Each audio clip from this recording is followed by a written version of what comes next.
Welcome to the Rockwall ISD Sports Network. I'm Billy Quinton along with David Sweet, and we are excited for you to join us. It's been 278 days since we last took the gridiron, but the wait is over. The Rockwall ISD Sports Network starts now. Ladies and gentlemen, start your Have fun, play Rockwall football.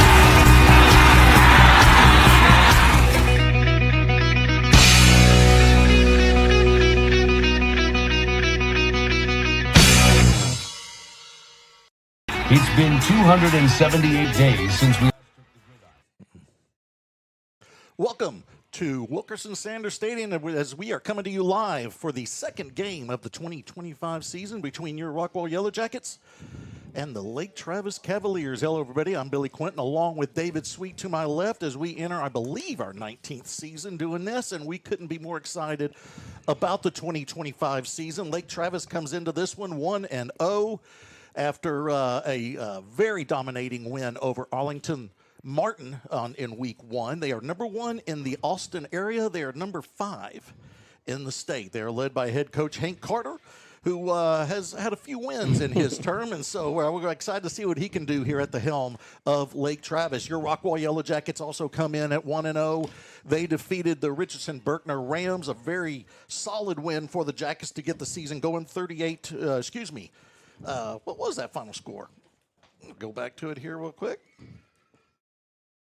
33-12, excuse me. Yeah, it was 33-12. That was a bump in the road for me. But Rockwall wins 33-12, led by head coach Trey Brooks in his 6th season at the helm of the Yellowjackets, who has won every opener, and now he looks to continue that win streak here against Lake Travis. David, I want to throw it over to you here. Talk about a little bit about this matchup. We've seen it before. They've played a couple previous times. The first time they played was in the playoffs back in 2015. That was a doozy. And then, of course, they've split the last two. So it's always an exciting matchup. Yeah, absolutely. First and foremost, obviously, just a comment as far as last week was concerned. What a neat start to the season for the Yellowjackets. Of course, Billy, it was business as usual, right? An outstanding defensive performance and a strong running game. Yes. Right? Yeah, that's what we always see. Exactly. I mean, I don't know, business as usual for the Jackets. But it was a good start for Rockwall last week against a very talented Berkner squad. And then, of course, you mentioned this ball game. What a neat that thing continues for the Yellowjackets in terms of having a tough non-district, Billy, because we all know that these types of games get you prepared for a tough district campaign. So what a neat opportunity. And you're right, there is some history here in terms of these two teams that have played, as you mentioned, a couple of times before and a couple of really good games. Last year's game was an unbelievable game down there at Lake Travis. Down to the wire? Yes, sir. Exactly. And, of course, Rickard, that was where Rickard had to come in and take the place of Locke, who was hurt there early in that ball game. And we got to see what Brent was all about in a tough environment. So all that being said, you play these games because you want to match yourself up and measure yourself up against a very, very good squad, and this is a very good Lake Travis squad, so this is going to be fun tonight. What we're going to do is we'll go to Chris Curtis had an opportunity to talk to Coach Brooks earlier this week as I was out on assignment, we'll just say that. And so let's hear what Coach Brooks had to say after that win over Berkner and what he's looking forward to when he faces these Lake Travis Cavaliers.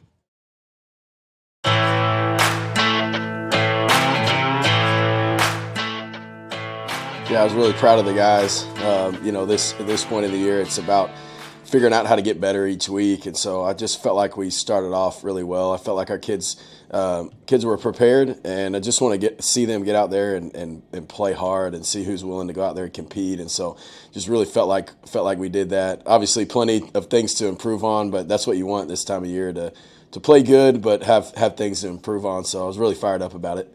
So how many games have you said you've coached where the opening score was a safety to start the season? That's pretty rare, isn't it? Yeah, that's a good point. I don't think that has ever happened, but yeah, that's a good way to get some points on the board at the beginning. Obviously, we kind of talked before we went on here. You were really impressed with that defense, the way they were swarming. You talk about swarming all the time. Yeah, a couple of forced fumbles. Fumbles and all that, yeah. Forced fumbles, a couple interceptions. Talk about how much you loved seeing what you saw out there from your D-corps. Yeah, they were really flying around, and it was impressive because we had a lot of different guys rotating out there, and it felt good to know that we've got a bunch of guys that can play. Like you said, forcing turnovers.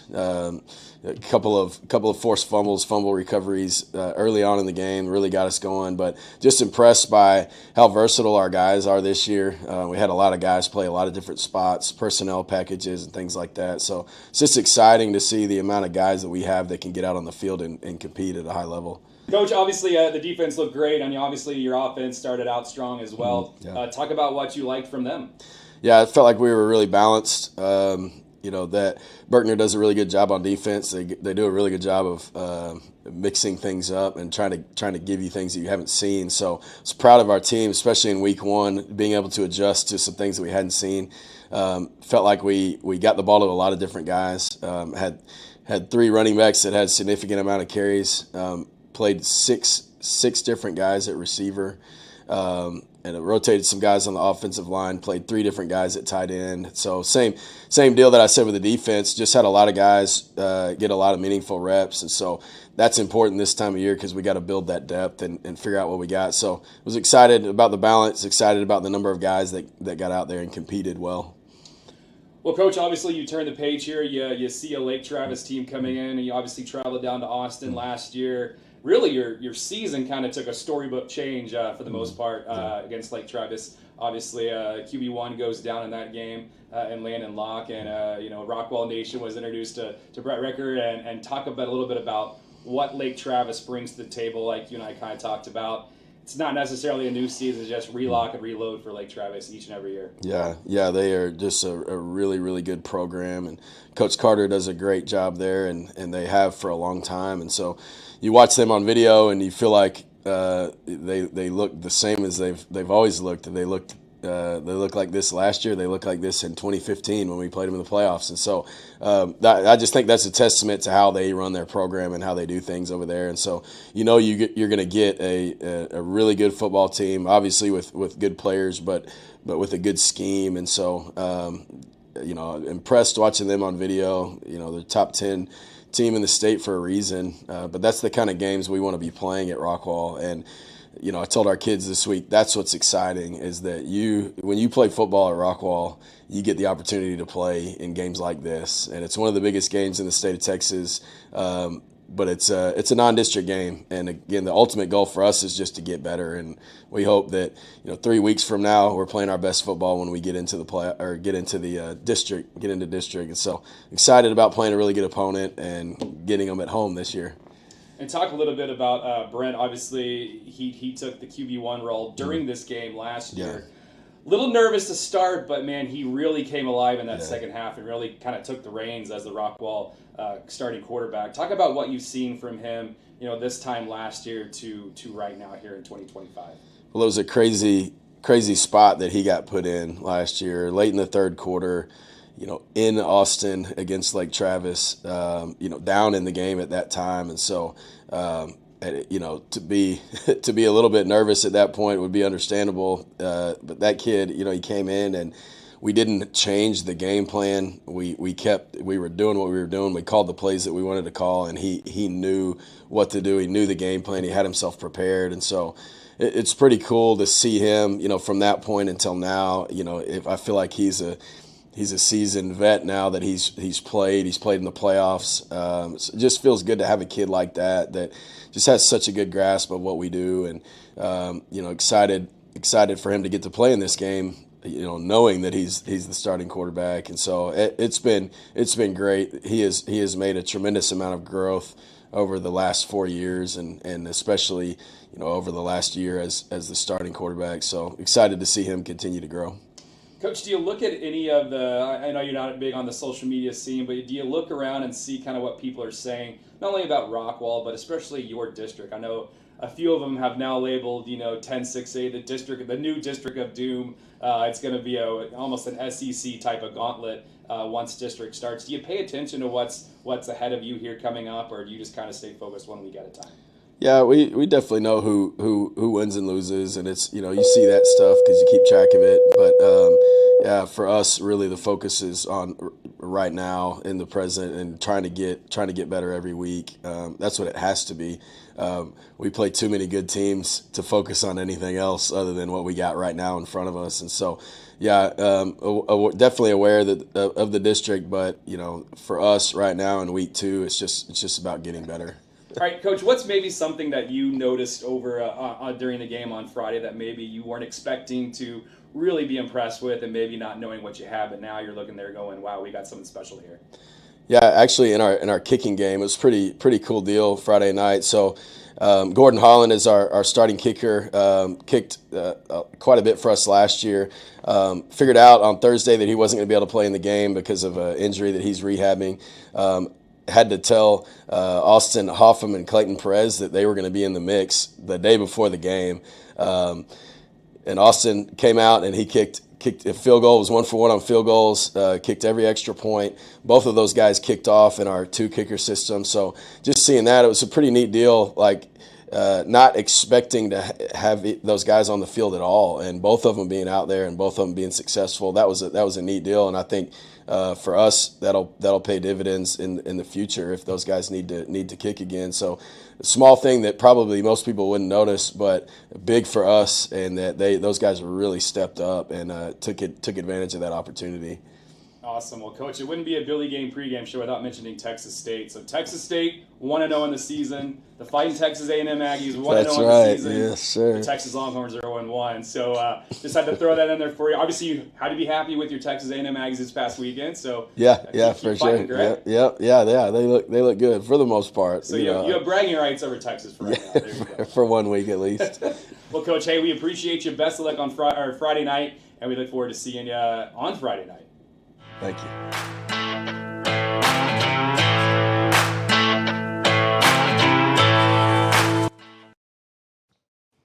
Big thanks to Coach Brooks there, and always doing that weekly interview. That's always fun. And Chris did a great job. Chris is here in the booth with us also.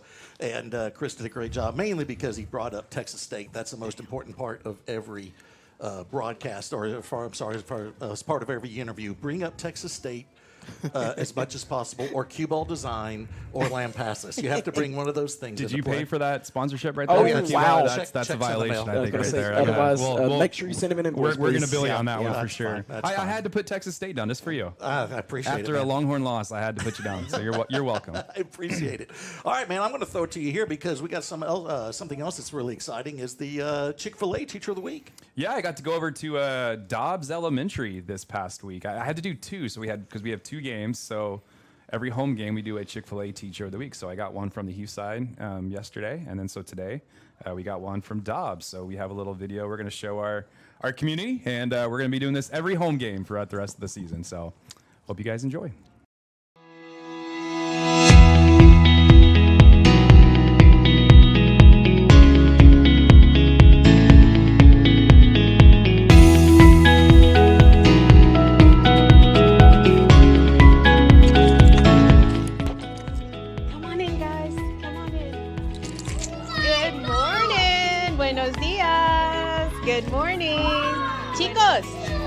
Hoy día tenemos a la vaca para reconocer a la maestra de la semana. Our Chick-fil-A Teacher of the Week is Miss Olga Colon. Congratulations, Miss Colon. Miss Colon. Miss Colon. Thank you. You're welcome. And Miss Colon, we want to say thank you. Thank you for going above and beyond for our kids every day here at Dobbs. We appreciate you. Eat more chicken!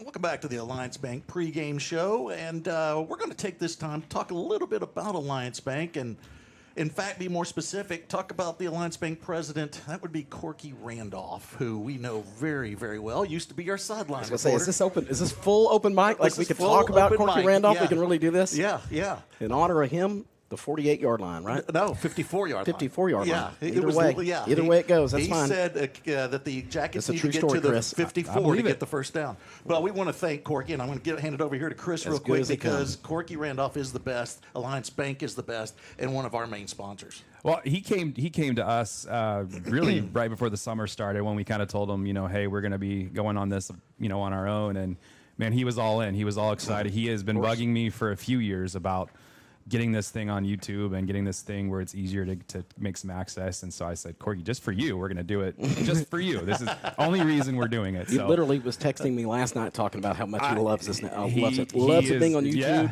He's- He can watch it from out on the ranch now, or he's probably at tonight. I think he's going to be here in the suite next week, so we're looking Yes. forward to having him here next week. But yeah, he is definitely our #1 fan, so we appreciate everything Corky and Alliance Bank are doing for us. I got to give a personal anecdote here about Corky, how great he is. We'll go into it a little bit on the broadcast, but I had some surgery this last week. The transplant? It's the hair transplant Okay, surgery good. where I took my hair from my Eyebrows? eyebrows, moved them up. Understood. But it's Got the nice flow going yeah, there. I got a flow. But the guy came by and he said, "I'm going to bring you dinner." He made the best chicken spaghetti I've ever had in my life. Very nice. Not only is he a killer, bank president and does so many great things for the Good little community, cook. but he can throw in a little chicken spaghetti too, and it was pretty good. So there you go. Don't tell Miss Quinton that. Oh no, Oh, no. she was She was okay she with was, it? she was too? all right with it. She was okay with it. Okay, well, there you go. Yeah. All right, so let's go ahead and let's let everybody hear about Alliance Bank here on the spot, and then we'll come back and give you a pregame here between the Yellowjackets and Lake Travis. Bringing you in our community is what sets Alliance Bank apart. We are community banking. That's why you can find us at nearly every event volunteering, sponsoring, and donating. Alliance Bank has been serving Rockwall County for over 16 years, and with your help, we have grown into the go-to bank for our community. Time to start a new business, time to expand your business, ready for a new home or a like new home, we will be there because that's who we are. Alliance Bank, your community bank. Member FDIC, equal housing lender. Welcome back to Wilkerson Sanders Stadium, about 12 minutes away from kickoff for Game 2 between the Yellowjackets and the Cavaliers of Lake Travis. David, let's go ahead and talk a little bit about these Rockwall Yellowjackets. Great start last week, getting the win over Berkner. They started slow 2 years ago when they took on Berkner, but last week they got it running pretty quick. So let's start with that offense.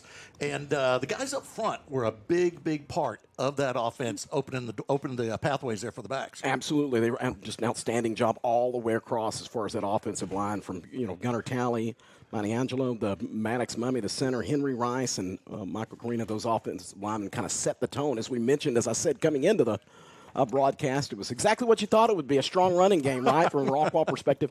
I like how Coach mentioned it during that interview that Chris did, though, a balanced offense. And, man, he was absolutely right when he talked about, 151 yards rushing, Billy, and 151 yards passing. Offensive line set that tone. All three of the running backs, and that was kind of the tone you mentioned. I know that you had done an interview with Coach coming into last week's game, and he talked about those three guys. Jeremy and I had an opportunity to be able to visit practice a few weeks ago. Got to see it in person and got to hear him talk about it. It was on full display the other night, Billy. All three of those guys, A.J. Hatcher, Caden Castro, and Jacoby Hankins, all three of those young men did a great job. Yes, sir. And let's just throw in Jacoby Hankins, listed third on the running back chart, player of the week. Absolutely. Offense. Yeah. Very, very cool. You had, AJ had a touchdown, had 8 carries for 67 yards. You had Castro with 5 carries for 56 yards. And then, of course, you had Hankins himself, 10 carries for 57 yards. So, again, all that equaled up to the 151 yards rushing. Those three guys just did an outstanding job. Rickert, the quarterback, we talked about last week, or his the position he found himself in last season against this Lake Highlands team. Against this Lake Travis team. We were at Lake Highlands last week, but against Berkner, at Lake Highlands against Berkner. This week, take on Lake Travis. But Brent, had a neat opportunity last year to come in on the spot and played great. Continued that, had is in full control this year. 5'11", 185-pound senior, wearing number 2, is 14 of 27 last week for 141 yards, 3 touchdowns. Did have 2 interceptions, but threw for 3 touchdowns. You heard Coach mention that while talking about the 6 receivers, Billy. The confidence level. He Rotation. said that coming into that, the confidence level with any of these guys, they know their roles, they know their jobs, and they're very comfortable getting everybody involved in the offense. And it was very neat to see that from Jack Duckworth to Luke Leach, Jaden Petrino, as well as Ryan Wiley, Braden Puffer, and Kendall Johnson. All 6 of those guys were involved, had balls thrown in their direction last week. And then also, I look at it as great news that when you have the passing game on target, rotating everybody, Duckworth and Petrino, neither one of them got a reception. No, exactly. And you still Absolutely. move the ball. And how important Let's see what that happens is. when they get involved. Absolutely. And when you talk about the evolution, again, that's what's so neat about as far as non-district is concerned.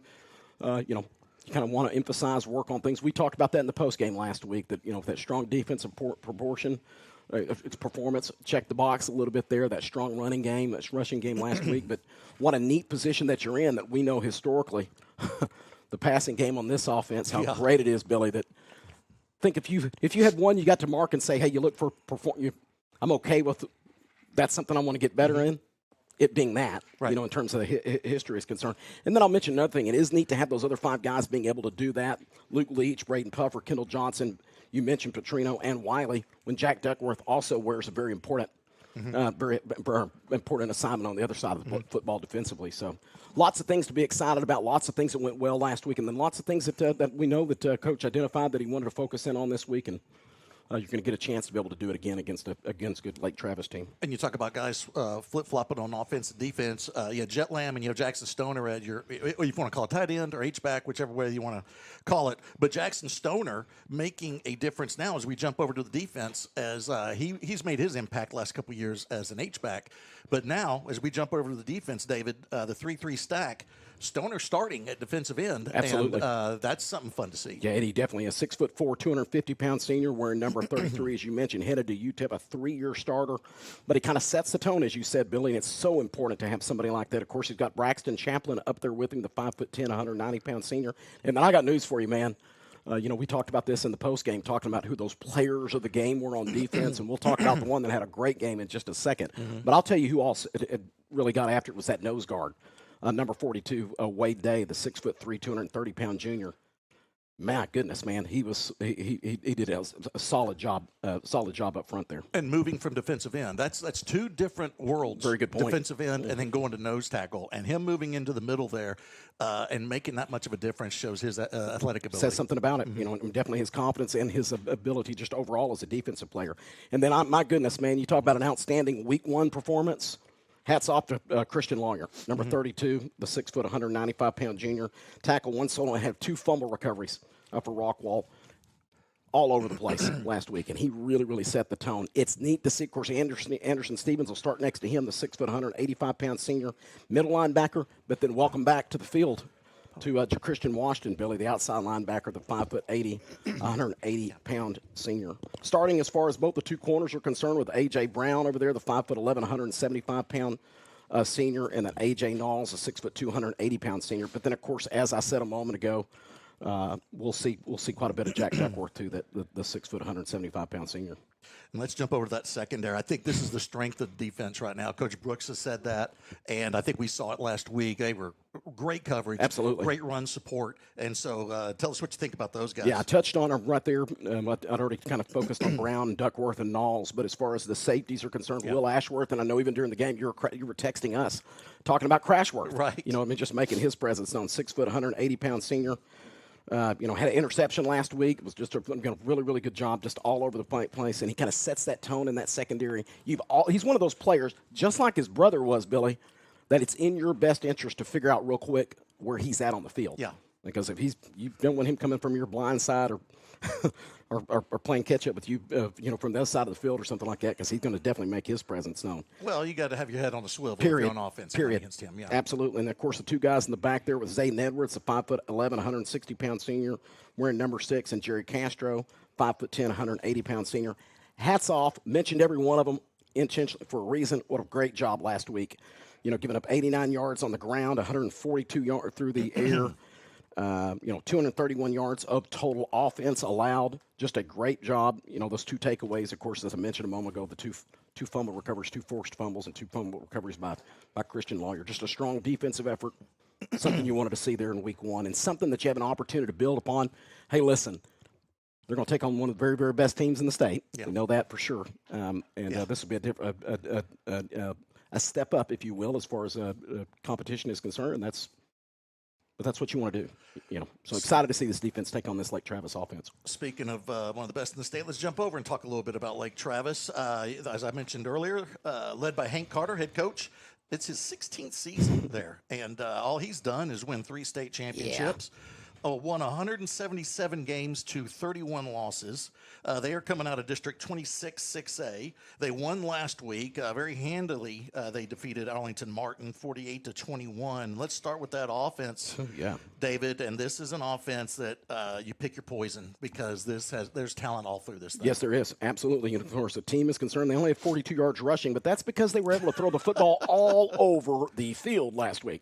441 yards.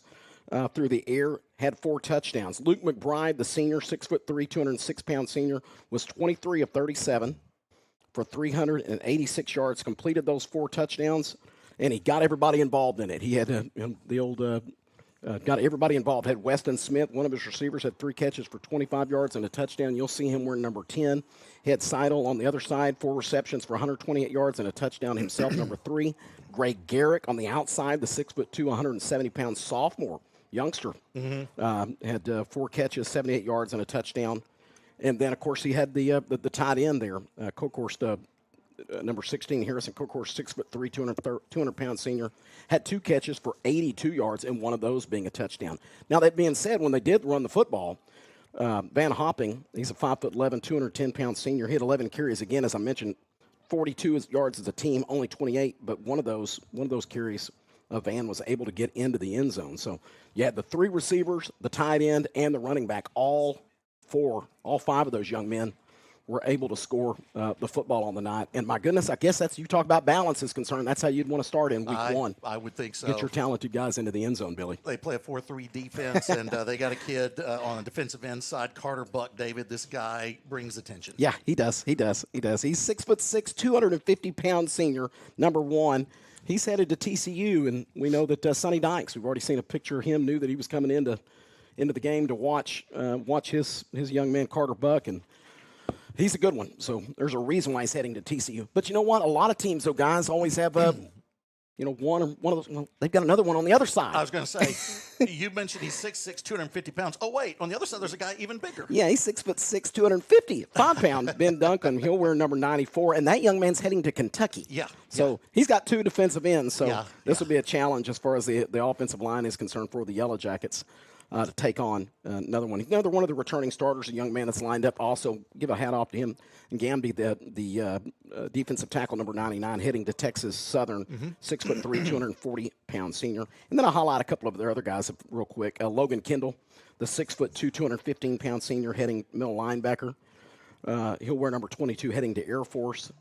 And then lined up beside him will be Braden Lott. He's a the linebacker, 6'2", 215-pound senior, and he's got a host of schools, headlined by who, Billy? Oh, wait, Texas State's on that list. Yes, they are. Coming to get Braden. I don't know why you want to put any other schools there, but it should be pretty we know easy for his him to. decision will be. Yeah, so very talented defense. Again, as you mentioned, returning out of the 4-3 and a strong physical front. So it'll be a tough challenge for the Yellowjacket offensive line tonight, Billy. You know, the defense as a whole only gave up 284 yards total against Arlington Martin, who knows how to move the ball. Absolutely. They're known for that. We know that. Of course, we played them a couple of times, and that offense is. So it's very impressive. And you go back to, we didn't mention this, I believe, but the Rockwall defense, I think a big high for them, too, was only giving up the 89 yards rushing to Berkner. I thought that Absolutely. was huge. It's huge, man. Yeah, so very excited about this. As I mentioned before, Lake Travis, as the captains come out for the coin toss, Lake Travis comes out of District 26 6A. Who else is in that district? Of course, you have Austin Bowie, Del Valley, Austin Aikens, Dripping Springs, Austin High, and Westlake. Now, Westlake, a very, very good school. They ended up losing to Prosper last week, and then Prosper came in here last night, defeated Heath, and so boy, what a potent goodness team Prosper is right now. They're pretty impressive. Let's talk a little bit about the district that the Jackets are in, and we can pop it up here on the screen. This is obviously District 10-6A with Rockwall, and if you're not familiar, Royce City, Forney, Longview, North Forney, Heath, and Legacy. Chris mentioned this when he interviewed Coach Brooks. It may be the new District of Doom because there's not a cakewalk in this one. No, and I honestly strongly feel that at least one good football team, if not more, is going to get left out. You know, I mean, there's going to be four teams that are going to make the playoffs, and I firmly believe that at least one of them, there will be at least one, if not two teams that are going to be pretty upset. They're probably deserving of an opportunity to be able to get into the postseason. So 10-6A, you got to be ready to go. That's why you play these games, by the way. Right. That's why Trey does this. That's why Rodney has always done that and continues to do that over at Heath, because you're battle tested and ready to go by the time district starts. Because this year in 10-6A, there's not going to be one of those gimme weeks. You're going to have to be ready to go right off the bat and be ready to play for that entire all four quarters. All right. Looks like we're about ready. Have we already done the national anthem? Yes, we did. Oh, we just blew through this. You timed it perfect. Okay. All right. Man, I was about ready to stand for the national anthem and everything, and here we are going through it. That's when we don't have the crowd. Now we have the crowd mic going. There we go. All right. Well, I always like to pause for national anthem. I feel bad, but we're about ready to get this one underway. Hey, Billy, right quick before we do the kickoff, we've already got our first shout out. How about a first text coming into the booth? Eli and Boss are watching from Squaw Valley, so we're glad to have you joining us tonight. Big time is that? Squaw Valley. Wasn't there an Olympics there? There was an Olympics there one time. I think there was. And here's the kick. Rockwall will receive to start this one off, and I say that theoretically because it goes through the end zone. In fact, I didn't even touch the level of the field there. It hits the track. And so Rockwall will start from their own 25-yard line to see if they can get on the board first. Coach Brooks does love doing that. He wants to get that first shot and see if he can get up and get the first points on the board and try to get that slight advantage as the Jackets come out. We'll show you their starting lineup here in a minute when we get through this first play, and we'll go through it one more time. Brent Rickert is your quarterback, and standing to his left is A.J. Hatcher, the starting running back. You have three receivers set, two to the far side, and now we got Leach in motion. And they're going to throw to start this one out. Quick out route caught for a small gain. That's Petrino making the grab, his first catch of the season. Only going to give him about a yard, so Rockwall's looking at 2nd down and 9. Let's show your starters. Where you got Rickert at quarterback, Hatcher at running back. Your receivers are Duckworth, Leach, and Petrino. Your H-back is Jet Lamb. Your line is Talley, Angelou, Mummy, Rice, and Karina. Here's the second play, and it's going to be Hatcher going right into the heart of that Lake Travis defense, and he's only going to get to the 30, so Rockwall is looking at a 3rd and 5 now, needing to get to the 35 to move the chains. Pretty important you mentioned as far as that first play is concerned, Billy. You mentioned the fact that you're able to get everybody else a catch. Petrino, of course, neat that he was targeted on that first play. Wasn't a big one, but neat to get the ball into his hands and get a completion. Get him kind of settled in and ready to go. Rockwall's going to snap it from the far side here with the H-back to the left. By the bad snap, it gets through the hands of Rickert. He can't corral it. Now he will. And now that first drive turns into a dud. It's going to be a loss of 10. And Rockwall's going to have to punt it away to the very potent Lake Travis Cavaliers. Not the way that Coach Brooks would want to start this one. You don't want to start giving them some easy options here to start the ballgame. Yeah, you don't definitely want to put them in a position of where they end up with a short field with this very talented offense. Wish the snap would have gone a little bit differently than that. But again, Rickert did what he had to do. Number one thing in a position like that, the spot, you don't want to find yourself in a spot where you turn the football over. And a good job, set possession, count your losses. Rickert able to recover and have a chance to punt it. And the dual punter is in effect here, and it's going to be an end-over-end kick. Weston Smith back to return. He doesn't have a chance. It will roll Rockwall's way into Lake Travis territory. They're going to mark that one at the 43-yard line, and that's where the Cavaliers will take over for their first possession. Luke McBride, as David mentioned, is the starting quarterback, 6'3", 206-pound senior. He's also the starting pitcher, or one of the aces the ace for their baseball team. He's kind of a big man on campus at Lake Travis, Billy. BMOC is what they used to call it.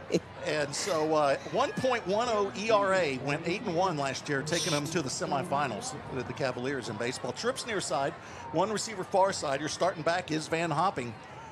to the left of McBride. He's going to get an opportunity here. He's got room, breaks into the secondary, finally dragged down, but he's going to get 11 yards on the first carry for Van Hopping. Already his longest run of the year. This previously was 9. He's already busted that. Yeah, strong blocking along that right side. Hats off. Good job finally by Jerry Castro, able to finally make the tackle after the chains moved.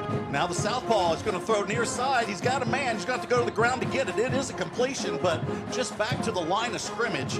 That was for Lark Seidel, the 5'10", 140-pound senior. Yeah, very good coverage for the Yellow Jackets downfield, trying to see who's lined up on that other side over there. We'll get used to this with these new ones. That's number 4, A.J. Brown, and great coverage downfield for the Yellow Jackets. So let's see what they do here. It's 2nd down and 10 for the Cavaliers. They got to get to the 35 of Rockwall. And they're going to look to the swing pass, not there. Now he's going to go to the out route, got a man, and that's incomplete. Cannot bring it in. Intended receiver, I think that was Seidel once again. Could not bring that one in. And so a 3rd and long now for Lake Travis. Yeah, very good pressure for the Yellow Jackets, kind of forced him probably to throw that a little bit quicker than he would have preferred to. It's pretty strong, kind of probably a little stronger throw. Didn't give his receiver the best chance to be able to catch that football. Got a 4 receiver set with the receiver split. Hopping to the right of McBride. Rockwall in that 3-3 stack. See if they can keep Lake Travis from converting this 3rd and long. Over the middle, it is incomplete. Great coverage by that secondary, David. We talked about it in the pregame, and this is the strength of the defense. Yep, absolutely. They made their presence known, and Jerry Castro, again, outstanding job there, Billy. Coming over for that to help A.J. Brown, but it was Castro that was able to close and force that, or to definitely make sure that completion was not, well, I guess that they weren't able to pick up the first down and force these guys to punt. So good job there by the Rockwall defense. Braden Doan, and for his 2nd season as the punter for the Cavaliers, he'll send this one straight up. Nice spiral. Fair catch made at the 5. And that's where Rockwall will start. That's Zayden Edwards making the grab for the Jackets, and they're going to be deep in their own territory, David, but a good defensive start for the Jackets. We saw this against Berkner, and now here we go. They go against a very potent team that is number 1 in the Austin area and held them barely getting into Rockwall territory. Yeah, absolutely. Of course, we were 4 and out here a moment ago and able to pick up a first down on our first offensive possession. Again, a good punt, but they still were in a very good position, that Lake Travis offense was. And that Rockwall defense, you're right, Billy came into this one very confident after a great performance against Berkner. Able to go toe-to-toe there. Didn't allow a first down and forced Lake Travis to punt on their first possession as well. All right, let's see what Rockwall can do deep in their own territory. Hatcher looking for room again, nothing there. He's met right at the line of scrimmage. He'll be brought down for a no gain. And speaking of big time, I talked about Squaw Valley being big time. You got Tyler and Sarah Wimpy. They're watching from Broken Bow. And they're getting ready to have a little one. Congratulations. They got a little Wimpy coming. How cool is that? It is.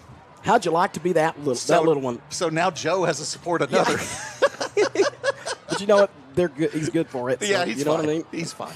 Yeah. That was Lamb in motion. Now they're going to do the quick hitch up the middle, and it's caught right at the 11, actually the 10, and then spinning to the 11-yard line is Braden Puffer. His first reception of the ball game, his 4th of the season. Yeah. So Rockwall now has a much more manageable 3rd down and 4. Yeah, good looking throw. Nice job there for the offensive line to give him enough time, and a strong throw there by Rickard. As you mentioned, getting Braden involved. 3 receptions last week. You said number 4, so he's doing his job, doing his part. And they're going to do the wide receiver screen here to the near side. And that's caught, and it's going to be a first down. Great job by Petrino. He makes the grab. He follows the blocks. He gets ahead of the markers, and there's going to be a new set of downs. You smell that, David? That's that new down smell. It's brand new. Yeah, I love that smell. Oh, it's unbelievable. Yeah, so now Rockwall will take over at the 20. Quickly come back to the line with Hatcher in the backfield. And I'm going to miss some numbers here, guys, because it's the gray uniforms. Here we go. That's Puffer again, I believe, on the reception. Excuse me. No, that's Petrino on the grab, and he's going to have a quick 6. Now coming in is Castro at running back for the Jackets. His first action, he had a great game last week. He got a touchdown. That was through the air. Got a pass for only 3 yards, but scored 6. And was a part of that Rockwall offense that put Berkner away pretty quickly. Had a 33-0 lead at one point. Here we go. Quick pass, another tunnel screen. And again, breaking free is Rockwall. He's to the 50, to the 40, to the 30. I think that's Petrino. It is. He's going to get to the 10, the 5, brought down at the 2. Jaden Petrino taking it almost to the house.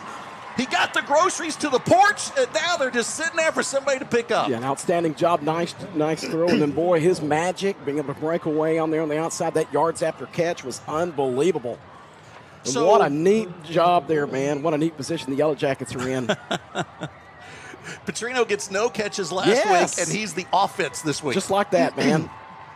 He's got to go the long way, get back over to the sideline. That was a long run. I'm tired. So here's Rockwall, first and goal from the 4. Where they're going to put it. Now Castro with those strong legs is going to try to burrow his way closer to that goal line. Let's give him a yard. Let's give him a yard. I'm going to do that. David, I'm going to give him a yard on that one. Are you good with that? Yeah, I'm good with that. Okay. It's All pretty neat. Pretty generous, Billy. Yeah. Shout out to Ace, who's signed in on the YouTube website. I want to thank everybody for joining us on YouTube. Whole new experience here with the Rockwall ISD Sports Network. Second down and goal for the Jackets now at the 3 with that 1-yard run from Castro. Unbalanced formation, 2 receivers right. High snap, and now they're going to hand it off to Castro, burrowing into the end zone. Oh, no. They're saying he's down at the 1. That was close.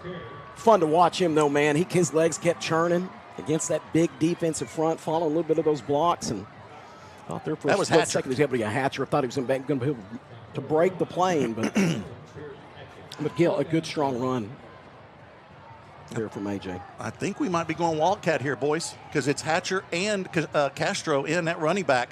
There is no Rickert. It's going to be Castro that's going to get the snap. Third and goal from the 1.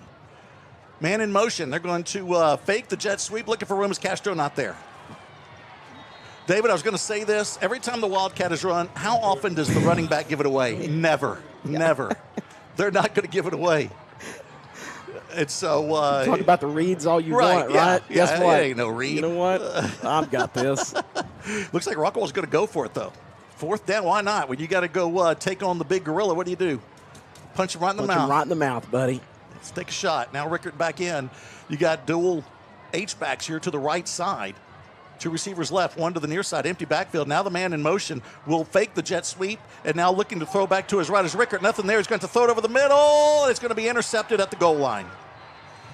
So a turnover and the 3rd interception of the season for Rickert, but he had to throw it just to try to make something happen. Rockwall does not produce after getting those groceries. As I said, David, they got him to the front door. Front porch just able to get through that sucker, but tell you what, obviously, again, found themselves kind of jammed inside there, nowhere to go with it. A very, very good coverage, as we expected from this Lake Travis defense.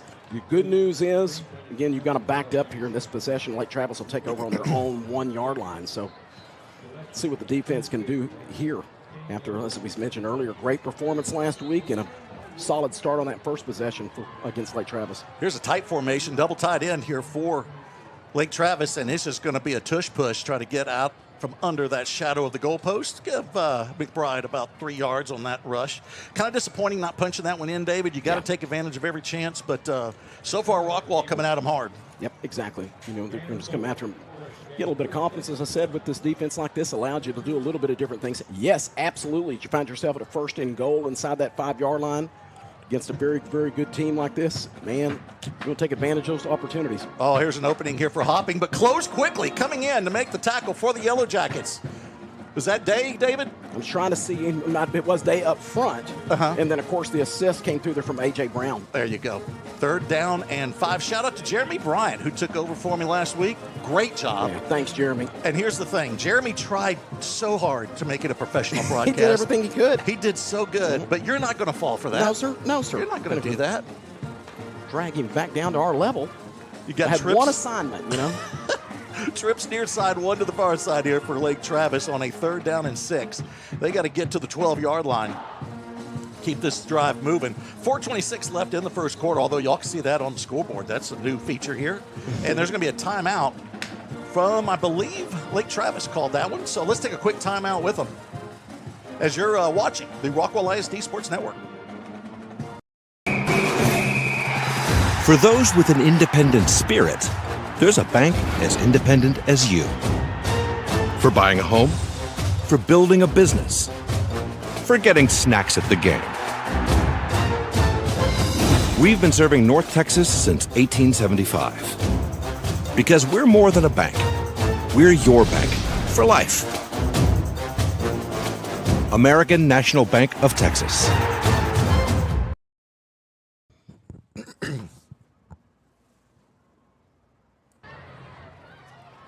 Welcome back to Wilkerson Sanders Stadium. Big down here with 4:24 left in the first quarter. 3rd down and 6 for Lake Travis after stopping Rockwall at the goal line. Trying to get those first points, but now Rockwall's defense can make their own stand and see if they can force Lake Travis to punt again. They already forced them to punt on their first drive. It's a 4 receiver set here for the Cavaliers. Hopping to the left of McBride at quarterback. He looks to throw. Big rush coming from Rockwall. Out route caught, and that's the first down from Smith. Good call there. You bring that blitz. He threw right into the blitz, and they get the quick 10 yards and keep the chains moving to the Cavaliers. Yep, defense really never kind of got settled in that, trying to keep up with what the offense had. Setting up a little bit of motion before, a little bit of movement as far as trying to get set up, and the offense did a really, really good job with that play call and then excellent execution. And a big first down there for Lake Travis. All right, 1st and 10 now for the Cavaliers. 4:15 left here in the first, and now it's going to be hopping again. Nothing there. That Rockwall defense will stack him up. He will fall forward and get to the 20-yard line, set up a 2nd down and 8. Yeah, a couple of guys in there. Jackson Stoner ended up losing his helmet at the bottom of that pile, so he'll come off here. But Braxton Chaplin also, the other defensive end involved in that tackle. Interesting guy to watch here for Lake Travis will be Weston Smith. He's a 6 foot, 150-pound senior. He's listed as a receiver, but you're going to see him at back at times. And last week, he also threw a 48-yard pass. So he's a jack of all trades. They stack the receivers near side or both sides. Now Smith in motion and see if they try to get him on the crossing route. Now it's going to be looking to run as McBride. Nothing there. Rockwell's going to bring him down, and we're going to give him a sack because that is before he can get back to the line of scrimmage. Trying to see who a couple of those guys were. I think Day was in there. Day was involved in it. Absolutely, he was. Wade Day. Again, I talked about his performance last week. So important to have somebody like that can play that nose guard position and here in this 3-3 stack defense. And Wade did it last week, and he was present here a couple of plays back and ends up getting at the bottom of the pile, responsible for leading the efforts on that one. Back to the 4 receiver set, 3rd down and 8. Lake Travis has to get to the 27. Looking to throw as McBride has time down the sideline, incomplete. Receiver was there, could not keep it in bounds, and so another punt coming for the Cavaliers. David, we did not expect this. It's a defensive battle so far with 2:57 left here in the first quarter. Yeah, Rockwall allowed 1 first down on the first possession for Lake Travis. Again, the same thing here. Very good job, Rockwall. Nice job, against the run up front, and then in those passing situations, good job with the pressure and the outstanding coverage. A.J. Brown downfield in coverage on that one for Rockwall. End over end kick. Fair catch made by Edwards as Rockwall will take over in great field position at their own 38-yard line. We got some more shout-outs to get to here. Kelly Ford, or Kelly Ford Wyatt, if you want to go with that, she's in having a tough time because it's Rockwall football. You got the Chiefs playing, U.S. Open, all at the same time. She's very stressed. And we're glad to have you watching us. I got to check out that Chiefs Chargers game because I got a lot of fantasy. You got a lot of fantasy people in that one. Hey, shout out to our favorite Townsend, Shelly Townsend. Shelly. She wanted me to let you know she's glad that you're back. They love watching it. They're in Belton for family weekends. So glad to have the Townsends. I've been there many a times with Caden's down there, and so is my daughter Berkeley. Here's a handoff to Castro, making defenders miss. Boy, he just tiptoes all the way to the 49-yard line. That's a 9-yard run from the junior running back, Caden Castro. How fun to see him get in there and mix it up. We talked about Hatcher and his patience and then his just churning and pushing forward. Castro, same thing here, man. Last week had 5 carries for 56 yards, averaging almost 4 yards per carry.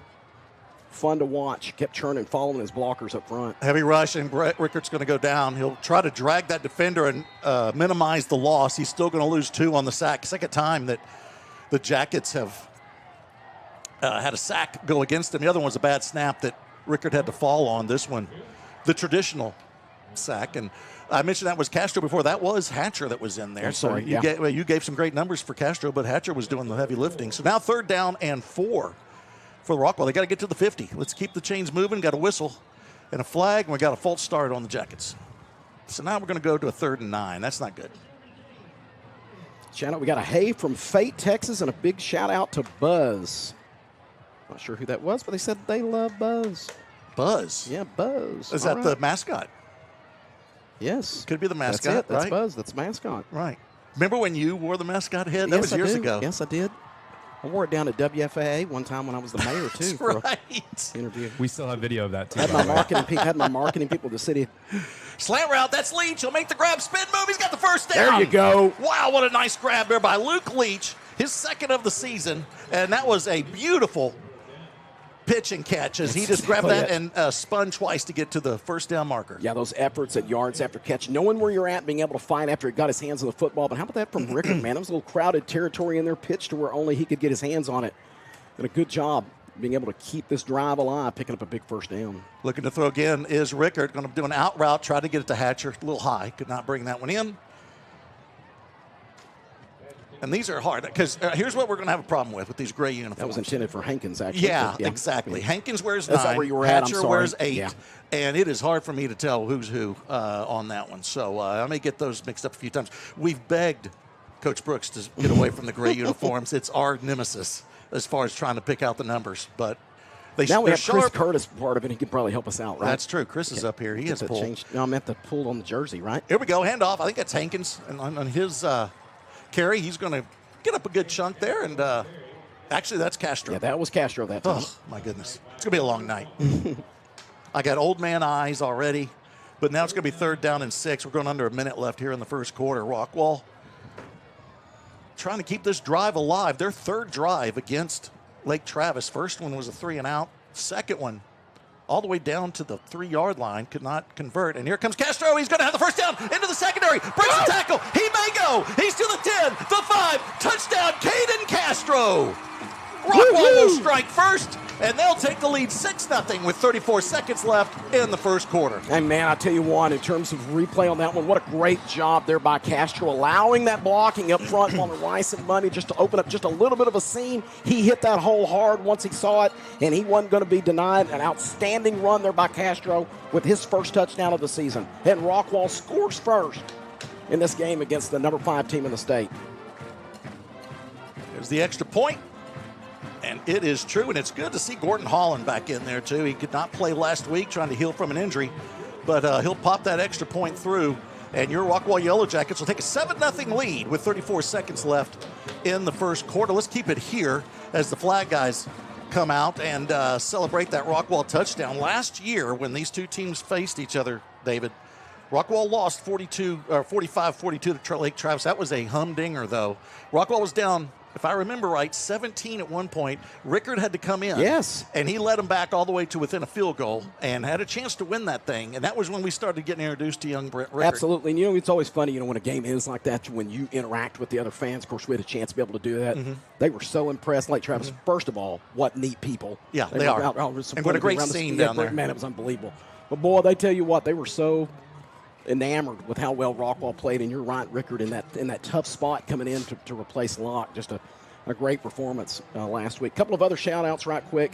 I do want to follow back up on that one. Yes, he was talking about Buzz. So a shout-out to John Garrett. All right, there you go. Yeah, he said, love you, Buzz. That's his kid. Oh, it is? Yeah, so glad to have you, John. All right. Glad to have you. Ron Merritt. Oh, boy. Yeah, Ron watching the game. He's not at Arboletas? No. He's normally at Arboletas. Yeah, of course. It's weird.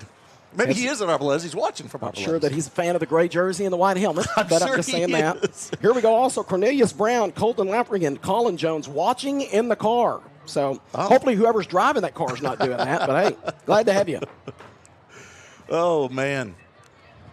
But I do want to, again, mention big thanks to Jeremy Bryant for filling in last week. Yeah. Jeremy watching as well tonight, so glad to have you with us. And I'm going to do something here when we after the kickoff that I'm going to help a family here in just a second. There's a short kick, be taken at the 21-yard line, and return man has room, makes a little juke, gets to the near side, and he'll be pushed out of bounds. Don't throw him down. Let's keep it civil. That's Weston Smith again on the return. Okay. Gracie Webb and her fiance Colin. Yes, sir. Baby is due at any moment. Okay? They're down in Waco. They're ready. So they're hoping that me calling out this baby. Yes, sir. That it'll be born tonight or tomorrow. You have that much faith and confidence in you. Come on, baby. They were going to name it Billy at one point, and they changed their mind when they saw what disaster that was going to be. But You fell for that, huh? You thought that they really thought about doing it. They did. But we need that baby. So come on. To join us. How poetic would have been if after they beat Highland Park, there it was. That's what I told him. If she would have had it that night, that's the greatest night in Webb history. Here's a run to the near side. That's Hopping, and he's going to have a quick 8 yards to get into Rockwall territory. Could be the last play of the first quarter, although Lake Travis will get back to the line very quickly. They want to get one more play in, and that looks like they will. They will. Hand off again to Hopping. Rockwall's defense is there, but he will sidestep Day, and he'll get close to the marker. He's finally dragged down, but right at the marker, I think that is a first down. It is. So that's where we're going to end the first quarter. With Rockwall up 7-0 over the number 5 team in the state, the number 1 team in the Austin area. Your Rockwall Yellowjackets, the number 15 team here in the DFW area, with the lead as we go to the second quarter. Let's take a timeout, and when we come back, we'll see what that Jacket defense can do. Hi, I'm Zach Riddle with Riddle Brothers Roofing and Construction. We're proud to be your local roofing experts right here in Rockwall. Whether it's storm damage, a roof replacement, or just making sure your home is protected, we bring quality craftsmanship and a commitment to doing things the right way. We're also proud to support the Rockwall Yellowjackets this season because building strong roofs and building a strong community go hand in hand. From our family to yours, sting 'em, Jackets.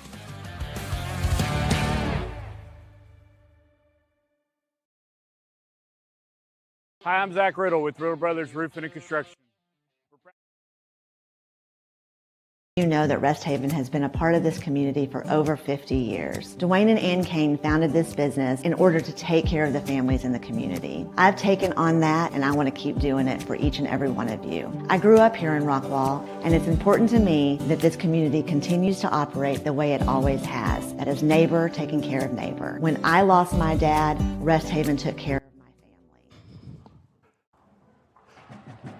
All right, we're back. Quick start here to the second quarter, and that's Hopping looking for room up the middle. He finds it, and he's going to get a quick 5, set up a 2nd and 5 here for the Cavaliers. Going the opposite way now as we switch sides, and they're trying to answer Rockwall's touchdown with one of their own.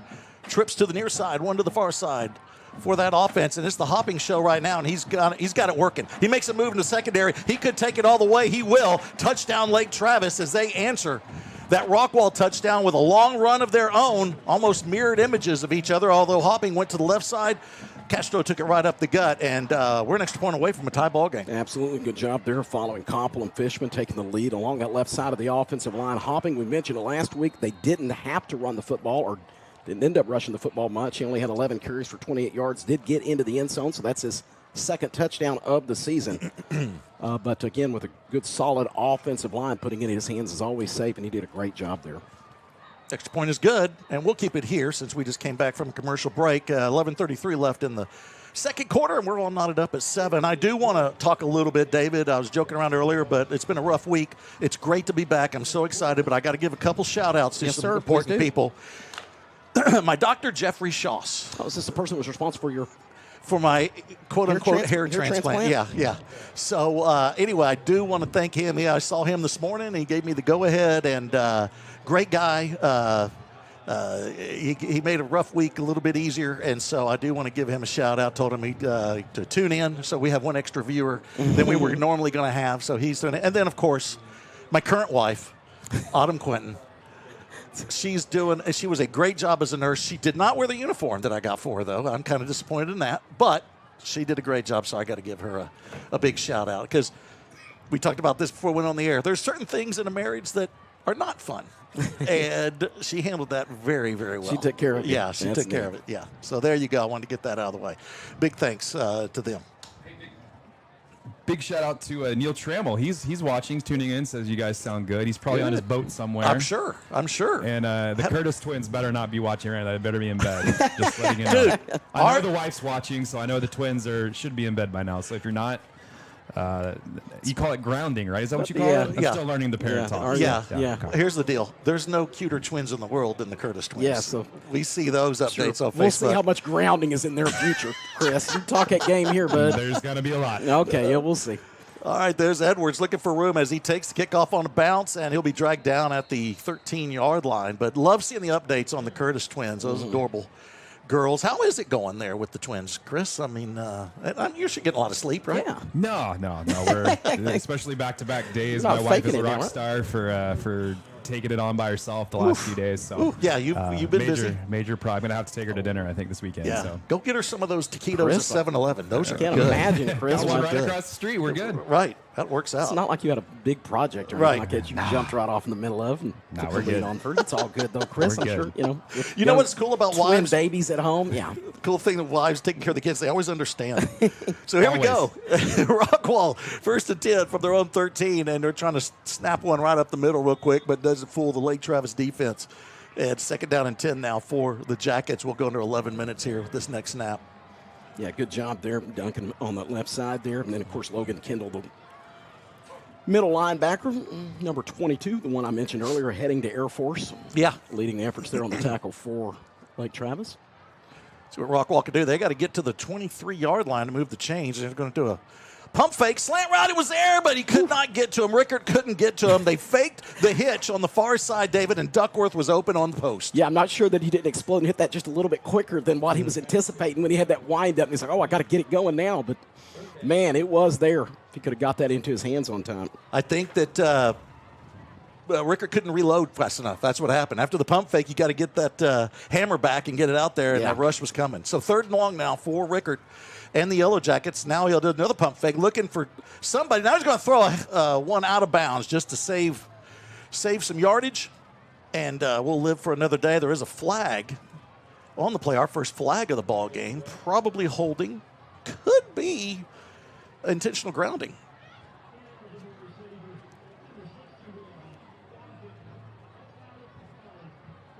I think he pointed the wrong way. Yeah, I was going to say, the defense can have an ineligible receiver. That's interesting. Yeah, it's an interesting call.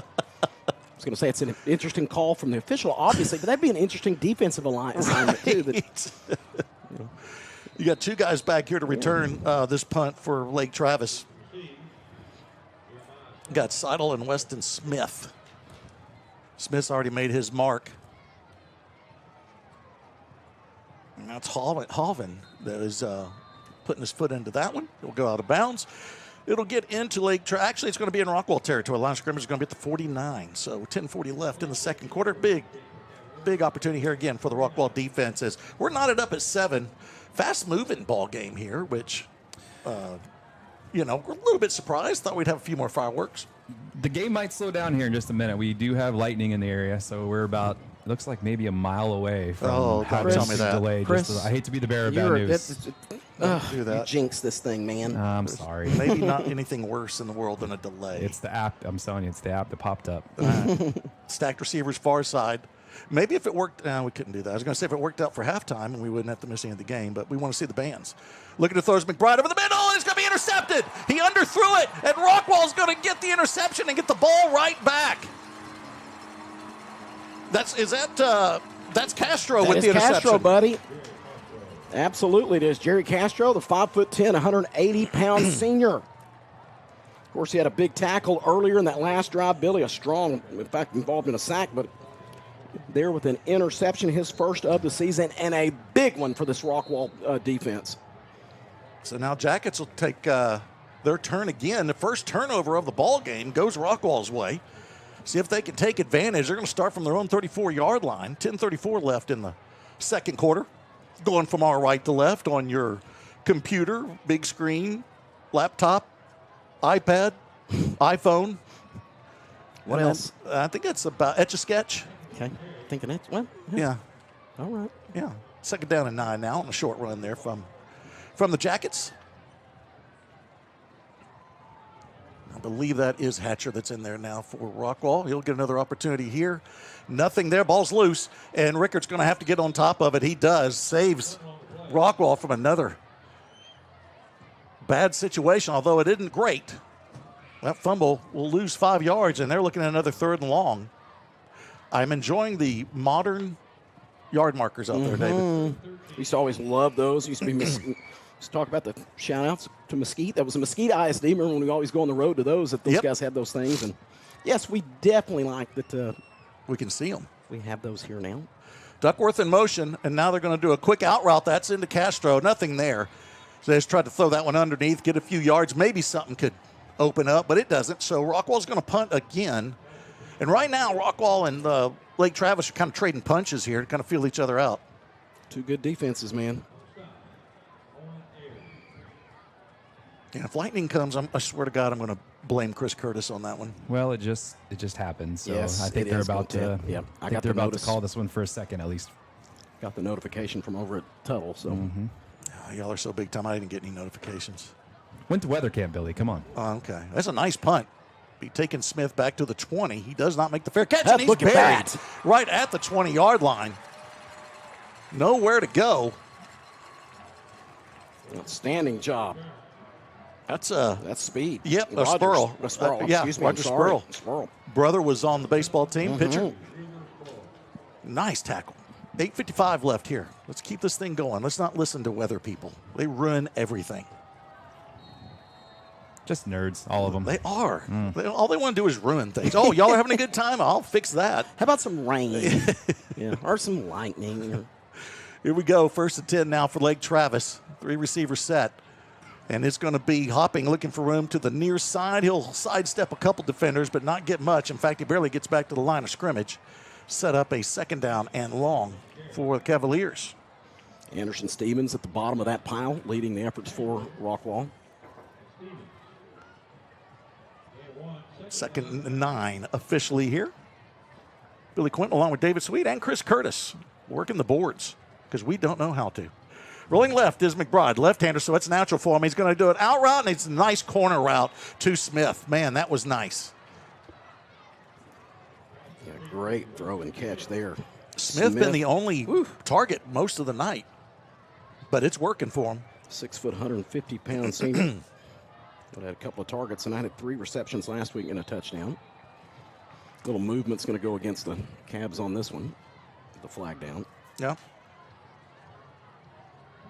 Got a false start against Cavaliers, moving back 5. Shout out to Bill and Ann Morton. Boy, they are just loyal viewers. And so I want to give them a shout out. Text every game. Yep. Watch every game. Oh, and best mom ever, my mom, Ann Quinton. She's watching on YouTube. Kind of had to explain to her a little bit how YouTube works, what's going on there. My favorite thing she says, I wanted her to subscribe to my podcast site, and she said, well, how much paperwork will that require? That's a great question, isn't it? Yeah, and so that was fun that she's worried about paperwork. Draw play here, trying to get some yards, and they will get back to the original line of scrimmage. That was hopping, trying to get that penalty yardage back. So sets up a 2nd down and 10 now for Rockwall.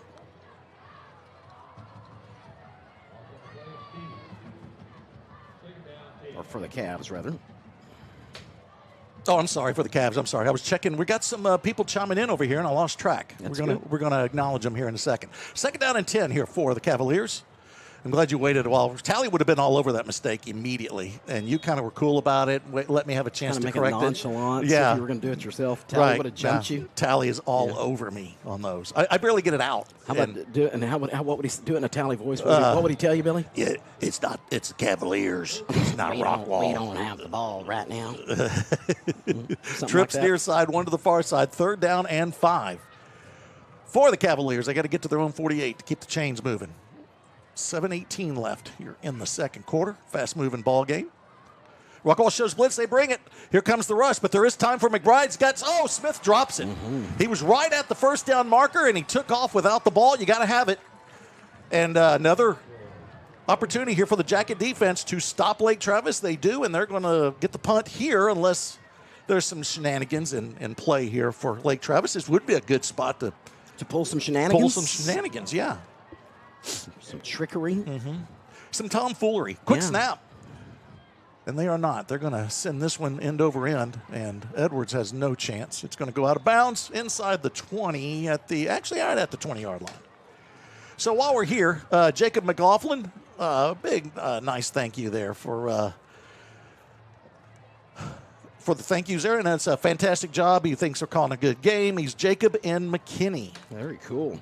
Hey, shout out to Cliff and Kristen Witt celebrating their 18th wedding anniversary this weekend. Watching the game from their house. Wanted you to know, Billy, that they're glad that you're back. Oh, that's nice. Very cool. That's good. I'm glad I'm back. This is my favorite thing, and so I hate missing it. So here we'll see what Rockwall can do. 7:01 left in the 2nd quarter. We're still knotted up at 7. Now looking to throw is Rickard. It's a tunnel screen, and it's well read by Lake Travis. They're going to bring down the Rockwall receiver. Trying to see, I think that was Leach, I believe. He's going to lose about, well, he's going to say got back to the line of scrimmage. 2nd down and 10 now for Rockwall. Same set. See if they can get a little bit more yardage here. And it's going to be a play action. Now they're going to do the go route near side.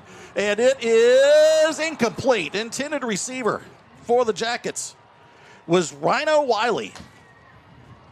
Man, I thought he had that one. Almost got mossed. Yes, sir. But Rhino had a shot. Get him out there in that single coverage and just put it up in Rams. Let him try to get to the highest point, if you will. Ryan, the sophomore, heard nothing of just outstanding things about how athletic he is, man. And had a 16-yard grab last week. Did. So let's see what Rockwall can do again here on 3rd and long. They're going to hand it off here through the near side. There's room, gets a block, and now a 1st down for Rockwall. Cut back up the sidelines.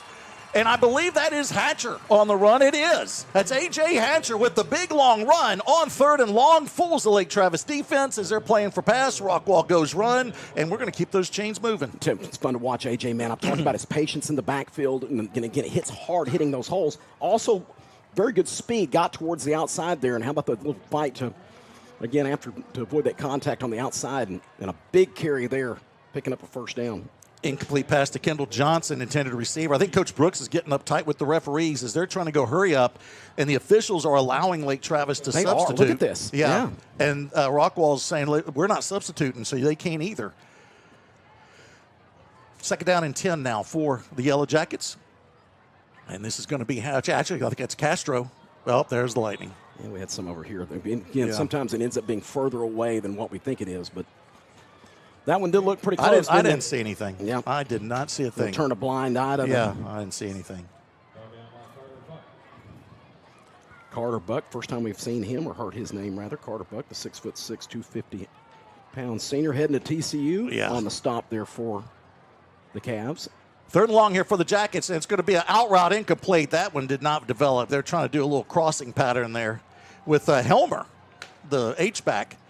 Trying to spring him, maybe what you call the rub, but it didn't work out, and Rockwall's going to have to punt with 6:01 left here in the 2nd quarter.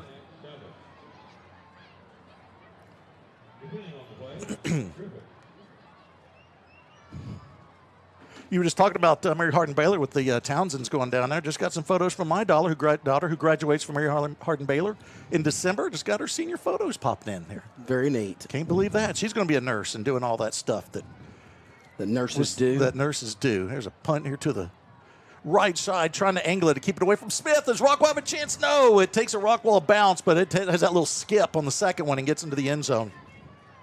And they'll come back out to the 20 for Lake Travis with 5:51 left here in the 2nd quarter. But, it's always fun to see all these kids, Caden, and so that we saw them grow up. Yes. And now they're doing big things. Caden's down there coaching basketball. Absolutely. And he's doing a great job. I mean, it's so when you see a kid overcome their dad, it's amazing, In spite of, one of those when they things, overcome their dad and they still have success. Yeah. Thank goodness Shelly was there in that household. You know it? You guys are absolutely true inspiration to us dads now. Well, there you go. There you go. Hopping, looking for room on the near side, and it's not there. Rockwall's going to stretch it out and bring him down. That's Ashworth out there, too. Able to get away from the first defender that would have ended up being a loss, but a great job there by that Yellowjackets defense and not giving up. And you're right, being able to string that up to a minimal gain. How about a shout-out to John and Stacy Kahn watching, anxiously waiting to watch the Orange Wave Band. Yep. So just a reminder, at halftime, we'll show here on the Rockwall ISD Sports Network, we'll show the entire performance for the Orange Wave Band and the Stingeret Drill Team. If I'm not mistaken, award-winning Orange sir. Wave Band. Absolutely. They've done some good work in a few of them. I don't know if you call them tournaments or shows. What do they got? I know that they're always getting high numbers at those performances. Here's one thing I loved when I was teaching. When you go to, there's nothing better when you're going into work and you got the band playing in the background. That's firing pretty cool, you up as you isn't go in. Yeah. When they're practicing, you hit to hear the band. It was pretty cool. That penalty will move it back to set up a 2nd down and 12. Now swing pass out to the left side to Hopping. He'll make a couple defenders miss. And he's going to get it past the original line of scrimmage and get a few more to set up a 3rd down. About 5 for Lake Travis. This Rockwall defense has come to play, David. They just have, man. I'm telling you. Again, they mixed it up. Again, just a great job all around last week against Berkner. And so far in this one, already had the only turnover, big turnover of the game. Already forced Lake Travis's offense to punt twice. And again, got them in a 3rd and, still manageable here, but a 3rd down position, 3rd and 4 on their side of the field again. 4-receiver set, trips to the near side, and there's a heavy rush, but an out route and caught by Smith. And he'll be brought down. Nice open field tackle. Actually, it wasn't Smith. That's going to be the first grab for Jason Leaders. And I want to congratulate him. I'm looking at all the stats for Lake Travis. They have all the numbers, and poor Leaders was like 1 drop. So I'm like, he got the grab there. We're even. Okay? Good job, Jason. Wipe that little sweat off the brow. Yeah, Because you can see, as far as their lineup is concerned, he plays quite a bit. He backs up all the guys. Yes, he does. Hopping will find some room there as he lets those blocks develop, and he'll cut it right up the hash and get a quick 5 here as we're under 4 minutes left here in the 2nd quarter. And apparently that lightning over there meant nothing, which I love. We're still going, boys. Does Chris know, okay, say we get a delay during halftime, at Lightning. Do we just count the halftime time and then go back, or do we still do the bands? Because the bands deserve to have their That's a moment. question for somebody else. Okay, all right. I'm just making sure we get you guys across the finish line here. All right, there we go. We're with Chris past the buck Curtis. Incomplete pass. Intended receiver was Leaders again. Nice defense for the Jackets over on the far side. A.J. Niles down there in coverage. Stayed step by step with, say it was Leaders. That's who that was the whole entire time. As you mentioned, the intended receiver, but a good job there by Nails. Staying with him, and here it is. Here's your delay. Yep. They just called it. 3:22 left in the 2nd quarter. And speaking of that, Jesse Padilla had just texted saying the Padillas were told to stay home and monitor weather. That's what they're doing. He was giving me a little hope. He said it was moving north of Rockwall, but Jesse, apparently it got close enough. And so now we got a delay. Speed up and get out of here. Yeah. So we're going to have a delay. It's at a minimum, Chris, what would be the time? Minimum 15 or 30 minutes? It's 15, and or 20. It's 28 without a lightning strike in the area. There you go. Yep. All right. The clock resets again. And we'll keep you updated. How are we going to do this? Can people keep checking back on this channel here, and we'll give them updates? You can throw up the little. I would assume so. Well, I'm going to make some graphics here. I forgot to make Look those at this you. week. Oh, yeah. I'm coming for your job now, Billy. Okay, please. Just kidding. There's only one. So we got a lightning delay here. It's always good when your boss tells you that on the air. You know what Right, I mean? right. You know what I mean? I'm coming for your Oh, by the way, job, David, since we now work, and I'll bring this up later too, we now work for the Rockwall ISD. You know that officially. Yeah. You got to take over Miss Michelle Morris's class on Monday. Okay, you're doing her class on Monday. Can you send me your schedule, or what do I do? She'll send the schedule. Some lesson plans. And I all that also, stuff. I hate this for you, but you're also tearing tickets on the Thursday game. Am I? Yeah, Okay, well, and so that's one of my extra assignments. Yes, Is that what it is? Yes. Well, you'll come to know if you work for the school district, they give you a lot of extra jobs, but you don't get a lot of extra pay. You just go do those jobs. That's When what do I you do all those things that you used to whine about all the time? When do those assignments come? See how I got there right there, Chris? Huh? This could be a long 30 minutes. Yeah. Well, you better get this thing figured out. It's in your best interest to fix this graphic, Chris, because, Chris is going to AI all of a sudden. It's like, oh, my goodness. It's not a bad idea, actually. No, do it. Just type in weather delay graphic. That AI is taking over my job. I'll tell you what. Well, Hey, I was going to how say, about listen, we- hey, right quick. It's Billy's campaign stuff right there. You know what I mean? Just throw that There it up. is. What? There it is. Let the AI take over? That's what you tell it to do? That's Frank for school board. Is that what you did? Yeah, that's what I did. I would just type in Frank for school board and everything's done. That's how it works. Then charge Frank a whole bunch of money. Oh, yeah, definitely. That Frank's- dude's swimming. Frank's downstairs, I believe. No, by the way, well, so. he was texting just a moment ago. not, too, is he so I don't downstairs? know. I Frank don't know. texted? Yeah, he texted. Yeah, he had a comment. I'm sure he did. Pressing it. While we're killing time here, Richard Terry, speaking of old Rockwall ISD. There you go. Yeah. Okay. He makes a valid question here. He asks about, actually more of a statement. He wants me to discuss Pantone 021 in more detail. because he's worried that the oranges are off on the screen. That's on to you, Chris, because graphics isn't as easy as you make it out to be. There are 16,000 Rockwall oranges, I feel, at this point. That's I can't decide which one it is at I've this point. tried to keep it at 021. I'm on your side on that one. I'm on your side. Hey, you want some scores right quick? Oh, let's do that. Of course, again, please. As far as 10-6A is concerned, of course, last night, Prosper in a very good ball game ended up defeating the Hawks 45-27 last night.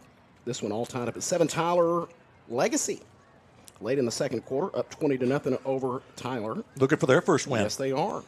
Forney and A&M Consolidated all tied up at 7 halfway through the second quarter. And Royce City trying to get to 2-0 after a big win over Plano East, a dominating victory over Plano East, up 14-0 late in the first quarter over Rowlett.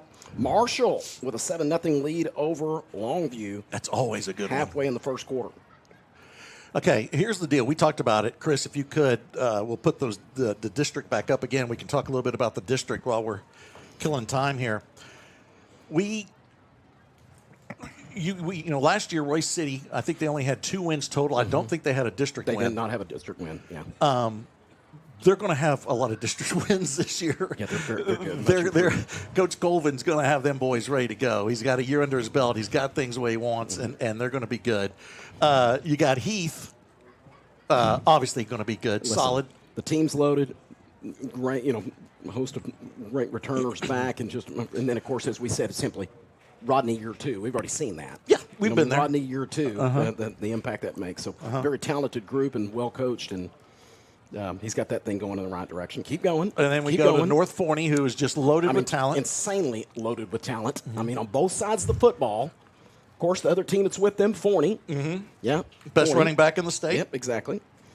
So that's a challenge. And then, of course, go ahead. You talk about the team that's far out east, the one that's got them a state championship of a few years ago. Yeah, the team that never loses. No, it that seems doesn't like. do that. That just So throw them into the mix, and then we've talked about this since we've been doing it. Legacy is that team that of all of them. Oh, these are the guys that's going to ruin your season. Yeah. They're going to jump up at the wrong time and bite someone and bite somebody. Now that doesn't mean they ain't going to have a great year anyway. No, exactly. But they are the team that will. I always joke around about it's appropriate that they're. Trevor ain't going to like this, but it's appropriate they're the Red Raiders. Yeah. They're never probably going to win a championship, but they're going to ruin somebody else's. Exactly. No, they're going to have some good seasons themselves, but they're going to definitely come up and punch somebody and ruin somebody's great season. Yep. He knows it's true. Yeah, he knows it's true. We talked about 10-6A. Chris touched on it. A few folks mentioning the fact that that it's the that new District of Doom, Legion of Doom, if you will, in some circles. Then also talk about coaching all-stars. Go through this whole list here. With Trey Brooks at Rockwall, Colvin, young coach. We know what at Royce City. Fleener at Forney. John King at Longview. Mark Shavers over at North Forney. Of course, Rodney at Heath. Right. Goodness gracious alive.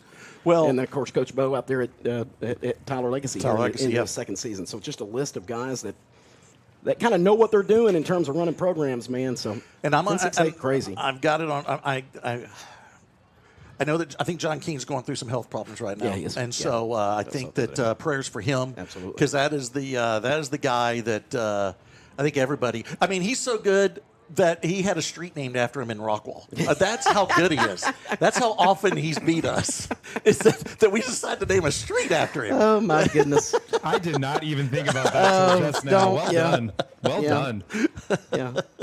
Shout out to Rockwall resident Marilyn King and her husband, former veteran and longtime Rockwall City Council member John King. But we named it after the Longview head football coach. Hey, Rodney Webb thinks that Cameron Webb Field is named after him. Yeah, of course he does. With Heath last, kind of talking about the rivals next door with Heath, talking to Rodney last night, and they took on a really, really good team in Prosper. They were in that game. And, yes, they were in that game, and that's a team that Prosper over there, and he said it all after the game. That's a team that's going to compete for a state championship, and he thinks Heath can be right there with them. They have some things to work on. They made a few mistakes last night. But, man, Heath is looking really good. Well, here's the thing. Back up to the week before, guys. You go on the road and you beat Highland Park. What, the fourth team in the last 20 years? And they were down 18 twice in that game. Right. To fourth team the last 20 years to beat Highland Park over there, and 2 of those 4 were those national powers that came in for those classic games. They're only the second team in Texas. Yeah, second team in Texas. And he said something really, really important too. He was like, beating Highland Park, sure, it's great, but we're not going to get too high. No. And we're not going to get too low with this loss. There's things that you take away from both those games, and they got a tough matchup from a team that we don't really know much about coming from California. Yes, sir. But I mean, as you guys know, with Rodney when he was at Rockwall, I mean, he puts it all on the line those first 3 or 4 games to get them ready. I think you already mentioned to David about getting them ready for district play, and he's going to be ready. And Rockwall is proving it right now as well. I remember back then, Billy, back when, of course, you go around and schedule those non-district games on the conference alignments, and you go out there. The district alignments would come out in that day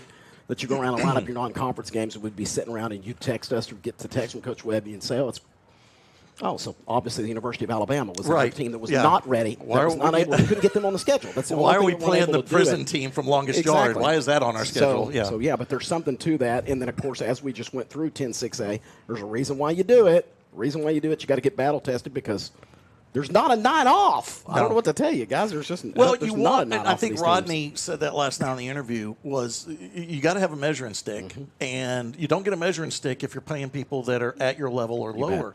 And that's what both teams are doing now. We used to give Heath a hard time previously. They would have a relatively easy non-district. That ain't the case anymore. Not anymore. And so I love that they're doing that. That game last night, the thing that stood out to me was Heath definitely had a shot at getting that thing, but I think 3 times they allowed a conversion on 3rd and 18. Yeah. You get a good team like that. I mean, that's where that'll kill you. Yep. Yeah.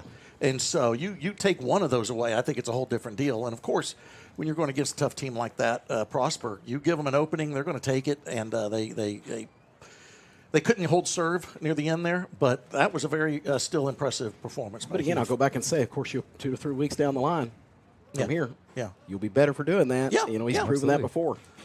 Tyler Legacy is up 20-0 on Tyler, Yeah. which I think a lot of that would not be something somebody would think of, too. So, I mean, top to bottom, 10-6A is going to be it's going to be fun, isn't it? It's the new SEC of high school football, let me tell you. It's going to be a lot of fun. Well, David, you said this in the pregame. There's going to be a very good team not make the playoffs. 1 or 2, man. Yeah. I'm comfortable saying, going record, you're one team for sure. Absolutely. Right. There's going to be but darn it, man, you might end up with 2 teams that are going to be pretty, pretty disappointed that their season's going to come in without going into the postseason. Chris was talking about he's going to make this great graphic for lightning delay, and then I look down and all he's done is type in lightning delay. Yeah, that's his graphic.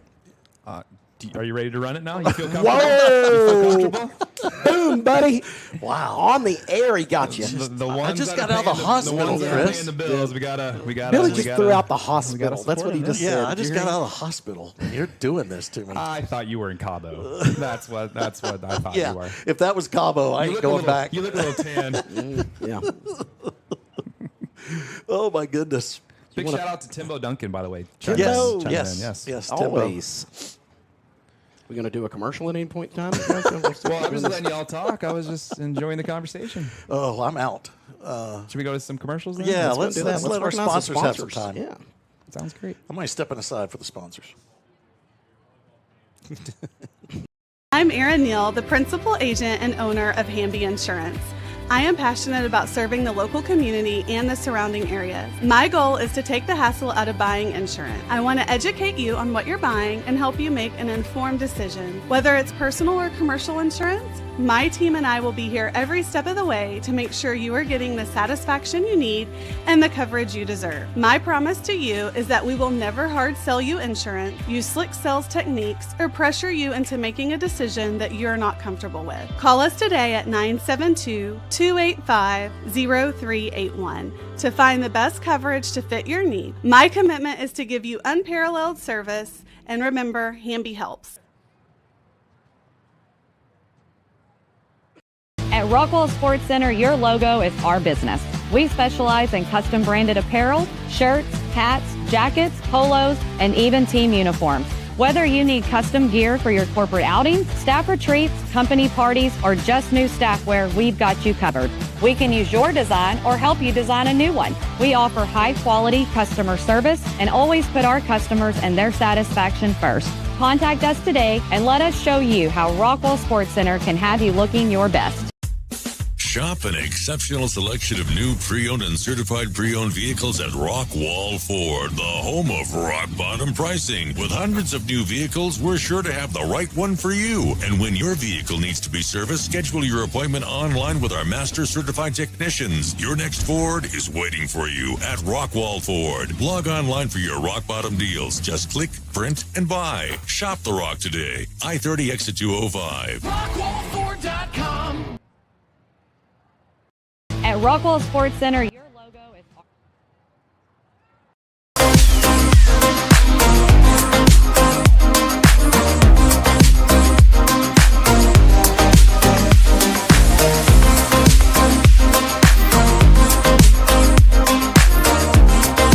Hi, I'm Taryn Oswald, Director of Client Assistance and Food Pantry here at Helping Hands. We are so excited to have Rockwall Ford, Rockwall Dodge, Rockwall ISD, and the entire community join together once again to support our neighbors in need. Last year, the Food Pantry distributed over 560,000 pounds of food. Currently, we are distributing over 15,000 pounds of food each week. This is why we strongly rely on the Shop the Rock I-30 Classic Food Drive to pack our pantry. For more information on our current needs, please visit our Rockwall Helping Hands Facebook page or our website at rockwallhelpinghands.com.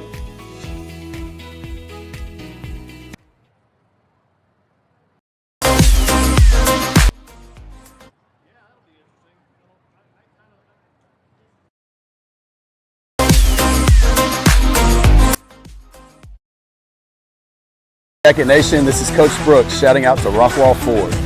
I'm excited to have the support of Ford team for the 2025 football season and their support for the remarkable achievements that students and staff strive to accomplish daily. Over the years, they have extended their unwavering support to every athlete, coach, and staff member as they diligently pursue their goals and ultimately achieve victory. We look forward to continuing our partnership. Go Jackets!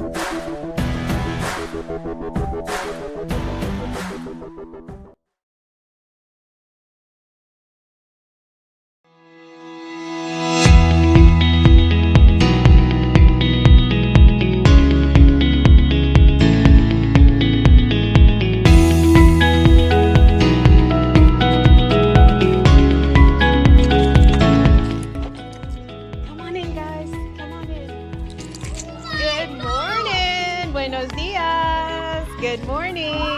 Chicos, hoy día tenemos a la vaca para reconocer a la maestra de la semana. Our Chick-fil-A Teacher of the Week is Miss Olga Colon. Congratulations, Miss Colon. Miss Colon. Colon. Thank you. You're welcome. And Miss Colon, we want to say thank you. Thank you for going above and beyond for our kids every day here at Dobbs. We appreciate you. Eat more chicken!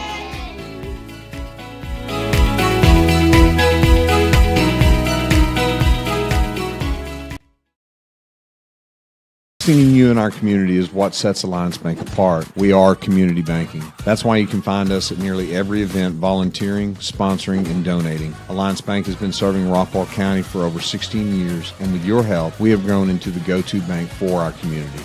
Time to start a new business, time to expand your business, ready for a new home or a like new home, we will be there because that's who we are.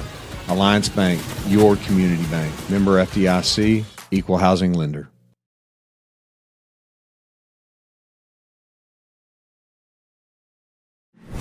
We are CallMet. We make steel landscaping products that are perfectly flexible, perfectly durable, so you can make your yard perfectly you.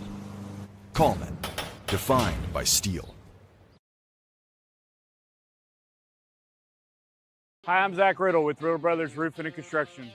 We're proud to be your local roofing experts right here in Rockwall. Whether it's storm damage, a roof replacement, or just making sure your home is protected, we bring quality craftsmanship and a commitment to doing things the right way. We're also proud to support the Rockwall Yellowjackets this season because building strong roofs and building a strong community go hand in hand.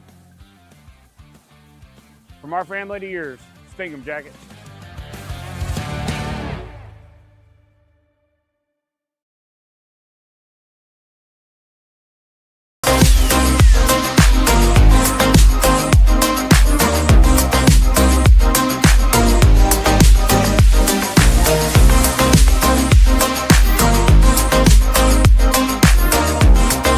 Hi, I'm Taryn Oswald, Director of Client Assistance and Food Pantry here at Helping Hands.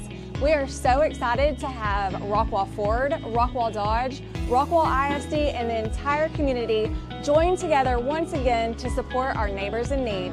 Last year, the Food Pantry distributed over 560,000 pounds of food.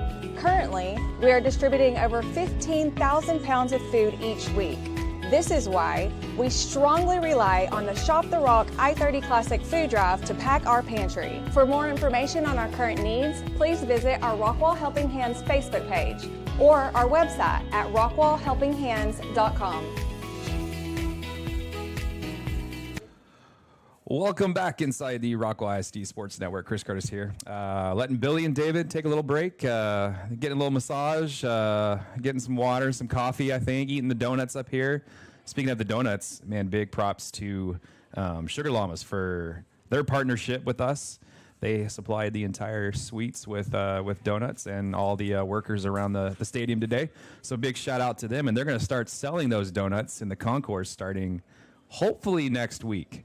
And also a big thanks to HTO and Jeff Ivey first. I know he's sick right now, so he's probably watching the game. So a big shout out to him and Cole for supplying the press box with all of the HTOs you can think of, every flavor. And they're selling teas down in the in concourse as well. So a few new additions as well. A few sponsors we want to thank. Obviously, we have talked about Alliance Bank and Quirky Randolph, and we appreciate his partnership. He is the driver of this entire network. He is sponsoring it all year long, so we're really thankful to have Quirky and his team as a big sponsor of Rockwall ISD Athletics as well. Speaking of which, Rockwall Sports Center has proudly served the community for over 20 years. They are a sporting goods, screen printing, and custom apparel company based in Rockwall, Texas. Their storefront offers an extensive selection of school spirit wear, team uniforms, and athletic gear. Just ordered some brand new shirts, some brand new polos for the Rockwall ISD Sports Network and Rockwall ISD Sports Marketing. So the ones we're wearing now are pure vintage. So we are looking forward to those. Big thanks to Shauna over there at Rockwall Sports Center. Greatly appreciate her. Hey, Jacob Rhodes. Did you teach Jacob Rhodes back in the day? Yes, I did. He is a sponsor this year. He is one of our, and he's going to come up to the booth at some point this year. Already told him he's coming up here to talk with you guys at halftime, but he is sponsoring us as well. So has your home insurance rate doubled the last few years? Talk to Jacob Rhodes, your trusted broker at Smith Allen Insurance. Born and raised in Rockwall, Texas. He's a class of 2023 graduate at Rockwall High School. He was in Billy Quinton's class, so he clearly is an all-star. He is committed to finding the best rates along with top-notch service. Whether it's home or audio insurance, Jacob takes the time to understand your needs and tailor coverage to fit your life. Contact him today, 214-460-3638. or Jacob at SmithAllen.com. Smith Allen Insurance, your local, reliable partner to help protect what matters most to you. Was he an A student? Let me tell you about Jacob. Solid student, great athlete. He played both basketball and football, and so much better of a person than his brother Blake Rhodes. Blake Rhodes is a train wreck. But Jacob really put it together, and I'm so proud of him. Blake's going to come for you for that one. He's going to come for you for that one. He's a solid kid. Oh, Blake's outstanding. That whole Rhodes family. Oh, they're fantastic. I remember Blake getting his leg shattered. Remember that back when he was playing. Yes. And no, Blake, I got to teach with Blake because Blake was teaching then. Love Blake, and he's a great coach here at Rockwall, basketball coach. I love giving him a hard time. And then his brother Jacob came along and knocked it out of the park. And so it's a great family. I worked with their mom, Carla, when she was in charge of the program. And so that's a whole great family. While you were talking about that, Blake just did 10 miles. I know. He did. He just did another 10 miles. The man is always running. He is. Always he is. running. But big thanks to Jacob Rhodes and company as well. And want to keep going here. Texas Health Rockwall. Texas Health Rockwall Hospital is proud to serve the growing areas of Rockwall County And we're growing. Kaufman County, Hunt County, Eastern Dallas County, Southern Collin County, and outlying areas. In 2024, to meet the growing needs of our community, Texas Health Rockwall completing an expansion that doubled the size of hospital, adding more patients' beds, a level 1 NICU, cardiac cath lab, and expanded other departments, including labor, delivery, or OR, and the emergency room. And they are going to be supplying some medical tents. I believe they are going to be in next week. So you'll see those here on the sideline at both Rockwall Yellowjacket games and Heath games as well. So big thanks to them. They came in 2 weeks ago, and they put that all together for us. We greatly appreciate them as well. Big shout out to HBTX, locally owned community banking at its best, recognized as one of the strongest financial institutions in the country, rated 5 stars by Bauer Financial. Visit our Rockwall location at 105 East Ralph Hall Parkway for more information. We are greatly appreciative to have them join us here on the Rockwall ISD Sports Network, a brand new partner, and they will be with us for a while, so we are really excited to have them jump aboard with us as well. I'm going to try to jump on the chat here, so if you're watching us on YouTube, definitely give us a shout out. Big shout out to Ace with the mic drop. I think that was when I went after Billy for a minute ago, so had to go after that as well. Hey, big shout out to Rockwall Ford. Rockwall Ford is your local source for all things Ford. We'll help you find and finance the perfect vehicle for you, or you can book an appointment at our state-of-the-art service center. If you need care for a Ford you already own, ask for Jeff Hicks, proud supporter of Rockwall ISD Athletics. I am a proud Ford owner. Got my truck from Jeff Hicks. He is a big supporter of anything and everything Rockwall ISD in general, and he is the man that you need to talk to. He is a big sponsor of Rockwall ISD Athletics, and he will be sponsoring our food drive along with Rockwall Dodge as well. We're really excited about that coming up this year, working with Taryn over at Helping Hands and that beautiful brand new facility. I know, David, have you toured that facility yet? Oh, it is amazing. If you haven't been over there, you got to go check it out. It's completely awesome. And we are excited to continue that partnership and get that food drive going here. And hopefully 2 weeks is when we start that. I think that's September 23rd is when we're kicking that off. So really excited about that. A few of you are asking about the weather delay. The clock just keeps resetting. We do have that up there on the screen for you. Big shout out to Scorebird. So when we're home, we can have the Scorebird up there, and it'll everything up there is awesome. Just plays into don't even have to touch it on the computer. It's just like you're watching at home. And now when we go on the road, David, it's a little more challenging, and I think people need to understand that. Please understand. We have to do it on our phone or our iPad unless the school district that we're at allows us to plug in our big old machine. To be able to plug in, have a comparable system. Yep. But, and let me tell you, what's neat is you're committed. Everybody around you is committed to keep trying, and we're going to keep working to figure these things out. But let me tell you, folks, that's tough. That's extremely, extremely hard. This we learned real quick last week over in Lake Highlands in the Boneyard, taking on Berkner. It's tough on the away game. So a little patience. Just please remember.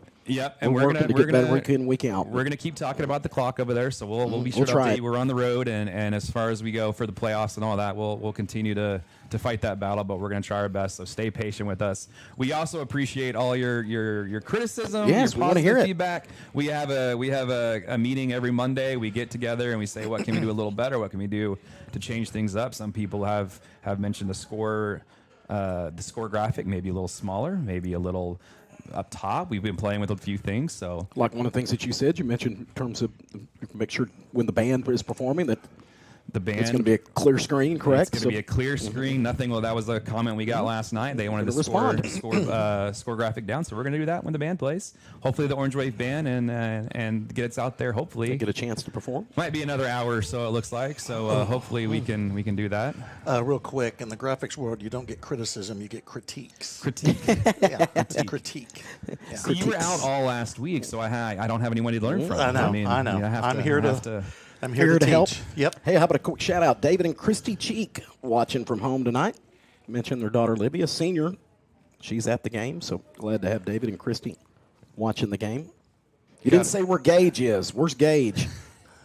Where's Gage Cheek? Got Brody's buddy. Coach Brooks' mama's watching in. She's a big supporter, big Aggie fan. I know. I don't know if I know a bigger Aggie fan. I know. Oh, if you think about it, I'm sure you have a bigger Aggie fan. What do you mean? Is there a hot? What? They're not lacking in over-the-top fans. Is there like a low Low energy Aggie fan. We got Lisa Trammell, big Yeah. Aggie. Jet Trammell, big Aggie. Yeah. Neil Trammell, big Aggie. Yeah. So we got some Aggies in here. So And 1-0. Yeah, 1-0. 1-0. Wait, They beat who my Bobcats are playing tomorrow. UTSA. There you go. Yeah. Shout out to Aaron Morris and Stephanie Weiss. Glad to have you watching, Aaron and Stephanie. They're watching from Fate, Texas tonight. I want to welcome everybody to Jacket Talk. Yeah. Fireside chat. Fireside chat. Oh, okay. We got Bill from Bolt Springs. Bill, you're on the air. Go ahead, Bill. Oh, man. Okay, we got a clock countdown over here. Does that mean something? Here we go. It resets every time there's a strike. Okay. So we're at 27. So we have 30 seconds in. How about a shout out to Aaron D. Says, let's go Jackets. Watching here in Colorado. He played college ball with Brent Rickard's dad. Yeah. How cool is that? Pretty cool. But the weather's nice in Colorado right now. Oh, I bet it is. I bet they don't have lightning. No, but they have a lot of snow. They do have a lot of snow. Well, what's next, guys? Yeah. What you got? Well, what shows y'all watching? I've been watching the Rockwall SD Sports Network. Oh, almost yeah. You every spent a lot of day. time. You've I spent a lot see of it- time with that. I see it in my sleep. Well, we'll bring this up later, but go ahead and pop the graphic of what's going to be on Rockwall ISD Network later today. The 60 Minutes, Oh, yeah. yes, there you go. Because we can discuss this a little bit. Tell us about I can't wait to see what the movie of the week Yeah. is. Is that what's going to be on here? It's very timely. It's a documentary. Is it? All right. And I'm telling you, the way they can make documentaries so fast now, like, It's going to be something else, huh? yeah, it is crazy. I think the lightning scared it away. Let me. Did it? I'll have to We load got it back up. time. We got. Yeah, I feel like I'm getting there's rushed no here. you're not rushed. Yeah. There's not any pressure, buddy. Yeah, we got all the time in the world. Hey, while we're waiting on that, how about a shout out to Dean and Rita France watching from San Angelo. Oh, wow. I just watched Go the Jackets, partial to the defense, the Francis. Oh, yeah. Yeah, so there we go. We get it. Brad, who's done an outstanding Yes, job he has. as the DC. That's short for Not this, defensive man. coordinator. What that defense? Yep, and they're playing outstanding this season. I mean, you sit here and look at what this defense has done. They pretty much had a shutout against Berkner until late. Yeah. You know, in fact, one of the touchdowns for Berkner. Hey, was how about a, this one before I see it, because I've already seen it? Yeah, you're going to love it. Hey, here's what we think of that. Aaron Morris wanted to know, he had a question for you guys. How do you feel about the CD Lamb drops? Okay, that's what we're hitting. All right, first of all, you will be seeing 60 Minutes after this ball game, obviously delayed because we're delayed. Except for those on the West Coast, you'll see that it's regular time. And then, of course, Murder, She Wrote. We always have that. But then it's called Lamb Drops. And it is a documentary about... Didn't you make the graphic? Yeah, I did, but I can't read it now. I can't remember. It's how to not drop... whether you could read it or not, just curious if you remember what you... I can't remember. I'm so old. But it's how to drop perfectly placed passes at a crucial time. And that's what CD did. Because he's getting paid a lot of money. tons. And those balls could not have been put more perfectly into his breadbasket on a couple of them. Now, the diving one's a tough one, the last one. The other three weren't. The other three were... There was one that went right through his hands off his helmet. Kind of crazy. Yeah, I thought we were watching middle school, you know? And so, yeah, that was a tough one last night. I look at that game last night as me and you were both huge Cowboy, Big time. Fans. We used to go to all the games back in the day when we were younger and enjoyed crowds. Now, I don't even be near a crowd now. In the Texas Stadium days, In guys. Texas Stadium where... We'll just pull back the curtain a little bit. You get to know. I had season tickets, and David would come with me. One year, you split the season tickets, and we'd go all the games. Do you remember the two young men that sat 2 rows down from us, Archie and I'm forgetting I can't remember the other guy's name. These were guys that were young, like Chris Curtis age, maybe even younger. Younger than, I'm getting up there. Yeah. You are. Yeah, dude, you've been here for how long? 20 13 years. Yeah, 13 years. Oh my. Yeah. So these young guys, these were guys in their This is one of my 20s, early 20s. There's maybe. a couple of favorite stories if you're going to tell one, right? Well, we'll go ahead and tell stories. On there. Right, Go let's ahead. tell stories. So Which one you going with? Archie and them were they were very enthusiastic. Yeah, they were. They liked to have beverages Yes, at they the did. games. We knew if the game was going well, we knew the Cowboys were doing well if their shirts were off third quarter. That's when we knew the game was going well. If the shirts were still on, we're not doing well. There was a game that we're playing the Raiders. And, of course, Raider fans are not easy to be around. And Archie and his crew their guys, they kind of got in a shouting match, and Yeah. they came up to me and you. We got to know everybody. We're When you have sitting right season behind them, yeah, and they're on the And when corner. you have season tickets, you get to know everybody. They came up to us, said, "Hey, man, if this thing goes down, do you have my back?" I'll never forget what he said. You know what he told And him, I'm Chris? sitting there next to David. I said, "Let me tell you Do something, something, Archie." Sitting next to me is my best friend, and if something goes down, I don't have his back. Sure don't have yours. I sure don't have your back. I've got 30 seconds of fight left in me, and I got to save it for the family. It cannot be for Man, I can't be for Archie you. generic. And then they invited us to come have Thanksgiving with them in the parking lot. I for the think every Thanksgiving game. Thanksgiving. Yep, and they didn't understand why we were like had to say, "Well, we have What to tell you. families." This is a massive, major deal. While we're here at this game, you know what agreements we had to make, arrangements we had to make before we go out there, and after that to be there. No, we can't hang out with you in the parking lot. And so, yeah, it's quite fun, Chris. Those were the glory days. Oh my goodness! My gosh, When I those was a kid, days. I thought this is easy every year. It's going to be this way, yeah. I'm trying to I'll tell you, explain that another to funny, my son. You know? Another funny story right quick that I want to tell you. And this is about, I told this story the other day to some friends.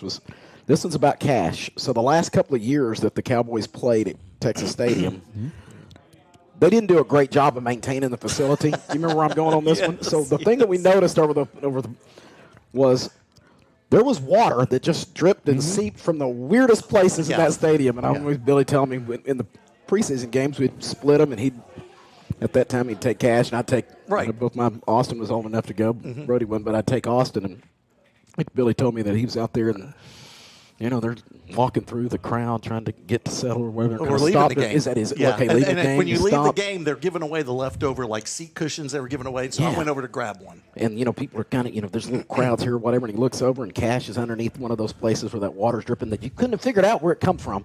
Just come down whatever, and he's out there trying to catch it with his he has his mouth and wide Billy open. Was able to catch him. No, I just see it like it was a snowflake coming no, down. No, son, you don't know what and it was this that is. slow motion of me running and tackling him. Because, I mean, it's like not clear water coming down, and he's there ready to catch it in his mouth.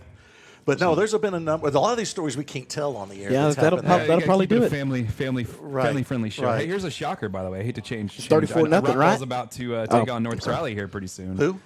North Crowley, correct? Yeah, yes, we do. Yes, we do. 2 weeks. Yes. 21-7 DeSoto over. Wow. Well, that's. And DeSoto had fallen out of the DeSoto rankings for the first time. out, so there's a shocker. Now you can go back to the DeSoto's Cowboy talented. days. I know. No. I think that's enough for Yeah, everybody. Rockwall will have It'll make homecoming you- next it'll week make you against Louisville here. And then, of course, the fourth Homecoming. week is, homecoming next Thursday against Louisville. Thursday Night Lights. Okay. And then go next the following week to take on North Crowley to wrap up non-district at North Crowley. So, Did you, David, I always ask you this every homecoming. Have you gotten your mom? I thought that ain't me. You have to get don't your own get mom. my mom. Yeah, you get your own It's mom. not weird, isn't it? Billy gets me a mum every year, Chris. I don't doubt it It's at this weird, point. dude. It's so weird. You get him one of the really big Yes, ones, so of it course. just Right. it's Yes. With taller lights. than him. With lights. And, Yes. Yeah. But he doesn't like them. But I'm like, what's going? You're getting a mom. It's insane. I mean, I wear it every year. He'll wear it for you. It's Yeah, I okay. wear it every year. He wears it. But Goes downtown and wears it Homecoming. around. Yeah, absolutely. but My also little broadcast, my little headphone things in there. You know what I mean? How you wear the things that The you're little involved jangle in. things, yeah. But, the little plastic headphones because we're part of the broadcast team, right?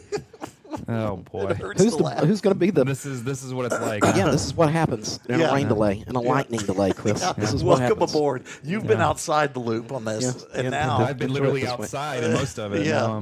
Now, No, this is what we talk about now in lightning delays. How about some text to us, folks? Why don't you let us know if you're anywhere near? Tell us what you want to hear us talk about.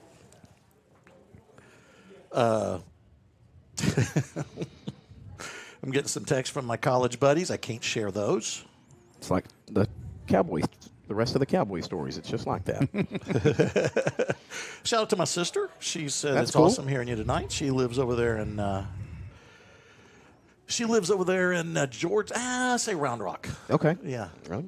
we still have 230 people in Hanging right out? now, hanging Yeah, out with us. pretty So cool. 230 friends right there. I love it. Probably let's go. with a couple people in the room. So Yeah. Here we go. Let's give some more of the scores or an update. 10-6A. North Forney's up now 21-0 over Plano East. Man, Plano East is going to be tired of playing 10-6A after playing after Royce City took it to them last week. Still trying to they had scored 7 points against Royce City last week. Longview's taking a 14-7 lead over Marshall. Royce City up 14-0 still over. Is that score correct? Yeah, 14-0 still over Rowlett. College Station has scored. Consolidated. A&M Consolidated is up 13-7 over Forney. And man, Tyler Legacy, they're wanting that first win of the season. They're up 34-0 at the half over Tyler. Big shout out to Reese Lannon over there for helping me get this thing going. That's your counterpart. That's my counterpart on East Texas. Tyler ISD, correct? I'm sure Taylor Young over there at Royce City is in the same lightning delay as we are. They launched their network today. That's very cool. We're all kind of. Well, and I think also Royce City had their first. Is that what you're talking about? Okay, sorry, I was doing. Media people listen. Sometimes you do your graphics and we listen. We talk. Did we ever tell you about when me and David used to go to Cowboy games? No. Tell me more about. You want us to tell you a story? One time I took my son, and anyway, oh man, there's more time to be alive. So did it just happen again? Decided as a dad, do you? Because my dad, I mean, as all our dads probably did, the Cowboys were the Cowboys. Right. That's who you cheer for. Right. So coming up on their first NFL season this year, I bought them the Cowboys onesies, Absolutely. but I'm sitting here going, do I dare release them into this Cowboy? Absolutely. Yes, you do. Yes, you do. Okay. Yes, you absolutely if we've had, I know you love your kids. I love my kids. Yeah. But if we've had to suffer, they also have to They get suffer. to do it. And they get to be part. Let me tell you something. Mine are unapologetic homers, just like Absolutely. I am. And you got to. Hey, buddy, you said it earlier. You got to suffer to be able to enjoy it. Yep. You were talking about the Mavericks 2011 championship, the Rangers World Series. Yep. Okay. The title turn, no, absolutely. You got to. I mean, look at all the Cubs people. They did it forever. I mean, the Cubs And fans. they finally did it. Yeah, they They finally did did it. it. I never thought we'd be here for Cowboys. I know it's insane. It was like every 5 years or 6 years or so, they're going to be great and had to get a Super Bowl, but it's been 30. All three of our other sports franchises, We've won done it. Yeah, it's crazy. Stanley Cup, That we all NBA have. championship. Me and David have kids World around the Series. same age, and yours are coming up, Chris. But that these people of this generation don't know that the Cowboys were the only successful team, and all the others were teams that help us pass time till the next Cowboy season. Now it's the opposite, where they don't understand Cowboy success. They've never seen it really. Yes. All they've seen is disappointment and promise. And there's been promise. Yeah, there has been promise. Yes. And it just hasn't panned out. No, and so it's just okay. I'm trying to get online here, Chris, to the school site so we can get better coverage of the Chiefs-Chargers game. You just go down to the third level. We got it on for you. There you go. See? Well, I'm not going to. We'll go down there and I'm do going to that. stay here and bore everybody. How about bottom of the fifth?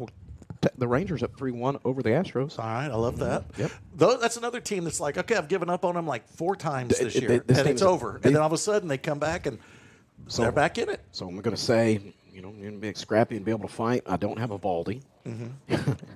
You don't have Simeon. You don't have Seager. You don't have Garcia again now. No. Garcia's out on 10-day. Right. Right. And Everybody's injured. Yeah, exactly. Martin yes. back But out? Martin's back now. Yeah, that's right. But Columba, the other pitcher, the other out of the bullpen, Carter. got Carter. Yep, Carter's Carter's out. So you have an infield. Pretty much all of our 2023 championship Absolutely. team is Yeah. out. In fact, the only one left on that group course. Is Garcia. Hines catching. No, Garcia went on the 10-day That's today. right. You got Young. Yeah, that's true, but he's struggling. But he's kind of coming back. Yeah, he's kind of coming back. So Only the other on night, I mean, you had Rockwall Higgs. Sports Network. Can you talk about the Rangers? There you go. Exactly. Yeah. Right. But the other night, it's funny, in a hard-fought game, you had Higgy at catcher. You had Berger over at first, Freeman at second. Yeah. Duran and Smith were the other two in the infield. Josh had the night off, and I'm just sitting there thinking, this is crazy. This is nuts. Osuna. Yeah, Osuna. Yeah. Yeah. And then what's the other guy? Haggerty? Is Yes, it Haggerty. And Haggerty and Hellman. Yep. Been impressed with Freeman. Yep. The little kid we're talking about, young man. Or I say little kid, but young guy. And then Dylan Moore, you pick up. Yeah. Get Dylan Moore from after the Mariners. Right. Let him go. Let him go. To join Rowdy Talese earlier this year. So it's been a fun season to watch. You're right. It's been about 4 or 5 times. I say fun season, which has been a little bit different, but there's been 3 or 4 times it's definitely given up on those guys, and they're scrappy. Yeah, I know. They do give you a little bit of hope. So you want to talk? Well, let's talk about Dale. Dale walked in. We're just talking about different subjects. You want to talk about Dale? What do you think of Dale, Chris? Give us your hot sports opinions on Dale. Tell us about Dale. He's a big Morgan Wallen fan, from what I hear. I mean, Oh, really? Big Tennessee guy, Yeah. right? Yeah, he's from Tennessee, Tennessee. Huh? Yeah, we hear about Tennessee. Huh? The real UT. Oh, there we go. Yeah, There we with go. Here we go. The That real UT. bright orange, that ugly orange with the checkerboard. So the bright orange is ugly? Huh? The bright orange or that Tennessee bright okay. orange? Tennessee bright orange. Yeah, do you? We won last week. What did Texas? Oh, I don't know. I know that my team won. So we're fine. Nathan Tran asking for a shout out. Nathan's watching as Okay. always. Always, yeah. Yep. We gonna get this in? I hope so. I mean, they've traveled a long way here. I'm You know, I'm assuming gonna they're make going to make it work. Not after that one. Get another one there. I'm used to holding it down. I'm like, not saying anything, like go. Right. Now it broke last night, so I got the continuous. Uh-huh. So I've been really, really good. Hadn't messed up at all yet. That's hard to believe, but okay. I said so and so on the tackle. And about the time I said tackle, that lightning bolt looked like it hit right over here. Right. And I went, And whoa. that's we heard about your We woe. heard about it, We already yeah. heard about that. We got Your a couple of texts about your woe. Yeah. Hey, I'm going to bring up another subject. You want to do one of our commercials? Go to one of our advertisers again real quick? Or? Sure. Well, Yeah, let's go. run through the run through those gauntlet. guys again. And hey, if you're wanting to sponsor, I know there was This a is a few neat people that wanted opportunity. to jump on board. How many are still watching right now? Well, I'm trying to watch the radar right now, but sorry. I'm trying to protect everybody. Worried here. about our viewers, but that's cool. Oh, we gained a few more. 245. Look at that. How long do we have on the delay? As of now, we are back up to 22 minutes. Yeah, but we just had it. Have they reset it? Yeah, yet? my app says 28. So Okay. Yeah, this It's a great this night. is the worst. The only time we've ever had one canceled was the Rowlett one a few years ago. But I would anticipate with the long, well, I don't know. It could go either way. With the long journey here from Lake Travis, do they want to get back? I know. You want to play this thing out? What happens? Yeah. Hey, big shout out to Casey Brewer's dad. Yeah, I don't know Griffin? if you noticed the banner. Yes. He got his 2 granddaughters on down there, and he is a sponsor of the Rockwall SD Sports Network. He said, "Who do I write the check to?" That's all he said. So big shout out if Casey's watching. She should be here. She's here somewhere. Well, I think she's our new athletic director. Right, I think She's she doing had a ticket tearing duty. I think she had to do She's that. doing a stand. It is a joy to Dude, work you with know her. what she's doing? You know what you're making her do? She has to do public. She has to do media. Yeah. You had her doing media at Rodney's Red Webb's induction, Hall of Fame induction. She's asking questions, taking video. Well, you know, I got she told did it. about. I moved over, and then I got told about it. You know, a week, and I have twins, so it's a little hard to get out of town these days. Right, So, like you said, keep the wife happy. So Oh, I yeah. said, Casey, can you shoot? Can you take care of me? Can you take Yeah. video? She said, absolutely, and she came back with some stuff. Some stuff. Yes, she did. So Yeah, it was she some got stuff. the picture, and we got the video. She did a great job. No, she first week on the job for her too, and she She nailed did it. I She was remember great. she had Rodney and she asked him a question. It was something like, so you feel good? You know, I think that was the question. And so it was nice. She is. It was very in depth. She is a world class singer, by the way. Is she really? She is fantastic. I didn't know that. I office next to her, and she will break out into the song. Really? Yes, One of my favorite she's people, awesome. too, so she they don't I told come her- better than her. Now, man. do you know who her neighbor is? No. My father-in-law. Well, there you go. Yeah. There you So go. They take care of each other out there on. Yeah. But yeah, big shout out to Griffin Heat Shield as a proud supporter of Rockwall ISD Athletics. Visit our website at griffinheatshield.com for more information. It's a heat glove is what it is, I think, for metal. Yes. Okay. I ask her all the time what it is, and so she has to explain it to me. And It's great a job. heat glove. It's a heat glove. Cool. For metal and stuff, so very cool. American National Bank, they are down in the VIP suite right now. I don't know if they're still here at the moment. But great supporters, the Sparks family, of course, they own American National Bank and they own Sign Mart in town. So big shout out to them, both sponsors of ours. Jake gets our signs in the stadium ready to go all summer long. I bug him all the time, and he gets everything done right before opening day. So he does a great job. Lots of sign work for the city as well. So. A lot of sign Oh, work yeah, as they're well, great. and his brother is opening a new bank on the south side of town, and obviously has one over there by Lowe's and Chick-fil-A and all that on the north side. So Hey, let me ask you something here. I know you're not in charge of this, but we're making everybody go inside for the Lightning, but that there's kids playing flag football out on the field. that looks like Lake Travis kids, yeah.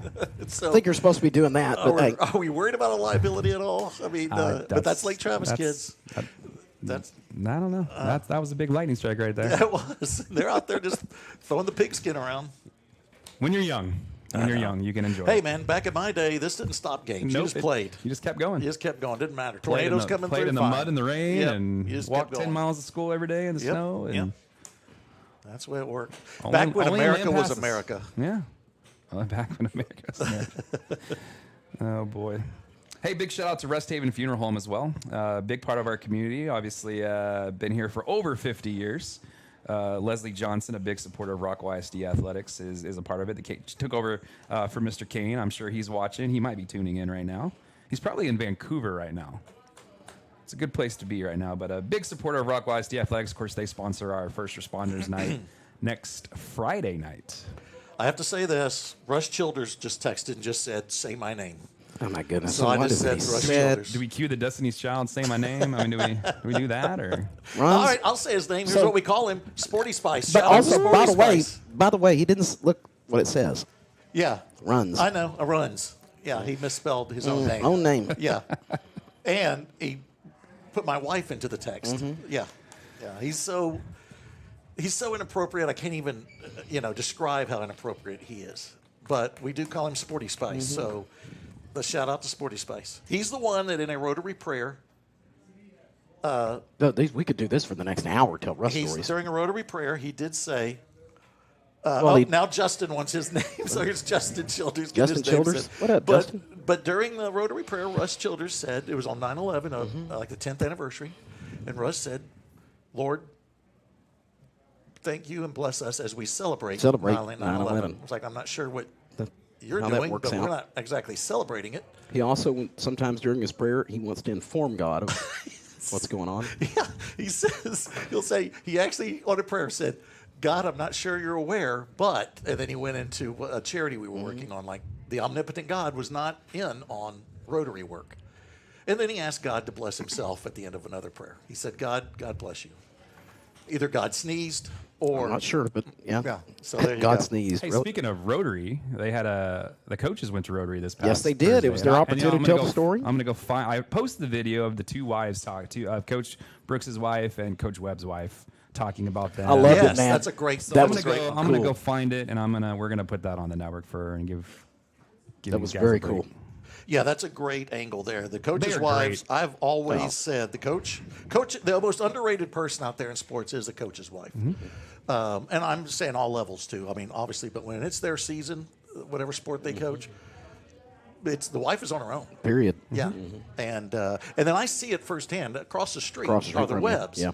And Fran does everything, even during the off season. Fran is doing everything. Rodney he sits out there in a lawn chair with a drink with an umbrella in it. Does he have the whiteboard out there? Is he No, he not just making sits plays there. out He's there? confused. He's but been then- around long enough. He's got other people doing that Right, whiteboard right. stuff. He makes Heath Chris. money now, Yeah. Chris. Yeah, I mean, exactly. He makes Heath money. He Oh, doesn't here have we to do go. anything. Here we go. It's Still lives in that's not downtown until Rockwall. That's October cool. 31st. I mean, he's not blue collar Rockwall anymore. He's big time white collar Heath. And so, I mean, so he doesn't have to do things. But Fran is still hardworking, and keeps that family moving. She's part of our broadcast family too. She is. So She does great. She's volleyball. signed up for volleyball. Yeah, Yep. absolutely. Yep. There's some. No, but they were great sports. I asked him about doing that. It kind of crossed my mind, and I thought that would be a great angle to That is. showcase Rotary. And Miss Brooks thought I'd make Trey cry. I did not succeed. He didn't cry? He did not. He did not cry. Well, he's been working out. I think he's tougher. He has been working out. Yeah. He's got the little mustache going now. He's got the and mustache. He's got the gun show. He when looks he like show a, up. looks like a He true does, football don't he? coach now. Yep. He likes to Looks like a pow-pow. true football coach. Really? Yeah. He's Does got it Rodney now. look like that? Rodney's I'm just asking y'all. Rodney's I a don't- crafty vet. He lives across from you. You tell us. Yeah. Rodney look like that? Me and Rodney share a lot of mint chocolate chip ice cream. Yeah. So we don't do the same workout. Now, he regimen. used to have a coach that looked like that because I used to recognize that on the air all the time. Who? Mickey Moss. When Yeah, Mickey would be work swole. out. I felt bad for Mickey because he only could find shirts and boys mediums, and kinda so wore that, down there. that did Kinda not work swole. out for him. I just felt bad that he couldn't So find pull shirts. back that the fit. curtain. Billy referenced that a couple of times. Well, now that this train's coming off the tracks, Bet you want to play commercials now, don't you, buddy? I'm gonna throw How it about to some the- spots? Let's go. I'm going to throw it to the coaches' wives. All right, here we go. I hope you enjoy. Hi, I'm Fran Webb. I'm Coach Webb's wife. We've been married for 34 years and have been doing football even longer than that together. Hi, my name is Carly Brooks, and I am Coach Trey Brooks' wife. We've been married for 18 years, and he's actually been coaching also for 18 years. He is always about joking, doesn't let anything get too serious. It's always been really great. And I mean, it's kind of like we've always been somewhat of a stand-up comedy routine sometimes. I don't know if that's just nerves on my part or if it's just how we kind of mesh together and stuff. But we've had a lot of fun, a lot of laughs, and that's really what he's about. Trey is the most genuine person you'll ever meet. He's very loyal, he's very honest, he wears his emotions on his sleeve. He's very detail-oriented, he's meticulous, he's creative, he always wants to win. I mean, Rodney is so good about, really bonding with the kids and the coaches, and that's so much. He's all about the relationships. I mean, that is just so important to him to really make those bonds and those connections with the kids and the coaches, the communities. That's been so important to him, and definitely something that he has really made his whole career on is relationships. Trey really, really cares for every player on his team. Since we've been here in the community for so long, he really has known the kids, some of them since elementary school. He makes a point to go to as many middle school games as he can to start to get to know the kids. So by the time they get to Rockwall High School, he's established relationships with them and knows them. So he really cares deeply. He knows about their personal situations. He's got relationships with them and their parents, and it's more than just coaching them on the field. Rodney really enjoys being a part of the Heath family down there, and that's really what he feels like it is. It's definitely that coaching staff, those kids, the parents, the community down there have just been so welcoming and opening their arms. We kind of came, it was awkward, I guess, because, being at Rockwall before that, but people were just a little hesitant about that, but they were so welcoming and so open about just letting him come in and do things his way and really build that program. The Webbs have been our mentors for years, since his very first coaching job back at Horn High School. We would go over there before we had any friends and before we had any kids, and we would just spend time with them for years. So they've really kind of took us under their wing as like new, young coach and coach's wife. So that solid relationship has never changed. Coach Webb has been a huge supporter for Trey always. He's opened a lot of doors for him, and we couldn't be more thankful for the relationship that we have with them. And yes, it continues to this day. We see them all the time.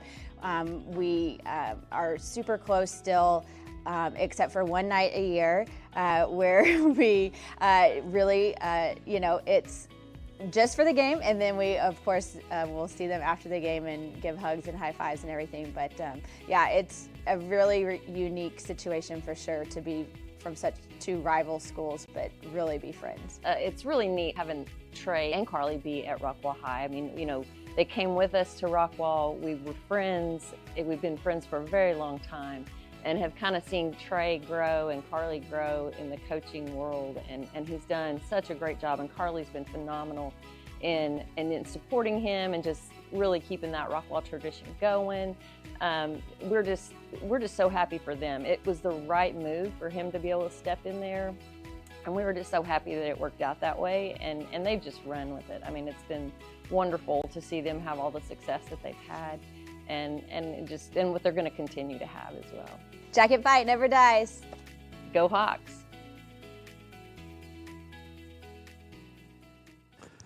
What a great segment that was. That was a great segment. Shout out to you. Way to praise yourself. There you go. But it's hard for me to still see. Did he just say that to you, Chris? Did Billy just accuse you of praising yourself? So I know it. That's kind of funny, isn't it? It's like just pure praise at this point.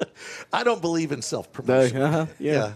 It's what I'm saying. Billy Quinn You get where I was going. Yeah. self-promotion. No, not at all. Not at all. I don't think you should make fun of others. And I don't think you should promote yourself. And that's another thing I always tell people all the time is that we're respected members of the media, and everything that we say on this air is factual. Factual. We just tell things as they are, Chris. Here's we never the deal. stretch Well, things. They're so factual. He plugged his business. Yes. So the bill will be coming. That invoice will be expected. It's growing. We're so factual, you don't even need to check our facts. Encourage folks to never do that. Don't do that. Don't need to. Don't waste your time. But no, it was hard for me to see Fran end it with the Go Hawks. But they have they've worked it though. We could talk about that awkward moment when I knew that Rodney had been hired there and they didn't know that I knew. And they're coming over to talk to you. Yeah. I can't really talk about that on the air either, but it was a fun discourse. Yeah. Really? It was pretty good. Yeah. That has worked out pretty well. Having Rodney over there and Heath and the more lightning. Holy cow! Well, we're down onto but I don't know that that's so going to grab that one yet. There was another one that just went off. Yeah, it just went off. Big shout out to Roxy Montgomery tuning in. Roxy, glad to have you join us. Hey, real quick, I want to go back to something a moment ago. We were talking about factual in there. I'm going to tell another story right quick. Okay. We're going to go back to originally when we would do picture it. Yeah, picture it right quick. Let me set the tone. Rockwall versus Heath, and there was a point in time when we would do a joint broadcast. A joint broadcast, yes. Do you know which one I'm going to tell yet? Because we're talking about being factual and being on top of your deal. I'm going to talk about Greg here for a minute. Yeah, so Russ Greg is going to get mad. Greg Beecham. Yeah. So we'd be in like you're sitting here and we have this with stats and all that good kind of stuff in front of you or whatever, and Greg would say, let's say we were at halftime or whatever, and whoever that quarterback was 14 to 20, for. Threw for 220 yards and 150 yards and 2 touchdowns, no interceptions, and so and so. But he didn't have anything in front of him. Do you remember this yet? Yeah.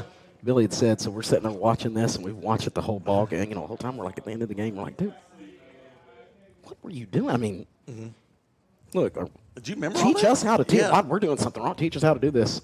You know what he said, Chris? Do I want to know? I'm just winging it. Yeah. No, I don't know what any of that was. Here's the deal. He lied to the public, and he's now a preacher. He's now a preacher. Yeah, he's a pastor. Yeah. So, of course, he travels for golf tournaments with Russ. Right. They do. They travel together. They, hotel together. Yeah. They have a good time together. So back to the group chat. Right. Back to jacket talk. How about them Cavaliers? I didn't know the NBA season started yet. Has it started yet, or I don't know a Cavalier. So. Well, I'm telling you this though, that we're sitting here, in our 4th hour of the lightning delay, that it's only 7-7 against Lake Travis is a feather in the cap for the Jackets right now. Yeah, absolutely. And who had the ball? I don't remember who had the ball when it went. I don't think we just. I think we had just 3 minutes left. They had it right. I think we just punted it, and they. Yeah. Getting some rumors on the rumor mill that halftime has been. Have they decided to cancel that but one? I cannot confirm that yet. So I don't know, but that's the rumor. Remember, Chris, only facts in this broadcast. I'm just stating that's why I said it was a rumor. Okay. Some stats right quick from the first so far in the game. How about that one? 7-7, all tied up, right? Yep. Rockwall. Let's talk about Lake Travis first. 139 yards of total offense with 6 first downs, 58 yards through the air, and 81 on the ground. Luke McBride is 5 for 11 for those 58 yards. No touchdowns thrown. He does have the 1 interception. Leading receiver is Weston Smith. He's got 2 catches for 28 yards. Seidel has 1 for 13. Leaders has 1 for 10, and then Van Hopping, 1 catch for 7 yards. Leading rusher is Hopping. He has 11 carries for 77 yards, averaging obviously 7 yards per carry there, and 1 touchdown. And Luke McBride's carried it 3 times for 4 yards. For the Yellowjackets, so remember, 139 yards of total offense for Lake Travis. Rockwall, 182 yards of total offense for the Jackets. 106 yards through the air and 76 on the ground. Rickard, 7 of 15 for 106 yards and 1 interception. Petrino's got 4 catches for 87 yards. Luke Leach has 1 for 10, 1 catch for 5 yards for Braden Puffer, and Castro has 1 reception for 4 yards. Caden Castro on the even has 5 carries for 52 yards and that 1 touchdown. A.J. Hatcher carries it 72. 7 times. Yeah, it's been a heck of a night, right? Factual. Talk to me out. It's factual. Well done, Christopher. Morning. 7 carries for 27 yards for A.J. Hankins, 1 time for 9 yards. So, again, 182 yards of offense for the Jackets and 139 yards total for Lake Travis in a 7-7 tie. Definitely, I think Coach Brooks would be pleased with that. I think both teams are probably pretty pleased I think so about, too. about the game so far. Getting talking about Coach Carter there with Lake Travis. Imagine that. that skin on the wall, what he's done there, and all the players that have come out of that school. His program, touch on those guys you mentioned, 3-time state champions. Excuse me, if we're under Coach Carter, 6 total. They won 5 in a row from 2007 to 2011. And, of course, under Coach Carter, he took over in 2010 for a D1 state championship, went 14-2. Then he had a perfect season in 2011, beating Waco Midway in the state championship, and then again came back and beat the Woodlands in 2016. So, you know another thing funny about that team? So 5 state championships in a row from 2007 to 2011, picked up a 6th one in 16. The first 22 seasons that school was open, guys, from 1982 to 2003, a losing record and only had 1 playoff appearance before. That's crazy. They won a district championship in, what would that have been? That had been 2006, and then in 2007 is when Jeff Dykes, that was the head coach there, took them to their first state championship. And then since then, they've just been in addition to state championship, they had 2 state finalist appearances and 3 other state semifinals. So they're letting people come back out. The officials that's a good come thing. back out. That's a good thing, right? They're bringing equipment back out. Yeah, That's it a good shows sign. True 3 minutes down right now. So I'm assuming they'll give them at least 10 to 15 minutes to warm up again. So the 2 big games this weekend have both been delays. Cowboy game yesterday. This one tonight. I know all of America will be watching the Texas State UTSA game tomorrow, so there won't be a delay there. It's at the Alamo Dome. So Texas State UTSA. Yeah. Hey, big shout out to Kimmy Henry. So I don't know if you know this, but OBU is Rockwall ISD 2.0. It used to be Arkansas. Right. Yeah, now it was. Now wasn't it's it? Yeah. OBU. You got Kai Cavan, Kai Helton, Matt Young, all from Rockwall. Right. Then you got Brady Luff, Macaulay Tuzno, and Jonathan Hart from Rockwall Heath. They Very are cool, all man. teammates Love at that. OBU. They played last night. Talked to Mr. Kevin. They did take the loss last night, but it's still cool that they're all down there, and it's all Rockwall ISD kids. So that's great. Pretty cool. Saw Kai at church. I think it was Mother's Day weekend, or it could have been Easter. I can't remember. It was good to see him. He's moving back to Rockwall. Is he? This is his final season. It appears to be. He's going to be working in Rockwall, according to his I had dad. him as a Very student. cool. Love Kai. He was a great student. I mean, not as good as Trevor, but I mean, he was a good student. But yeah, that's a great family also, and we're just blessed with a lot of these families that are so committed. Kimmy Henry, Absolutely. you talk about Kimmy. Yeah, I've worked Kimmy's with awesome, Kimmy, man. and she's a Texas State alum, so that's why she's so successful in everything she does. Wouldn't have it any other way, right? No. Just got the all clear on my Perryweather app, So so, it's gonna that's a happen. good sign. All right. I don't know, guys. Do we still? I mean, let's just all head home. I mean, We've. I'll stick around, but you know. Oh yeah.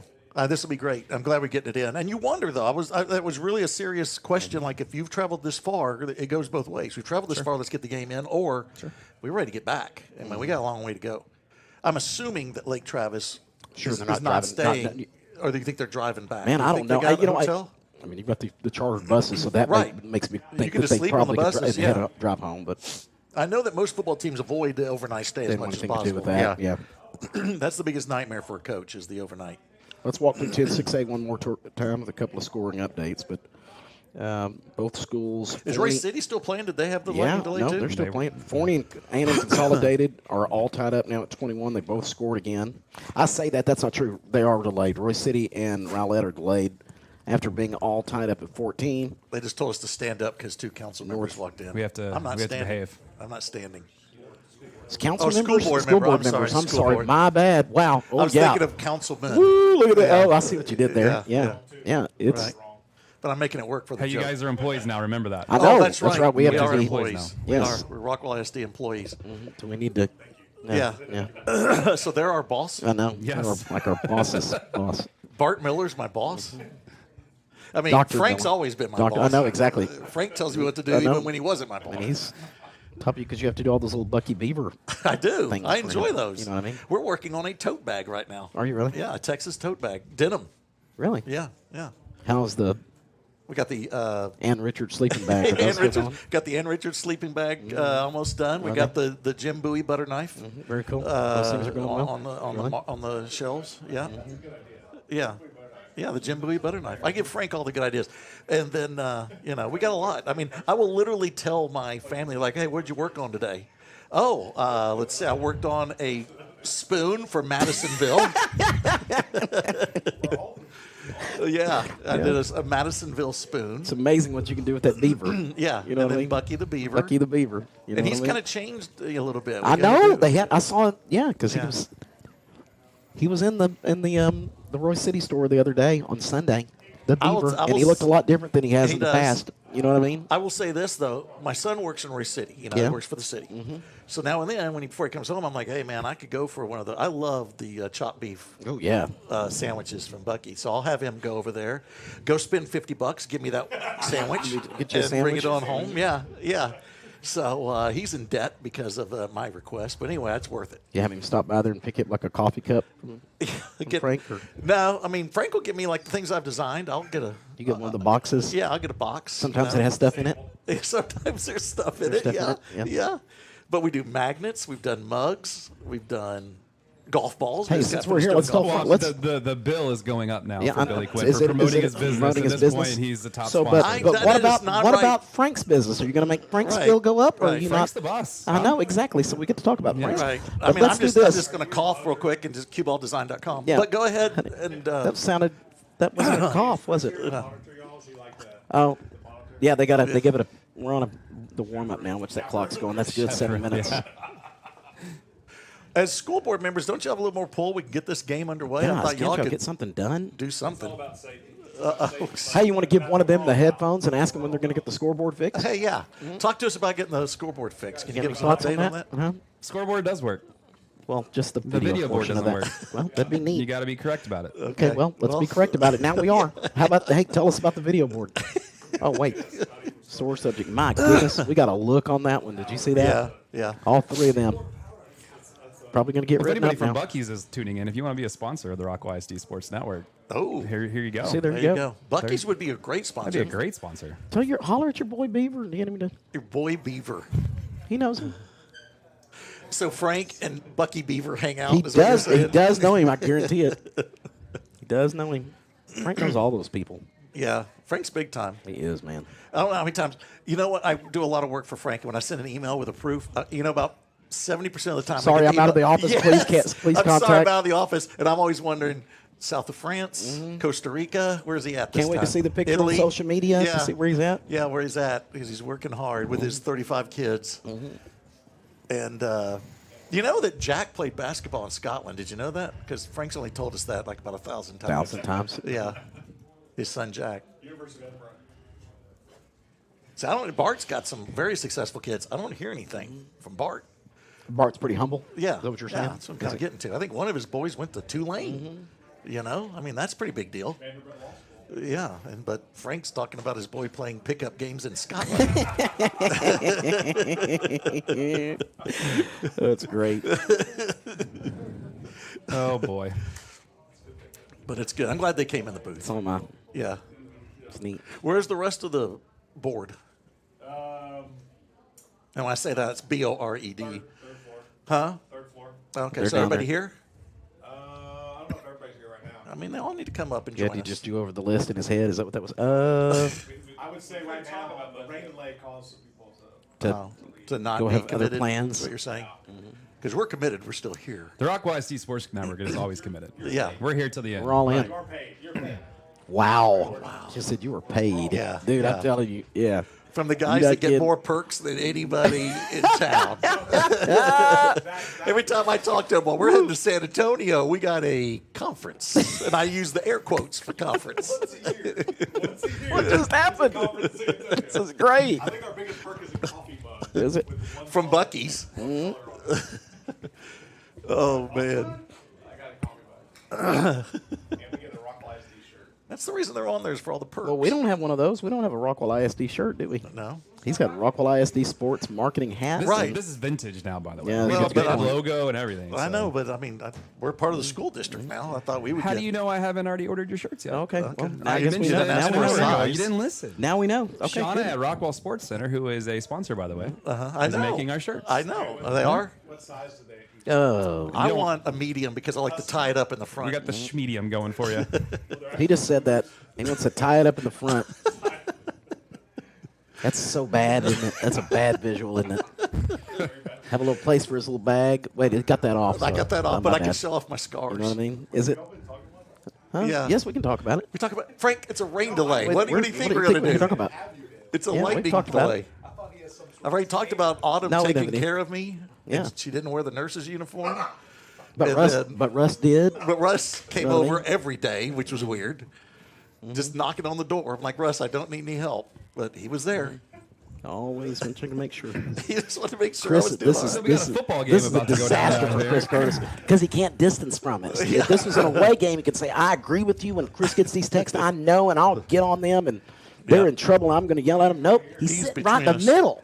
We He's have sitting ac- between we've- us. We've He's done this actually all night. gained viewers since this lightning delay. So I don't explain know it. How, I don't know how Explain it it, happened. but All it's right. true. He's watched it happen. What do you got? My wife just texted in and wants to ask Chris how this is great. His squishy twins are doing. They're my wife, Autumn. Oh, they're squishy. They are They're squishy. I already said that they're the most adorable twins out there. We sure did. Yeah. Cody They are. Herger just texting, and he wants a Schmedium shirt as well. Oh, Principal really? over at Quest Academy. He wants a shirt. Who was that? Cody. Cody? Tyler Anderson, he's making a funny point. He said these poor guys from Lake Travis are going to get home Tuesday afternoon at this rate. Right, right. Cody Good point. Kiker? checking Cody, in? yes, he sure did. Yep. Yeah, he's waiting on a lightning delay over at Colleyville Heritage. He's like, and the storm is in Denton. You know, You're going to go watch the game? All right. You know, you could. You know what? You know what? You could. You know what we're going to do? We're going to talk. We're going gonna- to watch it with us. Right. You know what I mean? Because we're going to watch it. We're actually going to broadcast the game. Yeah, of Yeah, course you are. go back to your suite. I know y'all are Go back roughing down it. to your- Y'all don't have any perks. Go back to your suite. And there goes the. They don't get paid, but they're overpaid. I'm just saying that right now. Just Frank and Bart are. Everybody else does their job. Everybody else. Yeah. I don't know. I mean, you got Stan over there. Stan's probably doing all right. You know, school board. I'm telling you right now. Absolutely. Yeah. And I'm telling you right now, Sherry Packer has everybody in line. Absolutely. Yeah. Yeah. Dr. Packer's got them in shape. Mm-hmm. Shout out to Shelly Spearman. Oh, yeah. She said Russ only went and took care of you so his wife wouldn't send him to Kroger after work. Well, that's probably true. Probably true. But, you know. They did bring supper by. It was very nice. Elena did. I mean, that's the thing, too. Do you ever think about people that have lifelong regrets? Do you think Elena sits around going, man, one bad decision And look 30 what years happened. ago, and look what happened? Yep. Married to Russ. Married to Russ, who likes to What? go golfing with Greg all the time. All the time. Yeah, Cody wanted to know. That's a great point. And yes, Cody, we're going to get in trouble for not doing that. He said, he was talking about when we had Frank in run, does he go by Mr. President yet? Yes. Oh, Frank? Yeah. of Yes, course. he does. Yes, He has a shirt that has it on it. Billy, I think we're about to play some How football. about that student section at States where they are tire thing? All right. I We're love gonna, that. we're going to play football now. I don't even know what's You guys happening. ready? So who's playing? Mm-hmm. All right, let's get this thing rolling, man. It's Lake Travis, right? Yeah, That's yeah. Louisville is not here yet, right? Have you already deleted the starting lineups? Because we could do those again. We could, yeah, absolutely. Just to remind you. Yeah, we had a game going. And no, there's no halftime, so I'm assuming that we're probably going to go straight to the third quarter. I don't know how it works, but A lot of times they do like a 10-minute deal. you can go in. Probably 10 minutes. I Yeah, would assume. and then they go back into it. You So go get we'll a drink, see. maybe the little drink in the Well, they little go bag and of a snack They over all there in the have end zone. Yeah, they go and You know have what I some mean? orange slices. Yes, in orange the end slices. zone. All right, so it is Lake Travis with the ball. Second down and 5, 3:22 left. And thanks for hanging in there with us, folks, as we're about ready to get this back in action. It is third down and 5. It is corrected that, as I'd forgotten everything. Rockwall showing blitz from the near side. Man in motion is Smith. And looking to throw is McBride. And he's going to try to do the out to Smith. And it's caught, but he cannot avoid the Rockwall defenders. And he's right at the marker. This Is he could be short? yeah, he's short, but it's about a half a yard. They're giving it to him. They're going to say first down. I thought he was much I shorter. did too. Yeah. That is a friendly. That's a friendly spot. My goodness. Okay. So we'll go into 3 minutes now. Do we need to get some crowd? Oh. Throw the crowd There we back go. in there. Yeah, there we go. Now I feel good. Trips left, one receiver to the near side in the 4-receiver set, and that's Hopper. The thing you have to watch out now, too, is, it ain't like baseball where you got guys that are, you may not want to send back out there, but how well did each team warm up, and how are they going to, look coming out of this long delay. Absolutely. Who's going to adjust better? Minimal gain there, met by Wade Day again, number 42 up front on the stop. Second and long now, and Lake Travis has to get to the 44-yard line to move the sticks here on 2nd down and 8. You got 4 receivers set. They're split either side. Smith is the slot receiver on the far side. As McBride looks over the defense, Rockwall's just going to bring the 3-man rush. Now they bring 4 on a delay blitz. Deep route over the middle, incomplete. Overthrows both intended receivers. One of them was Smith, as both were going down the hash. Good coverage from the Yellowjackets. Yeah, very good coverage. In lockstep, both those 2 receivers were covered up downfield. So 3rd down and long again. Rockwall has put Lake Travis in this position numerous times tonight. Let's see what they can do here and try to keep the Cavaliers behind the chains with 2:11 left here in the second quarter. Rockwall's showing blitz this time. Let's see if they bring it. They're going to go, looks like man-to-man on the inside. And they're going to zone outside. Here comes the rush. Steps into the pocket. Intercepted almost, but dropped. Great defense. I think that was Nails. Yes, it was. Nails with a great play. Player of the week on the defense last week, and trying to get that again this week with a great play, undercutting that pass. David. I'm going to tell you what, all night long, Nails and Brown both AJs downfield have done just an outstanding job in coverage with these fast, very talented receivers for Rockwall. All right, here's the punt. And again, Zayden Edwards doesn't have a chance. Shout out, I've talked about everybody else in the family. I got to give my son Cash a shout out. Already talked about him at Royce City, getting me the Buc-ee's chopped beef for $49.99. It went down a penny. It did.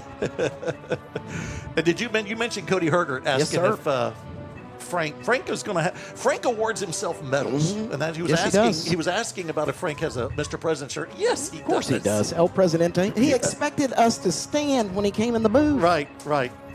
Hey, Nancy Jones is tuning in, who is Brent Rickard's aunt. Oh, all right, great. very cool. All the way over in Fort Worth. Very neat. Hey, that commercial for Fort Worth with Jimmy Stewart, that's one of the best commercials. I love that commercial. So shout out to Fort Worth, all those folks, the gateway to the West Neat. over there. That's cool. Speaking of Fort Worth, how about Josh Hoover the other night? I know. Oh, my goodness, he played great, man. He made a statement. Well, Yes, he they did. got him in Heisman conversations now. It's what you want. Mm-hmm. I think I saw Arch was all the way down to like 52. Oh, really? Which he probably deserved to be. Yeah, he'll get back. He'll be fine. I feel like he's got some genes that'll help him out. He does. Yeah. And he's the most humblest kid you'll ever meet. Yeah. He is such a good kid. So you hanging out with him, or? He used to be my neighbor back in the day. Yeah. Really? Yeah. Yeah, he was my neighbor for about 3 years. Wow. That's Where so did you cool. live, Chris? Yeah. Huh. Forget the game. What do you do? Wow. All right, speaking of Rickard, there he is taking the snap here. Rockwall gets the ball, and their first opportunity since the lightning delay. And that's going to be a quick 2 yards for the Jackets, set up 2nd down and 8. That was Castro. Yes, yeah. Sorry. It's a Castro takeover. Would you say that? I like it. We got a lot of puns we can work with Castro. And we're going to have another opportunity. This Oh, time, my gosh. he's overthrown. And he is planted as he Oh, my gosh. loses 2 yards. And Aganabi. I'm worried about, who was it? 99. Okay, Aganabi. here's the deal. I'm worried about, oh, no, it was Reichert's aunt. That I think Reichert's aunt is dizzy from that hit. That's how hard that hit was. So now another 3rd and long. Both these teams are struggling, getting ahead of the chains. And another 3rd and long here for the Jackets. As Rickard will come into the quick huddle there. That's the muddle. They do trips left, no receivers right. And they're going to snap it from the far side. And it's going to be another handoff here, see if they can work something. And there's nothing there. That Lake Travis defense is all over it. It worked a couple times on 3rd and long, but this time Cavaliers are ready. And, David, it's... that Braden Lott, the linebacker, in on that tackle for the Cavaliers. Yeah, Braden's been all over the field tonight. He's had a couple of solo tackles. He's been all over the place. But the guys up front, that front 4, kind of set the tone here the majority of the night. Somebody asked a moment ago, texting in, and asked about the Duncanville South Oak Cliff game. But we had a score on that, so I found it. It's 35-14 Duncanville over Sauk. Oh, really? Yeah. And as I said earlier, it's a text earlier in the week, Billy, that it's the greatest name of a quarterback in the area. Yes. Gets his start tonight. It's Maximus the Great King. I remember him. Yeah, exactly. I loved that. Now, his era begins tonight in Yeah. his first start for the Panthers. Maximus the King. Maximus the Great King. The Great King. Yeah. I'm sorry, I don't want to undervalue him. And then it's still, Mesquite had Tornado Wilson. Yeah. That was my favorite. I was going to have another kid just so I could name him thought it was Tornado Torpedo. Huh? Or Torpedo. I'm sorry. Torpedo, Wilson. yes. Yes, I'm sorry. That Billy said that they were going to have We're going to have another kid. Just for that. Oh, the punt is, I don't know if it was partially blocked. I don't think it was. I think it's just a shank. And that's going to give Lake Travis great field position. I'm going to mark this. Let's see where that, you need to stop, referee. I didn't even mention who the officials are. It's going to be in Rockwall territory at the 44-yard line. Your referee is John McIntyre. Head linesman is Benjamin Pierce. Line judge is Maxwell Klinger. Umpire is Francis Mulcahy. Back judge is Walter O'Reilly. Side judge is Frank Burns. and the field judge is Henry Blake. Shout out Recognize those names? Yeah. Shout out to Karen Cram, who is Coach Cram's mother. And Coach Cram's birthday is this Monday. I heard. I think there's a parade. Turning 21, yeah? I think so. Yeah. That's about right. All right, here's Lake Travis again with the unbalanced formation with the three receivers far side. McBride looks to throw, and it's going to be a hitch route wide open. That's Smith. He'll make a move. Actually, that's not Smith. I thought I'm so used to calling his name. That's Garrick with his first reception of the ball game. He gets a first down, 12 yards on that. They got to hurry. It's 31 seconds left. And a quick hitch route is going to only get him about 4 yards, keep the clock rolling. And I'm trying to see how many timeouts. One timeout left for the Cavaliers. And we're under 20 seconds left. Now McBride again looking to throw. He's going to do another out, or actually it was just a seam, and it was incomplete. That will stop the clock at 12 seconds. I can tell you if they have to attempt a field goal, the wind is at their back, the direction they're going here. Braden Doan is the kicker. He was 2 for 2 last week, but his longest was 23 yards. So we're not sure how strong a leg that Doan has if they have to think about doing the field goal attempt. So real quick shout out to A.J. Brown, outstanding coverage. Good. Responsible for the breakup a moment ago. McBride going deep. He's got a man on the corner route. Incomplete. He had Smith wide open. He had gotten behind the secondary. That would have been a game changer if he could connect with him. It was very CD-esque on that one. We'll take the break. Yeah, we'll take the break. Absolutely. So now they are going to attempt the field goal, it looks like. And it will be a 45-yard attempt as they will place it at the 35-yard line. Wind to the back of Doan. Near hash. So he'll have to draw this in just a bit. Looking for his third field goal of the season. It has the distance. And it is no good. Wow. All right, Rockwall dodges another bullet, and they keep this game 7-7 with only 3 seconds left. I'm assuming we got a knee coming here, and we'll see what they decide to do about halftime. But in our experience, we've had a few of these delays, David. We have. It has normally been like about a 10-minute halftime, and then they get right back out there, especially when it's been canceled to halftime festivities. Boy, if this was homecoming, we'd have never gone home. Been a real long night, buddy. And speaking of that, homecoming next week, Thursday night, we're on the air. As the Jackets host the Farmers, the Farmers. Fighting Farmers from Louisville. Yep. Speaking of farmers, is the farmers market still going? 'Cause Yes, we it actually is. did get a question that says Absolutely. Farmers market. Still rolling in Rockwall. One of the great things that Rockwall does is that farmers market. I enjoy So that. cool, man. All right, there's the knee. So let's see what the plan is here. Teams are staying on the field. It looks like we're just going to go to the third quarter, I think. Nobody's looking like they're going to the locker room or anything like that. The officials are now kind of setting up, so I think we're going to continue going here. Yeah. You going to let them play? I think so. Well, no, yeah, that's right. They are. And then Rockwall will kick off here because it's the second half. Yeah, we're going the second half. So Rockwall will kick off now too. That's a big win Lake for that Travis, Rockwall yep. defense in that stop. Hey, Kai Cavan checking in.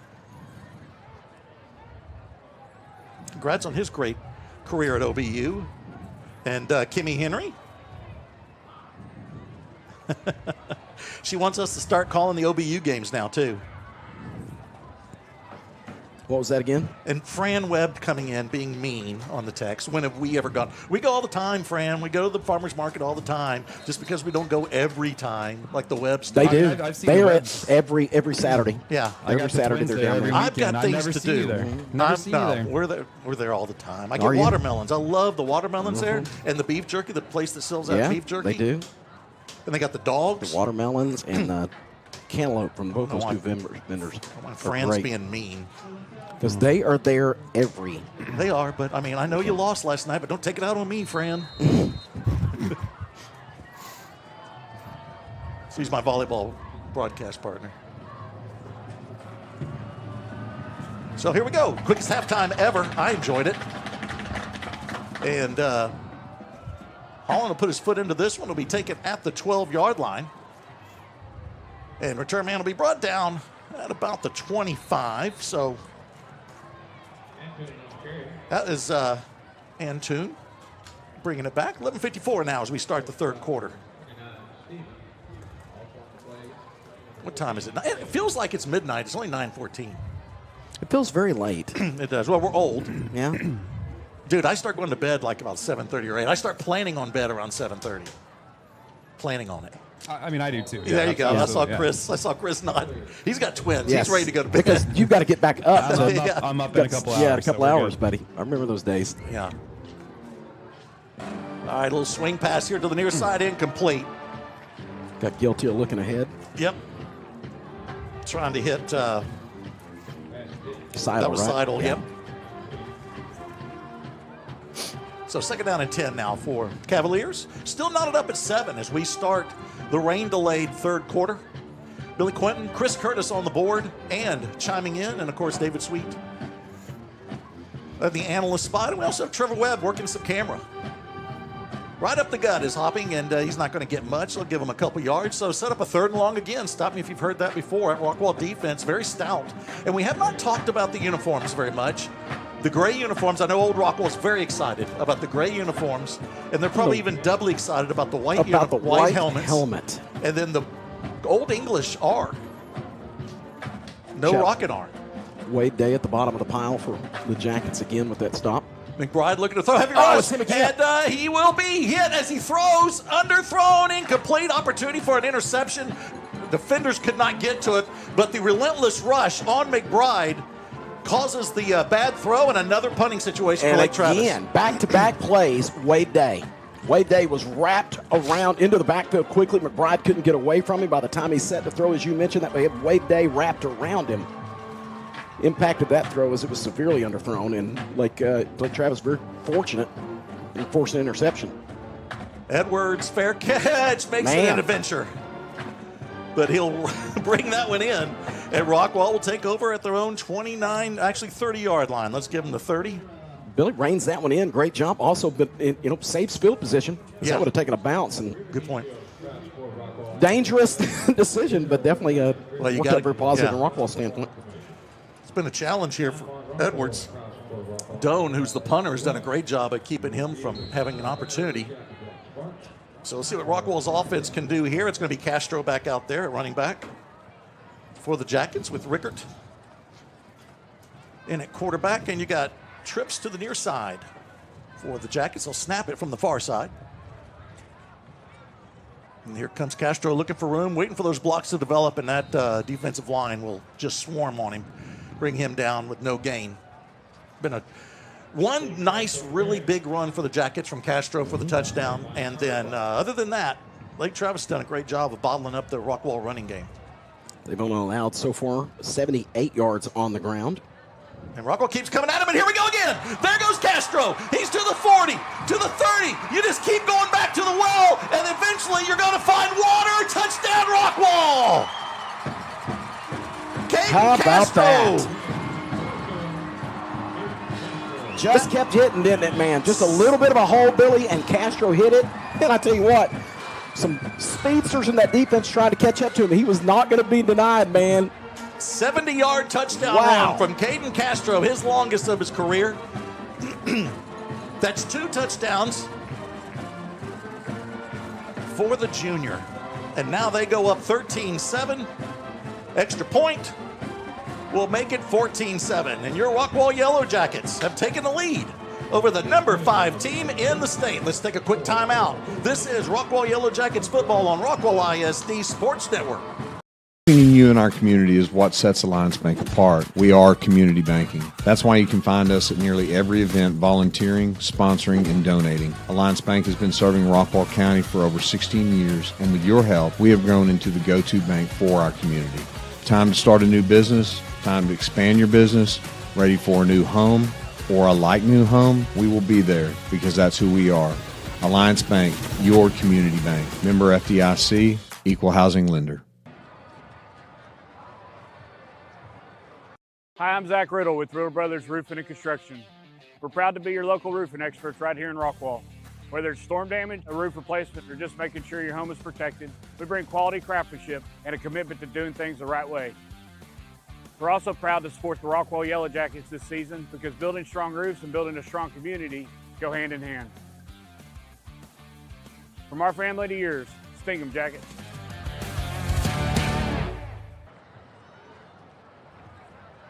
'70-yard touchdown run from Caden Castro. His second TD of the ball game gives Rockwall a 14-7 lead here early in the third quarter. I'm Billy Quinton along with David Elizabeth Sweet to my left. Got Chris Curtis on the board. And then we might have Trevor Webb on the board here pretty soon. Chris is tired of us. Yep. You can never be tired of you. A little pooch kick here from Holland. See if it stays in bounds. It does. It's fielded right at the 25 and quickly pushed out of bounds. That's leaders again, but not much room. And that's where Lake Travis will start. This has got to raise a few eyebrows around the state. I would think so. Can Hankins down there with the stop for the Jackets. Again, yeah, I think that brings a little bit of attention with a 14-7 win. And again, Billy, as we said, of course, it's just business as usual. Strong defense and an outstanding rushing game for the Jackets. It's what we've come to expect, when right? you think of Rockwall football, you think of defense and runs. Runs. Yeah. That's the way it goes.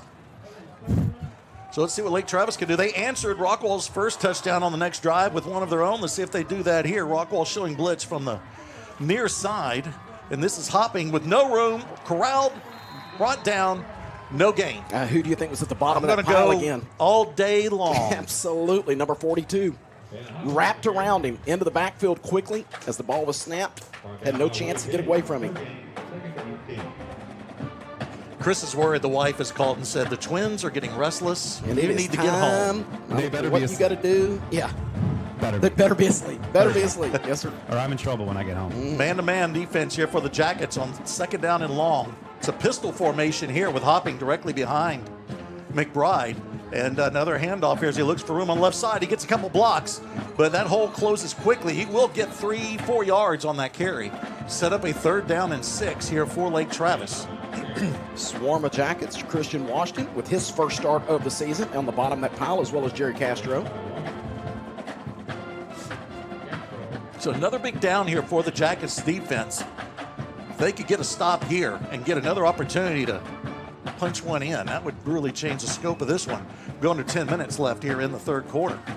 Hopping to the right of McBride. Looking to throw is McBride. Out route, got a man, and it is a 1st down. And that is Smith, I believe, once again. Yeah, Weston Smith with the reception, you're right. Good presence of mind and knowing where he was, Billy. He was a little bit short of the first down when he made the catch, but knowing he needed to pick up those extra 2 yards. Good presence of mind.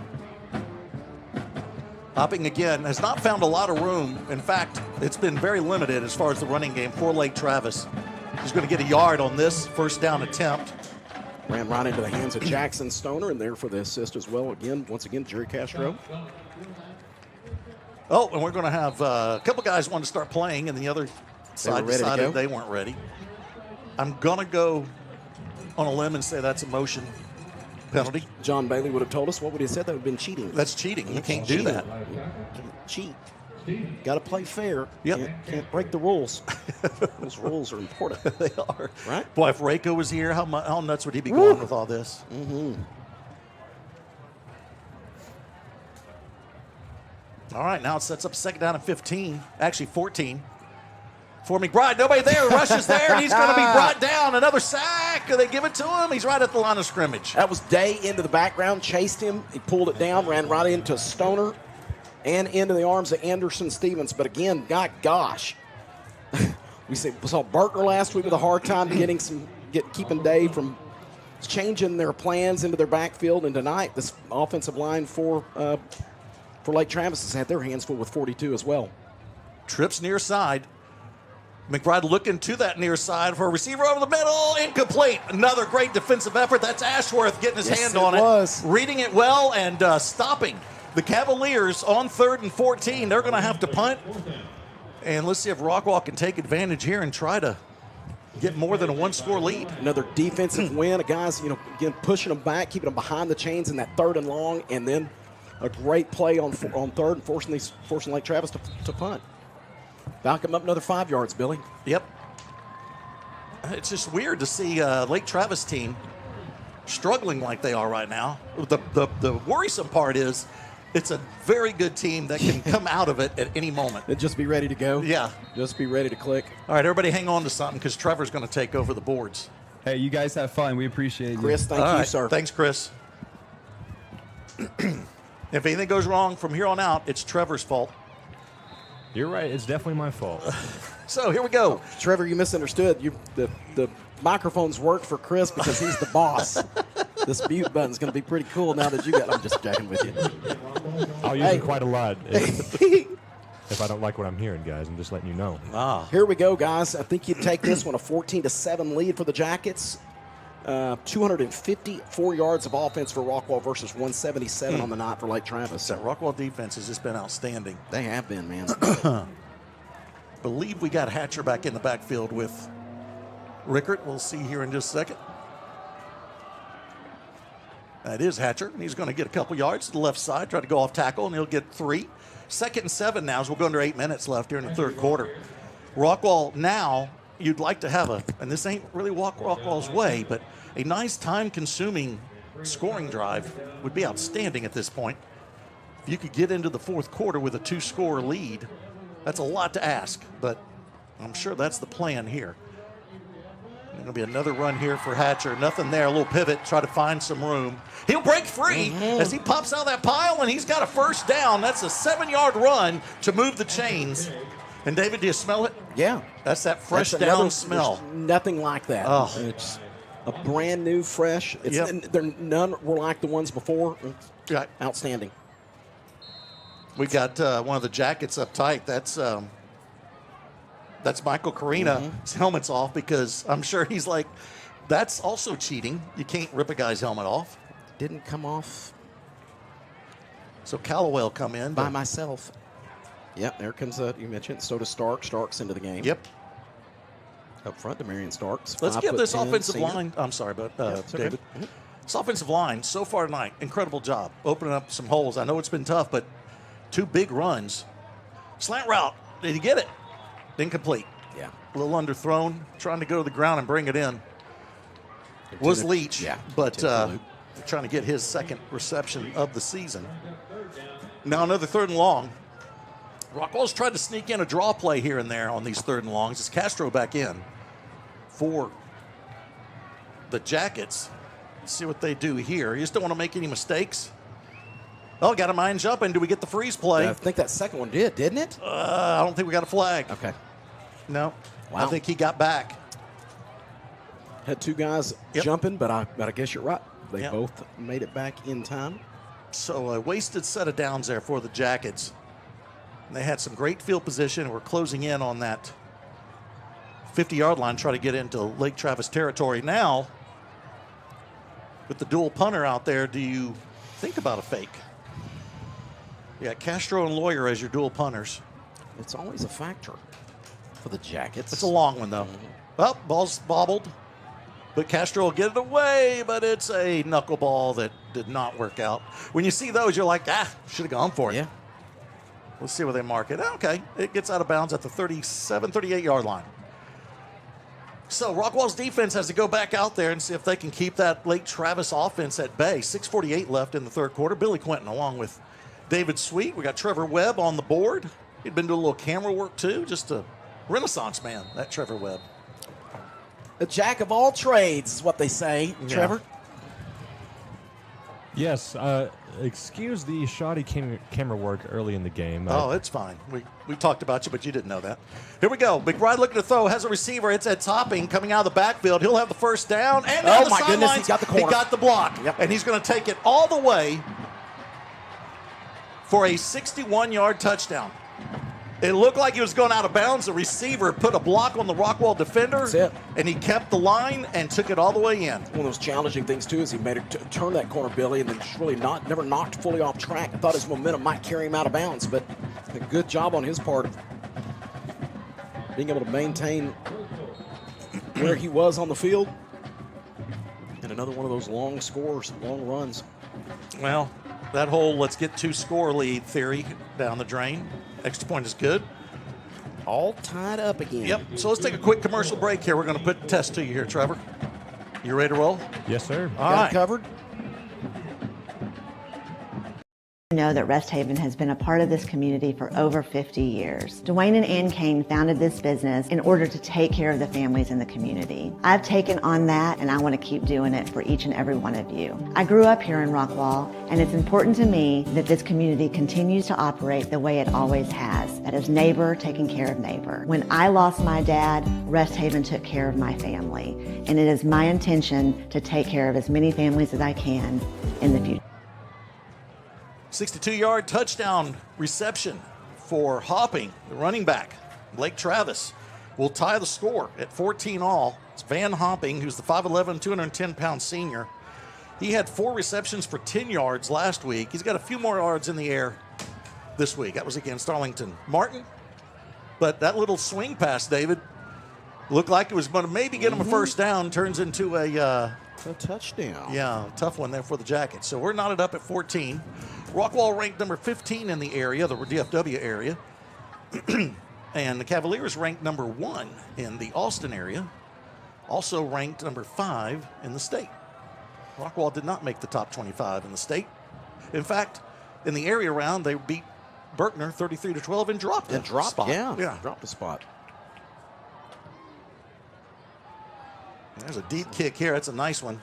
Rockwall let that one go on through the end zone. So they'll start their own 25-yard line, see what they can put together with 6:34 left in the third quarter. Been an odd game where we've had the long rain delay. Do we know how long that delay was? Good grief, no. Do you know how long it was? It was a little over an hour. Was it? Okay. Hopping for the game, 16 carries for 86 yards, averaging 5.38 yards per carry in That's the one better than I touchdown. thought. Yeah. Just stayed after it, man. Well, it's both teams are like keep going bad. You know, like when I was talking about Rockwall, we didn't get much. All of a sudden, boom, Castro pops it. Just a pop, you know. And then all of a sudden, able to break through. What Rockwall does here, they're going to snap it from the far side, trying to get the Cavaliers the jump. They don't bite. And this is Castro again up the middle. Does he do it again? He's to the 50, to the 40. Cover up that ball. There you go. He's brought down as this has been working. Keep going back to the well, my friends. Gets all the way to the 28-yard line. That Rockwall has found something in that offensive line, David. Let's give them credit. Tally, Angelau, Mummy, Rice, and Karina opening up holes. And we've seen him take it, shots on that left side, right up the middle and to the right. This time, Mummy and Rice were responsible for opening that thing up, and man, he took advantage of it. Boy, what a night for Castro. So Rockwall deeper into Lake Travis territory, just short of the red zone. Not sure why it wouldn't be the green zone because that's more of a scoring thing. And now Rickard's going to throw the out route. Got a man at the 5, pushed out of bounds. And who is that on the reception there, David? That is Braden Puffer, number 10. Yes. What a great grab from Puffer. I believe that's his second reception of the ball game. Yes, it will be. Could not see who, the monitor was in my way. I could not see who it was as he grabbed it and went out of bounds. But Rockwall in business, first and goal from the 5. Trying to answer that Lake Travis touchdown. Very impressive throw from Rickard. No bit kidding. of pressure as he rolled out there to the left. Slant route. Now he's going to throw the fade. Incomplete. Looked like he had the H-back on the slant, but he chose to go to the fade on the far side. And that was Duckworth, who we're still waiting for his first catch of the season. Exactly. For those y'all don't know, Jack Duckworth already committed to Stanford. How great is that? You got Doing some pretty smart good. kids Yeah, out there. I was going to say. You got Duckworth going to Stanford. You got Hopping going to Princeton. Got a Dartmouth? Yeah, you got a Dartmouth. The defense there. Yeah. Who's that, Antoine?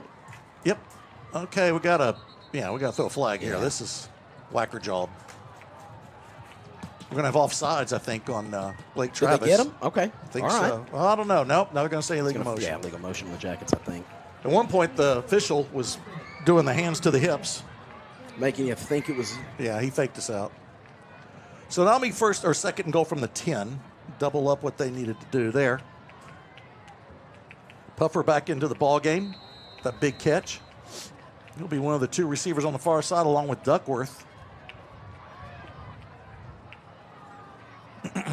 And he'll go in motion from the slot. And this is going to be a play-action slant route. Incomplete. Trying to hit Duckworth.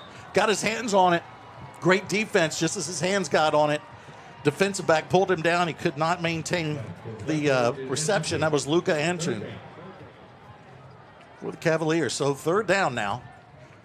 This is definitely, you don't go for it on fourth unless you get to the goal line, I would assume. Or make it a short fourth down. You want to get that lead back. If Rockwall doesn't convert. It's Castro in the backfield with Rickert. Gonna snap it from the boundary side. Play action, slant route again. It's caught. That's Puffer. Hangs on to it. Tries to take the pile with him, and he's going to get about to the 2-yard line. This is a decision now for Coach Brooks. Again. Just short, man. Yeah. They're going to say he got about to the 1.5. They're going to say the 1-yard line on the scoreboard. And it looks like Rockwall's going to go for it. Again, here you are in a non-district game and a chance to... Yeah, why not? Yep, absolutely. Like I said before, if you Punch make it this one close, let's do something. You're playing one of the top teams in the state. Let's go get it. And it's under center is Rickert. He's going to throw the quick hitch route in near side touchdown. Puffer. No, excuse me. That's not Puffer. That's Wiley. Yes. Second touchdown of the season for that youngster, the sophomore. Ryan Wiley, known as Rhino, makes the grab. What a call. Going under center, David. You don't see that in high school football too often. See it anywhere. Definitely not here in Rockwall. And again, man, this diversified offense, Billy, he's talked about it all season long that, hey, listen, it was huge. Marsh and, losing Marsh and Gooch. They miss it? Yeah. Okay. I think they blocked it. It was a low snap, couldn't get it off, so it's going to be a 6-point lead, and we all know that never comes back to haunt you. Yeah, that never gets you. Yeah, no. Exactly. All these things add up, man. Yeah. Tell you what, again, as I mentioned there, Gooch and Marsh left their mark here on the program. Definitely those two guys being gone was a big difference. You can't make up with those two dudes, but, we heard Coach mention this. He mentioned it to you in that interview. Again, mentioned it to us when we were at practice a few weeks ago. His confidence level in getting all 6 of these receivers involved in the offense, again, on display tonight. And, these guys have taken full advantage of that opportunity. And Wiley, the sophomore, second touchdown of the season. Had one last week and one again tonight. He's got offers from Pitt, UNT, San Diego State, Tulsa, UTEP, and SMU. Just an insane athlete, man. How great is that? Oh. Oh, yeah. Well, look who's here. Russ is here. Yeah. It is in his golf attire, like he lives at Pebble Beach. Now, Coach Brewer's always fun to see. Yeah, I always like seeing Coach Brewer. Yeah, and then we got Russ with his. I'm glad he hadn't dyed his hair anymore. It's looking good there, Rusty. Yeah, you look nice, Sporty Spice. Mm-hmm. So you decided to come in late to the game, huh? Yeah. Is that what's going on? You've been out just. What have you been going on throughout the community? Oh, a little barbecue. We had some here. We've had some barbecue here. Yeah. Who were you hanging out with there? Somebody else was with you, too. That was the Greg. That's who? Greg that was Priest. Greg Priest. There we go. I saw him peek around. And I like to call him Jason Priestley. Oh, there he is sitting over there, the athletic director. Executive athletic director. A little pooch kick will be scooped up by Liners, and he's going to take it to the far side. Now he'll try to find some room, finally be pushed out of bounds. Russ showed me a picture from dinner, and Elena went with him, and my goodness, the most fake smile that she had to put on her face. Oh, yeah. Yeah. Did you see her like it was forced? Right. Every day she wakes up regretting. Regretting that decision. My life. All right, let's see what Lake Travis can do. They've been answering every Rockwall touchdown with one of their own. See what Rockwall's defense, they can bow up a little bit. And McBride looks to throw. Heavy rush. He's going to throw it near side. It is caught. What a pass. How in the world? Gets it over the outstretched hands of the Rockwall defensive back. That was Sanders. In the leader's hands. Yep. That's crazy. That was Sanders on the coverage. Yeah, and good pressure. Threw off his back foot and put it right in there. Here's Hopping.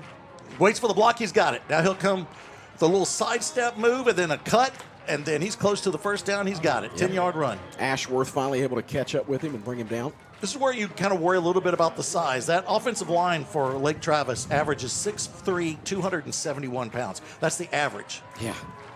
And so after a while, it's going to start wearing on you.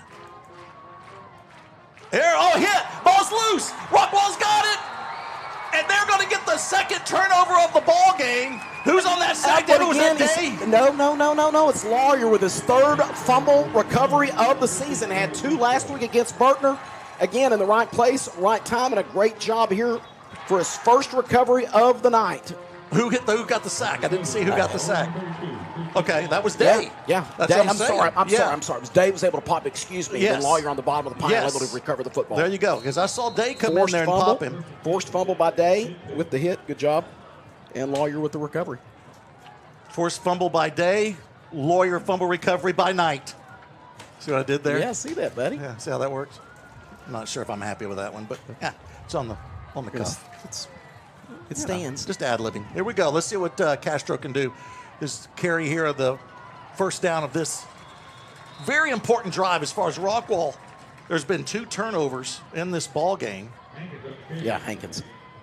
Oh, it's Hankins. Yes, Excuse me. Hankins on the run. Getting a chance in here. Rockwall had the interception earlier. That was Castro. And then now the fumble recovery. With the sack from Day, and then Lawyers with the fumble recovery. Hankins again. He's just a big, strong kid. Nice, long strides. A little bit Chris Warren-like with the big, long strides. Yeah. He's going to get a couple more there and set up a third down in about 3. And the way that they've managed this tonight, Billy, again, this fresh legs thing. You got Hatcher, who's played hard. Castro, who's been an outstanding ball game. Who's back in. Yeah, and then Hankins being able to come in and play like that. We talked about the confidence level, and all 6 of the receivers. The same thing can be said, definitely can be said for all 3 of these guys at running back. So Rockwall letting that clock go. Down to about 3 minutes left here in the third quarter. Play action. Rickard's going to go deep. Trying to hit receiver on the near side. It's intercepted. Goodness gracious. Let's see if the momentum, if they're going to give him a touchback or they're going to say he's down short of the up. They're going to give him a touchback. That was Antoine. Yeah. Antoine with the interception. Just overthrown. Yeah. He was trying to hit Wiley. And I think that was a decision made from the snap. There was good coverage over there, and that's a tough one because you got the ball in really good field position. But that Rockwall defense has been stellar tonight. They got to come back in, and officials are discussing a few things, like maybe it wasn't a touchback because they haven't moved it to the 20 yet. Whenever I saw him intercept that ball, it looked like he was in the play, like in the open field, and then he went made back that decision to go back into the back. They've marked it at the 5. They're saying it's at the 5. They are not giving him the touchback. That's a bit break for Rockwall because you're right. He basically, it looked like the momentum took him there, but then you say, okay, if his momentum took him, that's didn't take him there. And this is the break actually for those guys. Yeah, That's how the safety. Could be a safety. Yeah, exactly. Wait a minute. If you're going to allow that, Yeah. Boy, Rayco would love this. Yes. And you have an opinion that would be different than ours. Safe to say, right? Yes. No, guys. You don't understand. Get it. The rules state. Hopping has room, breaks into the secondary. He may go. This could be a 95-yard touchdown run. Man, Let's see if he could be run down here. He's angle. to the 20, to the 10, to the 5 touchdown. And no flags. What a turn of events for the Jackets. That was Duckworth trying to run him down. 95-yard touchdown run. And all of a sudden, Lake Travis could take the lead with the extra point when it looked like Rockwall was going in for possibly a 2-score lead before the pick. And 2 opportunities to be able to do that. Rockwall with 2 possessions. You're right on that one there. It looked as though that as far as that drive is concerned. But 2 drives where Rockwall looked to be or easily could have been going in for a 2-score lead. And that one's true. Yep. So let's take a break. Rockwall now down 21-20 to the number 5 team in the state with 2:45 left in the third quarter. This is Rockwall Yellowjackets football on Rockwall ISD Sports Network and .com. Hi, I'm Zach Riddle with Riddle Brothers Roofing and Construction. We're proud to be your local roofing experts right here in Rockwall. Whether it's storm damage, a roof replacement, or just making sure your home is protected, we bring quality craftsmanship and a commitment to doing things the right way. We're also proud to support the Rockwall Yellowjackets this season because building strong roofs and building a strong community go hand in hand. From our family to yours, sting 'em, Jackets.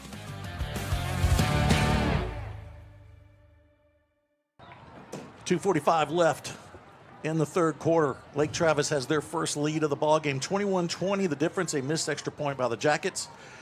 So they will get the ball here after the 95-yard run from Van Hopping to give the Cavaliers the lead. We did get a text back from David Rako. He says he always agrees with our rules analysis. He's a judge that is lying. Mm-hmm. He has never agreed with our. Got it on record. No, we have proof. I mean, there's so many things happening. Too much going on. But that we have a judge coming in with fake news. District judge. Another deep kick from Doan. He's got a foot or a leg, however you want to put it. Braden Doan, who is the 6'2", 185-pound senior. He is 2 for 3 with field goals so far this season. Missed his first one earlier on the 45-yard attempt just before half. So let's see what Rockwall does here. And boy, you got to say here, even at the point we're at now, 2:45 left in the third. Last night, Heath takes on a Prosper, a very state-ranked team. Yes, sir. Hung with them till the end. Prosper pulls away at the end, but very, very good effort from Heath. And you got Rockwall here doing the same with Lake Travis. It shows you the talent Rockwall has here in this district as Castro's going to get stacked. Can't find any room there. I think that's, no, it isn't. It was, is it 8 or 9? 9. Okay. Yep. Hankins. That's a tough one, man. That's what we got to tell the coaches, too. When they play the same position, don't give them numbers that look alike. Got to take it easy on us. Yes, exactly. Here's Leach with the grab. He's hit immediately on the hitch route. Holding on to that ball. Yep. So another third and long here for the Jackets very quickly in no time. Has hardly gone off the clock here in the third as the, right now, if you're Rockwall, one thing is obviously go get that lead, but the other is let's stay close and let that clock go and let us have a chance to get that last score against this powerful team. You're going to have Lamb in at okay, we got another quarterback in. Is that Blaine Ryan? No, that's Go ahead and Trevor's say it. doing. Just say it, Trevor. Say it. Who was out there? What do you want to say? Number 8. Okay, it was 8. All right, okay, Hatcher. yeah. Hatcher out there. It made me panic. I didn't You know. got I thought them he was headsets on. It's all right to say it. It's like I thought Ron Evans was back trying to land planes with signals. I'm just a producer right now. I'm just trying to help you guys. Okay, because I was in a panic. I'm like, holy cow, what's going on? I don't know what happened. Trevor's panicking. I'm trying to be a consummate professional. I don't want to correct you. You're with the wrong team here, buddy. Right. Why is Russ walking around and carrying stuff out of her? I don't know. I try to be the one professional in a team. Yeah, that ain't going to work, my friend. End over end kick is going to get. I thought it was going to get over Smith's head. Makes a nice grab because that saved a lot of yardage. Very good decision. 1:38 left in the third. It was like when you played Pictionary. Remember that when you would draw things? Yes. And Trevor just kept shaking his hands like that's going to make our answer come easier. When I didn't know what he was doing. Paper? Yeah, pointing at the paper. In hindsight, if you guys got cataracts, it may not be a good idea to shake my hands in this light. See, right, exactly. So there you go. There you go. We see what you did there with the cataracts, Right, the old joke. right, Good yeah, job. it's Welcome. always good. Glad to have you. It's always good to get on our wrong side, Trevor. It's a good call. Keep in mind, I can mute your mics. Yeah. Oh, wow. Dude. Wow. There's, that's not Smith. I'm always so used to having Smith make all the grabs. That's Garrick, sophomore. His second grab of the ball game. He's only going to get about 3 there. So I want to thank you all for joining us for Trevor's last game here with Rockwall ISD Sports Network. They'll just cut my pay even lower than it already is. Second down, they give him 4 on that reception. There's Hopping again. He's really found the groove now, David. Yeah, he has. 62-yard touchdown reception, 95-yard touchdown run. He's going to Princeton. Does life get any better for the young man? Seems like he's got a pretty bright future, buddy. Yeah. Hey, Ashworth and Lawyer finally able to combine on the stop, and it is 3rd and short here for the Cavs. All right, Cavaliers have to get to the 42 to move the chains. You got the slot man in motion. They'll set up split receivers. And now McBride will come in, make the call. We go under 40 seconds left. Rockwall moves up on the in the secondary, man-to-man. Heavy rush from the Jackets. Out route incomplete. Going to force a punt. Yeah, they were trying to hit the H-back there. That's Harrison Cockhorst. It's his first target. He had a touchdown last week against Arlington Martin, but Rockwall forces the punt. See if they can do something here. Edwards has not had any opportunities to return. He's only got one punt return, counting last week also. And this is a nice one. It's going to turn over, but he's going to make the fair catch at the 16-yard line. So that's where Rockwall will take over with 25 seconds left here in the 3rd.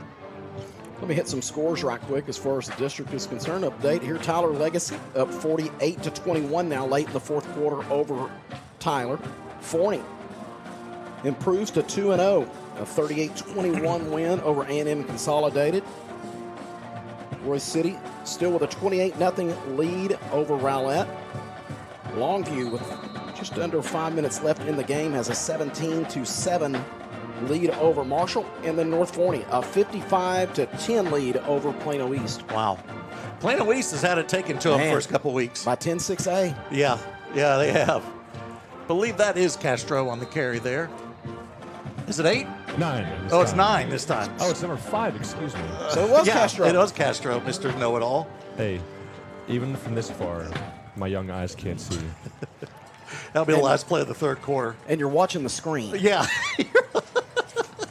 You know what I mean? I'm tall. I look over the screen, too. Do you? Uh-huh. All right, let's take a break while Trevor tries to gain some sort of pride. We'll come back in the 4th quarter with Rockwall looking at a 2nd down and 8 and down by 1. I'm Erin Neal, the principal agent and owner of Hamby Insurance.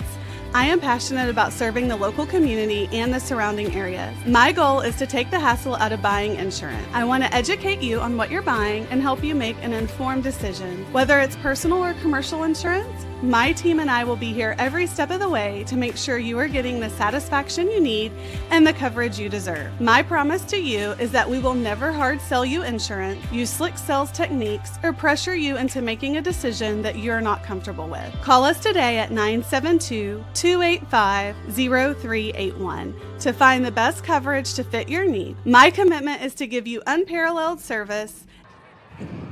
Start of the 4th quarter as we hit hour 8. This football game between Rockwall and Lake Travis. As glad to have you ending one week and starting another. Feel like we're doing the Jerry Lewis telethon. It's just been going on and on and on. Let's see the tote board. All right, and I don't know if Trevor knows that we still have our. You're going to see 60 minutes. Does he know that we have that 60 minutes graphic? You got to be able to show that up real quick. Do you know where that's at? What the viewers have in store? Yeah. For those that have stayed with us. Not that one. Well, here we go. Here's a handoff here. This is, believe it is Castro. It is. Yes, it is. Slices and dices for a few yards. He'll set up a 3rd down and 5. There you go. You got it. How about Castro on the night? 11 carries for 171 yards and the 2 touchdowns. Pretty solid, that. Man. That's pretty good for a dictator. 3rd down and 4 for the Jackets. Heavy rush coming in from Lake Travis, and they're going to get right to Castro right when he gets the handoff. They're there to meet him. So it'll be 4th down. Rockwall's going to have to give this one back up to the Cavaliers, trying to hit them with a quick hitter up the middle. But it's worked a few times. Didn't work this time. Not that time. The other defensive tackle, Pierce Atkins, 6'1", 230-pound senior. On the tackle there for Lake Travis.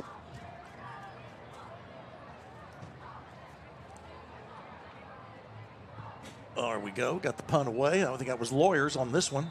He's going to hit a line drive over to Smith. Ask the defense to do it again. Yeah. The dual punter. I think we've got to be the only team that does the dual punter, right? Yeah. We even made Homer call with our dual punter. Sure did. And it didn't go well. That was a few years ago. That was when Rodney had it. When Rodney introduced America to the dual punter. That's when but that was still, it was one of the homer calls of the week, huh? Yeah. One of many of them. We need to be like Frank and give ourselves awards for all the homer calls. We need Frank to teach us how to do that. Exactly. Hopping has been the only back for Lake Travis, and he is still doing all the work, the heavy lifting, and goes 15 yards on this carry. So he crossed over 200 yards on that. He had 190 yards before that one. So unbelievable. And that's what I was saying before, David. You got to think that this big offensive line for Lake Travis is going to wear down that Rockwall defense. Absolutely. And that's what Coach Carter, I'm sure, is leaning on right now. Here comes Harper again. Now that Rockwall defense gets there, but they can't hang on. Penetrating, but not hanging on. I think that was the middle linebacker coming in there to make that was Stevens, and he just could not bring him down. But he anticipated that run pretty nicely, but it ends up going for 7. It was Washington, Christian Washington, finally able to bring him down, but you're right. Stevens was in there, had a chance to put him to a very minimal gain. We'll be back next week on Thursday night, homecoming, when they take on Louisville. And here's a quick out route, little swing pass. That's the hopping out of the backfield.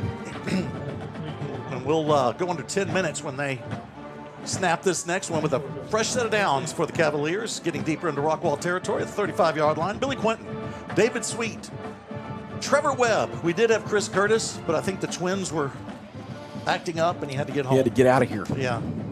Man, Hopping's had a great game, man, because now he's got what? Prior to that, he had 2 receptions, so his 3rd reception of the night, almost 80 yards receiving for him as well, in addition to over 200 yards on the ground. Looked like motion, but I think it's going to be offsides on the on the call there. So yeah, free five for Lake Travis. Tyler Anderson texting in says, "Poor Trevor, he's in way over his head with you two." We're consummate professionals, right? Taking our mentoring role very seriously. He literally said, "I'm trying to be professional," which is the worst thing he could have said. A lot of time here for McBride. He's got a receiver on the far side, and that'll be a first down. That reception. That's leaders again. But I think that's about his 4th catch of the night. We're going to 10 minutes left in this one. I want to give a shout out to here in a second. I got a pretty special shout out to send out there.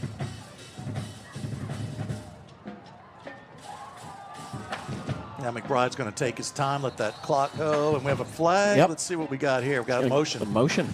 So I want to give a shout out to Richard, Emily, Owen, and Maggie Slaughter. They have been great. And also Leanne Wells and the whole Wells gang. While I was kind of laid up a little bit, they brought unbelievably delicious chicken enchiladas. Oh, nice. And on my interview I had the week before with Coach Brooks, I mentioned how I deal with stress by eating mint chocolate chip ice cream. Yes, sir. They brought mint chocolate They chip took care ice of cream. you. Yep. There you go. So I want to give them a shout out. And Owen and Maggie and a few of the other kids made some get well cards, and they were great. So That's I want to very thank them cool. for that. Deep route, intercepted. Oh, yes! Rockwall has it. Receiver was wide open over the middle, but McBride decided to go down the near sidelines, and Rockwall will get the interception. Who got that, That's David? Edwards on the interception there, Billy. He can't get a punt, but he can get an interception. Hey, there we go. We'll take it. Yeah, he had 2 guys. He had Smith that was wanting the ball. He was actually, I think it was part of the play where they were faking the screen. Yeah. But he had a post route wide open, but chose to go down the near sideline. And Edwards, playing center field, Was ready for it, was buddy. ready for it, yep. That's what they call now, Rockwall calls these safeties a hash safeties. Much needed. Yep. What a huge play by Edwards in this Rockwall defense. 3rd turnover, or 3rd takeaway for the Jackets defense. 2 interceptions and a fumble recovery tonight. And so now it's going to be Rockwall back to the ground game. Against I believe Castro, that's Castro, right? Yeah. Yep. Boy, he's been a workhorse tonight. We're under 9 minutes left here in this one. I hope you stayed with us. I'm glad you have. Of course they did. They're looking forward to 60 minutes. Right, that's right. We'll You know show what I mean? that here in a second. Good Yeah. football and a 60 minutes. Don't forget Murder, She Wrote. That's That is true. always compelling. Here comes Castro near side. Nothing there. And he's going to be swallowed up by the linebacker, Lott. Braden Lott got offers from UTSA, Ohio, Sam Houston, UTEP, UNT, and of course Texas State. He doesn't really need to think about those others. Already got that decision made, right? I've made it for him. 3rd down and long again for the Jackets. They're going to say 6 here on the scoreboard.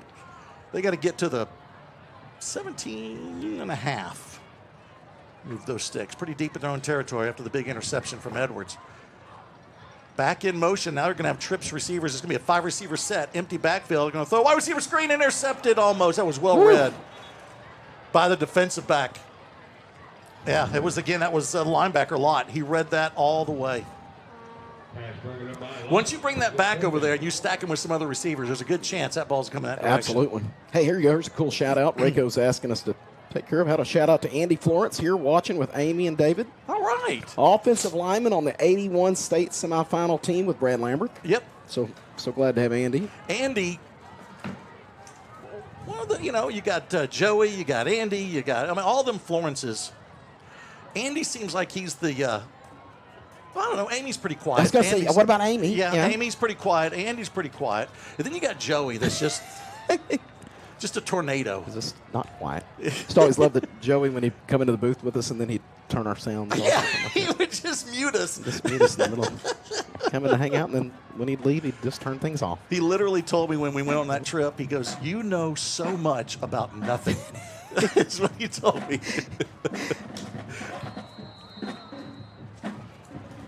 7:48 left here in the ball game. Rockwall trying to hang on as they're only down 1 to Lake Travis. They got to bow up here and not allow Lake Travis to get another touchdown. And he's going to do a little swing pass to the near side. That's hopping, and he'll be slung down. Helmet comes off, the Rockwall defender. Let's see who that is. Is that Brown? No. Hey, and then we got to go back to our shout-out real quick. I can promise you right now in that room between Amy, Andy, and David, sitting there saying, how did a shout-out to Andy end up talking about Joey? They just rolled, again, once again. They rolled their eyes. Yeah, they just rolled their eyes again. Yeah. So a shout-out as intended to Andy. Hey.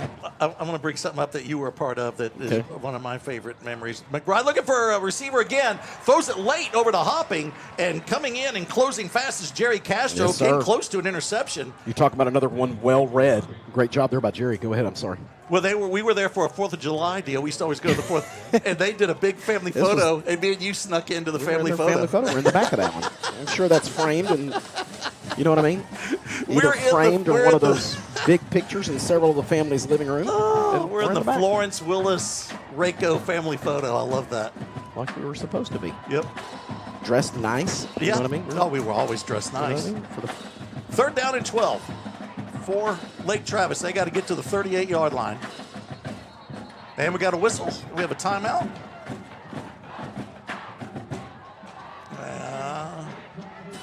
Yep, Lake Travis will call the timeout. Let's keep it here.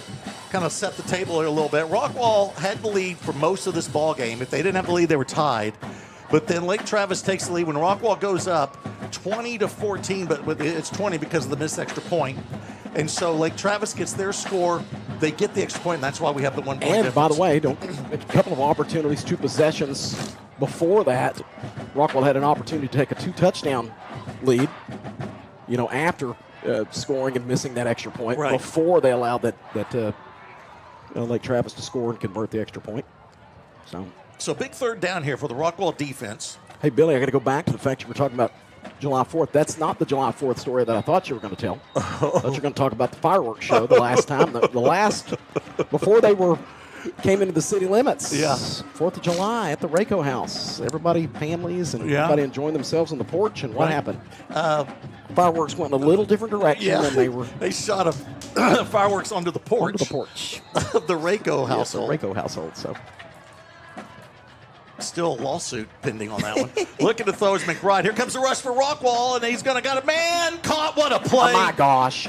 That is an outstanding play from Luke McBride, standing in, getting nailed, and putting a perfect pass. Was that Smith that made the grab on the far side? It's one of those ones, again, not where you see the pressure coming. It's happening. You're hit, and he had the presence of mind to stand in there and deliver that throw. Corner route that was just perfectly placed. Reminder, this kid, McBride, Luke McBride, doing a great job, obviously, at quarterback. If you're starting for Lake Travis, you're doing a good job. But also is the ace on the baseball team, 1.1 ERA. Crazy. Took him to the semifinals last year. There's Hopping going down right after he gets the handoff. But the clock now working a little bit in the favor of the Cavaliers, because you got to think that you possibly are in 4-down territory if it's a manageable 4th down, if they get there. No, not much wind. A field goal would give them where Rockwall would have to score a touchdown, but clearly a touchdown would make it much more difficult. Now, Rockwall would still be in it if they choose to go for the extra point. If they go for 2 and make it 9, then that's a tough one. I don't think they'd do that. Looking to throw again is McBride. Out route, and it's going to be covered very quickly. That's Hopping. He's brought down again by Castro. Castro's had a great game, David. Yeah, he has. He's got the interception. He's made a lot of big plays. That Castro name. Yeah. Jerry on the defensive side after the other youngster. And don't forget, he also Hayden does a little on the punt. offensive side. Yeah, exactly. Does a little punting on the side, David. Just a little bit of a hobby. Yeah. A little something extra, something to keep busy. Yeah, keep yourself busy. So it's a 3-receiver set near side, 1 lone receiver far side. He's in tight. And Leaders is in motion. Looking to throw heavy rush. He'll avoid the rush, and now he's got a man on the crossing route. Makes a man miss, and he's going to go down. I think that is the sophomore making the grab. Nope. That is Leaders. Again, Jackson Leaders with his 5th catch, I believe, of the ball game. Getting the first down, and he avoided the sack. Who was that coming in there, David? Christian Washington, able to step up and avoid him. Well, Washington thought he had him, man. So now they are definitely in field goal range unless there's a big loss. So happy to have you all with us here on the Rockwall ISD Sports Network. Billy Quinton along with David Elizabeth Sweet to my left, and we have Trevor Webb on the board. And Hopping, actually, I think we got a new running back in for the first time. Let's see who's popped in there for, I think it's Wesley Glass. It is. Yep. When Hopping caught that flat route earlier and the Rockwall defense tackled him, he got up a little bit slow, and they immediately pulled him onto the sideline. That's a good point. And sits in. Yeah. I remember even one of the Rockwall, I think it was one of the defense. I think Castro went to check on him a little bit as he was laying there. Good point. Stoner on the tackle for the Jackets. 2nd down and 7. Oh, they're going to say 5. I don't think that's 5. Let's say 6. Let's compromise. Glass again trying to break through that line. He will lunge forward for a couple yards there. Rockwall defense is there. You got Day making the tackle. And that'll be Lawyer. Of course. Yep. Another 3rd down here for Lake Travis. Another big 3rd down for the Rockwall defense. 3rd and 5. Yep. 3:39 and counting left in the ball game. A very long ball game, but well worth the wait. One of the better ones, I would say, that you had in the state. Yep, he's back in there, Hopping back in. And let's see if they're going to try to throw to the left side. Got a crossing route, and it's caught. Brought down, 1st down. Again, that's coming across as Greg Garrick, the sophomore. 3rd catch of the ball game, and 1st down. So it's going to be 1st and goal now for Lake Travis. 3 minutes left. Getting into critical time here now for the Jackets. They still have all 3 of their timeouts, but they have to make the stand here now. Force that field goal attempt at worst. Touchdown still wouldn't make it impossible. Looking for room going up the middle is Hopping. Boy, what a nice run as he was patient. Does not give up, does he? Waited for the blocks to develop and lunges forward, getting it inside the 5. Kept those legs churning. Lake Travis will take on Midland Legacy next week. Legacy will be coming into Austin. They had to travel out to West Texas. We've been out there, David. Yes, sir, we have. First broadcast. Yep, ever for us. 19 years ago. Ridiculous. Yep. It is ridiculous. What are these people thinking, you know? Here comes Hopping again. He will get in there. Touchdown, Cavaliers. This is going to make it tough now. Extra point will make it an 8-point lead. That'll be Hopping, his 3rd touchdown on the night. Excuse me, 4th. He had 1 for a receiving touchdown, so it's his 4th touchdown of the night for Hopping. So he's at all of them. Yep. He's done a pretty good job, buddy. Came ready to play, didn't he? Well, at first, it looked like Rockwall was doing a good job bottling him up, but that is not the case now. Well, you talked about it. Of course, you just continue to lean, follow that big offensive line, and Extra point's good. We'll keep it here. That's not going to let you down, and that's it's kind of been the case. Let's go ahead here in the second half. For those of y'all expecting to see 60 minutes, you will see it in its entirety, along with Murder, She Wrote. Now, those on the West Coast will see 60 minutes at its regular time. But then, don't forget, we have the Rockwall ISD Sports Network movie tonight, Lamb Drops. It's a quick one. It was a quick turnaround. Quick turnaround, a documentary about how to drop passes in crucial situations. It's weird how they can make these documentaries so fast. And they're so real. They are real. What I mean? They are relevant. Real. Yep. Quick turnaround. And So just stay tuned for that. The people want to see. They're going to look forward to seeing the inside. It's you know what they're doing, David? What we heard is this: they dive in deep in this thing to kind of You know what they're doing, David? They're ripping them from the headlines. That's what they're doing. That's what they're doing. It's an outstanding production, and look forward to seeing it. Well, it's the Rockwall ISD Sports Network. It's multifaceted. Welcome to this great network. Chris Curtis, Greg Priest doing a great job getting this thing rolling. Casey Brewer over there, assistant athletic director. And they've got Russ Childers who's doing nothing. He's sitting over there with them. Oh, he's doing his mooching. Yep. Just wanting to hang around busy people. Right. You know what I mean? Right. People that. That's all Russ does. Oh, you're successful? I'll hang out with you. Me. Let me go get my shorts. He'll wear golf shorts in the middle of December. Another deep kick from Doan. So here it is, Rockwall down 8, 2:10 left. This is the ball game. They do have all 3 of their timeouts left. Problem is for the Jackets is it's been the running game they've been leaning on. It's not like what we're used to. You know what I mean? No, we're not used to that. What's the passing yardage for Rockwall? Here we go. We'll pull that back up too. Put you on the spot. You got to buddy. Put in your code. Yes, and everything. Here we go. So we've got 143 yards total through the air tonight. All right. See, that's just not. We're used to 300 by halftime. Yes, exactly. This 359 yards of total offense. Yeah, in the past we've done that through the air. Yep. And we're still running it and knocked backwards. And that one, I think that is Hankins. It was Hatcher. I got to have a talk with Coach Brooks. I can't get a break. I'm just seeing the rounded number there. Going to call a timeout here, I think. And it's the gray uniforms. God love cool uniforms, but for us announcers, a nightmare with the numbers. So let's ask, how about, Rico, we need a text from you and Amy and Andy. What do you think of the gray jerseys and the white helmet? I'm sure we're going to get an answer on that, aren't we? Put you on the spot. What do you think, Judge? Yeah.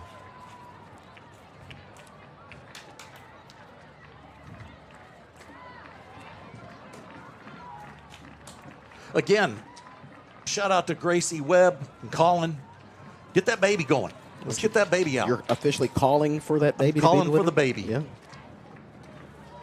Rodney and Fran are ready to be grandparents. We're ready to be grandparent neighbors. That kid's going to be well entertained, you know it? Oh, my goodness. Oh, my goodness.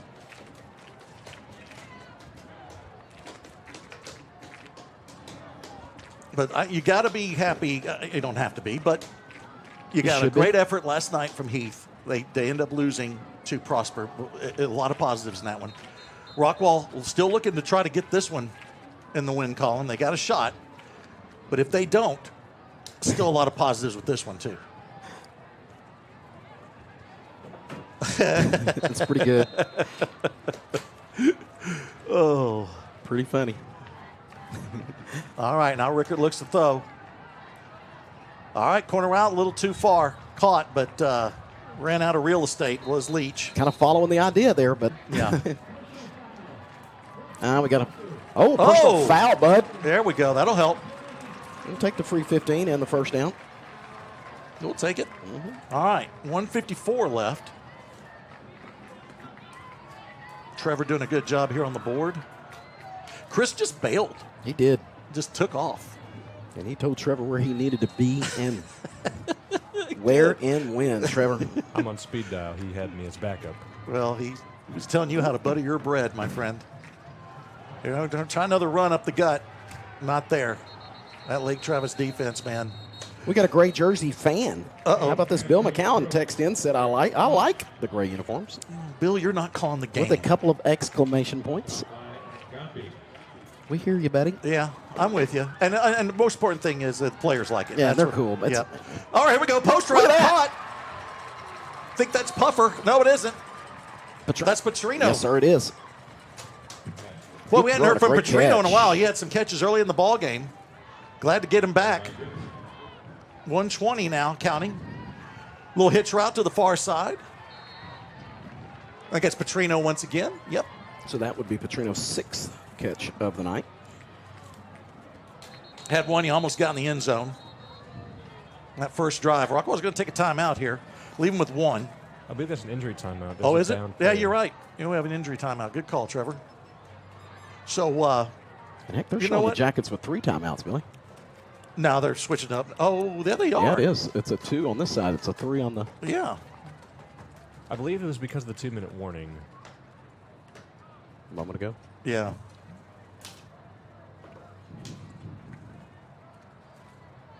What'd you say, though? We've got Louisville coming in here next Thursday. Yep. To take on the Jackets, the 3rd game of the season. That'll be homecoming for Rockwall. And then,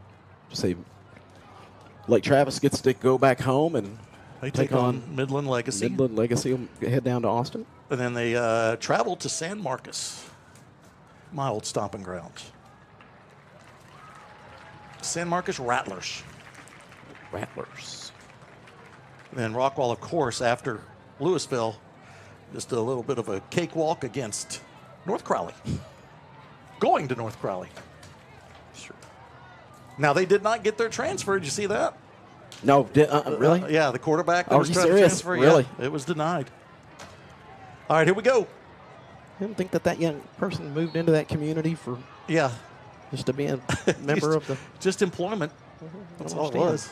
Rolling to his right is Rickard. Heavy rush. Now he's going to throw on the run. No, just a little bit. Couldn't bring it in. Got the kicker's net, making a tackle.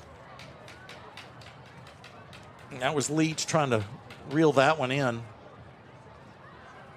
So 3rd down now and 6 for Rockwall. Scoreboard says 5. I'm going 6. You're going to make it tougher than.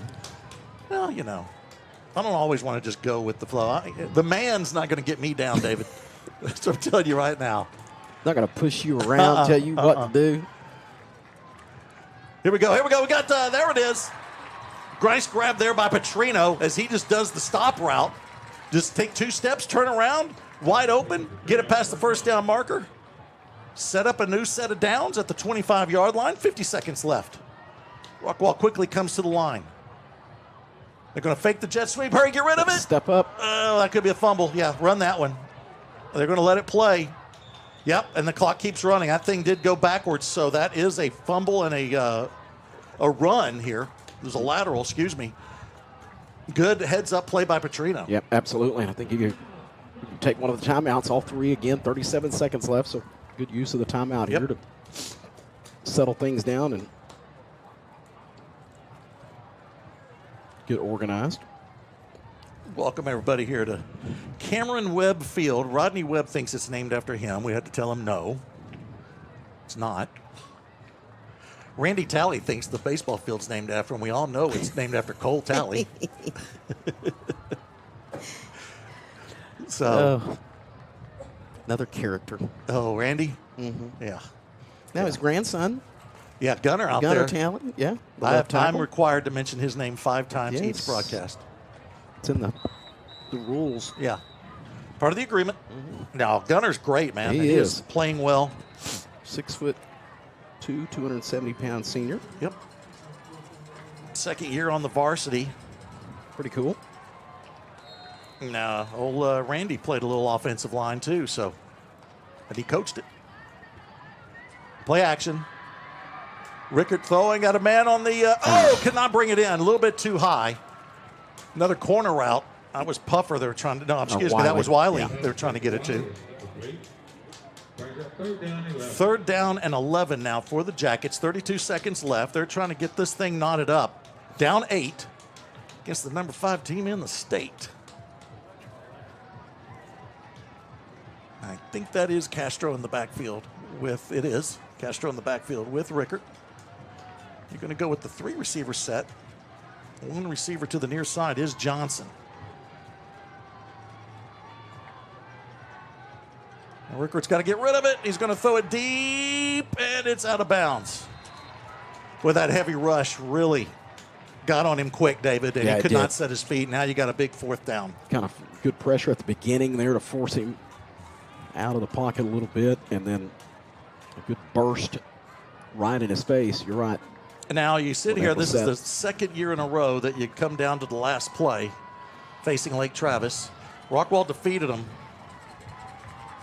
59-35 back in 2021, and they resumed it last year with a 45-42 win for Lake Travis. Here we go. They're going to try to do the screen. No, but he's got to throw over the middle. It's going to fall incomplete. I think they're trying to set up the screen, and they had Castro over here near side.